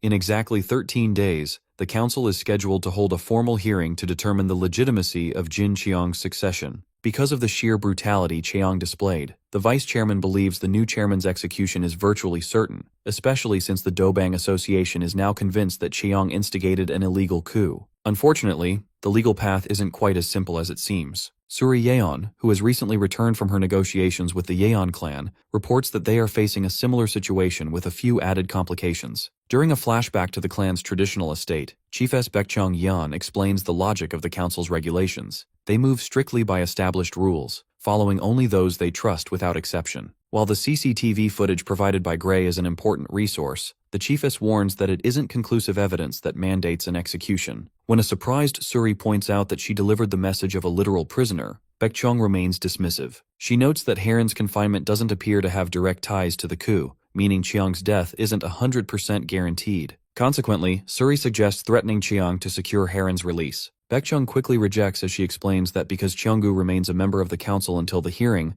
Heron will be in immediate danger if Cheong dies prematurely. To ensure the situation doesn't go sideways, the chiefess insists that Heron must come to the council to testify as an eyewitness. She offers a specific stipulation. If our boy can rescue Heron and bring her to the clan within 13 days, she will provide her help. This news leaves Vui Kim and Iri Kang in a state of surprise, as they recognize Baekchung as a legend with a fearsome reputation. Gwang Hu-young stands to clarify just how great this woman really is. He describes a famous incident where Baekchung single-handedly executed 80 leader-level figures to punish the betrayal of a former council member named Geom-gai. Because of this massive slaughter, the Geom-gai organization fell and was replaced by the Dobang Association, ultimately earning the Yan clan's acceptance as leaders. This revelation clarifies a previous mystery for our protagonist regarding his deal with Jae-pil Kim. He recalls Jae-pil adding a condition that the leadership of the Yaburi gang be passed to Hwaryong Lee. When Taiha asked if he was overstepping by questioning the move, Jae-pil explained that on the record, it made communication easier. However, off the record, it was a precaution, because only one person in Korea reached such a high level with silver wires. Our hero finally realizes that Jae-pil was reacting to Baekchung's legendary skill. Realizing it is now his turn to act, Taiha turns his attention back to his captive, the former executive Ingyu Hong. While Hwaryong stands guard, the hero stands dominantly over the bound and kneeling Ingyu. He explains that Jin Chong plans to keep him preoccupied for the next 2 weeks by holding 2 people in separate locations, Lady Heron and his mentor, the former vice president of security Gwang Soo-gu. Because Ingyu spent years climbing the ranks at Cheonggu, Taiha demands to know every secret hideout where the two could be held. Ingyu is terrified, stuttering that Chiang is a merciless bastard to traitors and will surely kill him. However, Guang Huyang interjects, calling him a fool. He points out that since Dogyong Han has raised a blade, Ingyu's head is already at risk. The mention of the deranged bastard Dogyong causes Ingyu to groan in horror, noting that even Baek Junsu could barely control him. Our boy leans in with a threat, noting that if Ingyu wants to live, he must prove his worth. He adds that the local residents of the Jongseo district are quite eager for the director to lose his value, which finally forces Ingyu to scream for them to stop and promise to talk. Later that day, Taiha meets Gray outside a cafe to test his professional abilities. He instructs Gray to use Ingyu's info to find the locations where the two are being held. Although Gray is initially overwhelmed, arguing that the search isn't as easy as it looks and that Ingyu might be lying, our hero makes the priority clear. They have 13 days. He tells Gray that he plans to trust him with this, officially naming him as the first member of his team. As night falls, the group prepares for the next phase of the mission. Vui Kim expresses concern about Dogyong's potential for an ambush, but our protagonist admits his current physical limitations. Because his injuries haven't fully healed and he lacks experience in rescue operations, he reveals he has decided to call in reinforcements. Suddenly, sounds echoes through the rooftop as a figure crashes into the scene. The Aswang, Jerome, leaps from the shadows with a grin, wielding his red staff. He mockingly asks if Vendetta called him because he was finally ready to die, but our hero remains authoritative. Instead of a duel, Taiha formally invokes the protocols of the Mafia underworld, hiring Jerome as a mercenary through Ordo Nox to assist in the upcoming rescue. The power struggle reaches the heart of the nation as Jin Xiong visits the Blue House Palace complex. Inside a formal office, Senior Secretary Seongjae Choi warns Chiang that his unannounced visit is risky, given the swarm of reporters outside. However, because the sect leader has a vested interest in Chiang's welfare, Choi is forced to listen. Our antagonist dismisses the pleasantries, tapping his eagle-head cane impatiently and demanding the secretary act according to his high-ranking position. Chiang reveals his true intent. He has a specific prisoner he needs to move out of the country immediately. Meanwhile, the Jongseo district has become a fortress of digital surveillance, with active cameras and tracking systems monitoring every card payment and internet search. Because of this intense pressure, only two men manage to bypass the net. The first is Guang Huyang, who receives protection from the Yan clan as a volunteer witness for the upcoming council hearing. Although he was sidelined by the company, the vice chairman held his position for 30 years, meaning he knows too much about the council's shady internal affairs for Chiang to ignore. The second man is Nameless, who is spotted walking through the alleys for a secret meeting. He meets a black tech agent, Junyak Huang, on a park bench beneath a high-rise bridge. Junyak is annoyed, noting that Nameless cut all contact after joining the Special Ops Division. Because he is a corporate agent, Junyak threatens to call the company to have the fugitive caught, but Nameless knows the man too well. He realizes Junyak only views the call as a hassle, because there is no compensation involved. To fix this, Nameless hands over an envelope containing cash equal to the agent's annual salary. Luckily, the money works. While Junyak counts the cash and wonders how a fugitive is richer than a working man, Nameless asks for the location of Haran and Guangsu. Junhyuk claims he doesn't know about Guangsu, but he confirms that Haran was moved to a port this morning to be shipped out on a boat. When Junhyuk questions why a former monitor like Nameless would suddenly join the Loyalists, Nameless somberly admits he simply had nothing else to do. Back at the cafe, Eerie Kang slams the table in a rage upon hearing that the transfer happened today. Vui Kim realizes that if Haran is sent overseas, finding her within 2 weeks will be impossible. Our hero turns to Guanghu Yang for a geographical deduction. Analyzing a map on his tablet, Yang rules out Incheon because it is jointly used by the council. He also excludes Ulsan, Pohang, and Busan because they are Oseong territory, while Mokpo and Yeosu are under Dobang and Oseong control. Because the remaining coastal ports belong to the Yeon clan, Yang identifies Oxio Port in the East Sea as the only option. It is a restricted trade port controlled by the local government with minimal customs presence, making it the perfect place to hide someone. Our protagonist realizes the Eternal Life sect must be involved, as they control the nation's administration. While Nameless suggests a small boat could have been used from a tiny port, Yang dismisses this. He explains that Chiang would never opt for something so sloppy, even in a desperate situation. As the group plans their move, Gray enters the cafe in a panic. A call is coming through the tablet found on the neck of Ozra's corpse. Taiha orders him to answer, revealing a glitchy video feed of Jin Chiang. The chairman mocks the full house of morons in the cafe and shows them a bloodied Junyak Huang on his knees. Because Chiang heard the agent was spreading rumors, he decides to make an example of him. Despite Nameless's furious screaming, Chang shoots Junhyuk in the head, spraying blood across the screen. While the group is stunned by the cold-blooded murder, Vice Chairman Yang suggests they hang up, realizing Chiang is only stalling for time. Chiang smirks, claiming the chairman of Cheongu has better things to do than stall. He continues to taunt them about Heron's location, suggesting he would never move her somewhere as predictable as a shipping lane.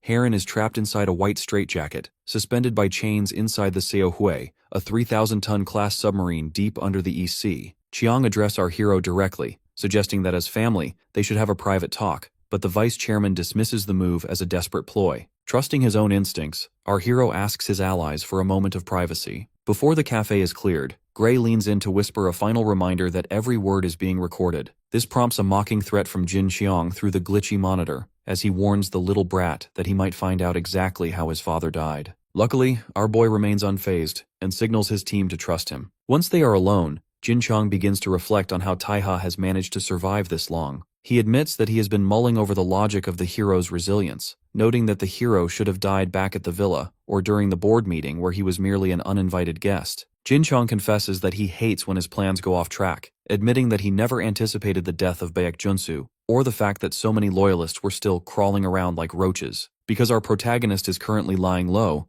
the new chairman wonders why a man who usually rushes through the front door has suddenly become so cautious. Jin Xiang even suggests that perhaps the legendary Junsu went easy on the boy, which would explain how Taiha survived the villa massacre and made a comeback. He mocks our hero for having no plan following that incident, claiming Taiha only kept his life through sheer luck. Our protagonist coldly tells him to get to the point. This forces the chairman to reveal his hand. He is holding Guangsu captive. He claims he kept the veteran loyalist alive before he could lose his head, and offers a trade. He promises to release Guangsu in 2 weeks if Taiha hands over the vice chairman and takes his local crew overseas. Our hero immediately analyzes the logic of the trap. He realizes that because Guanghu Yang is a vital witness for the council hearing, Chiang is desperate to eliminate him to prevent his testimony. Jin Chang doubles down on the pressure, questioning how long the hero and the residents can honestly survive. He warns that once redevelopment begins, everyone will have to leave, and suggests that the Oseong leader, Jae-pil, will inevitably abandon them. He threatens to slaughter everyone, elders and children alike, the moment the council's protection is gone,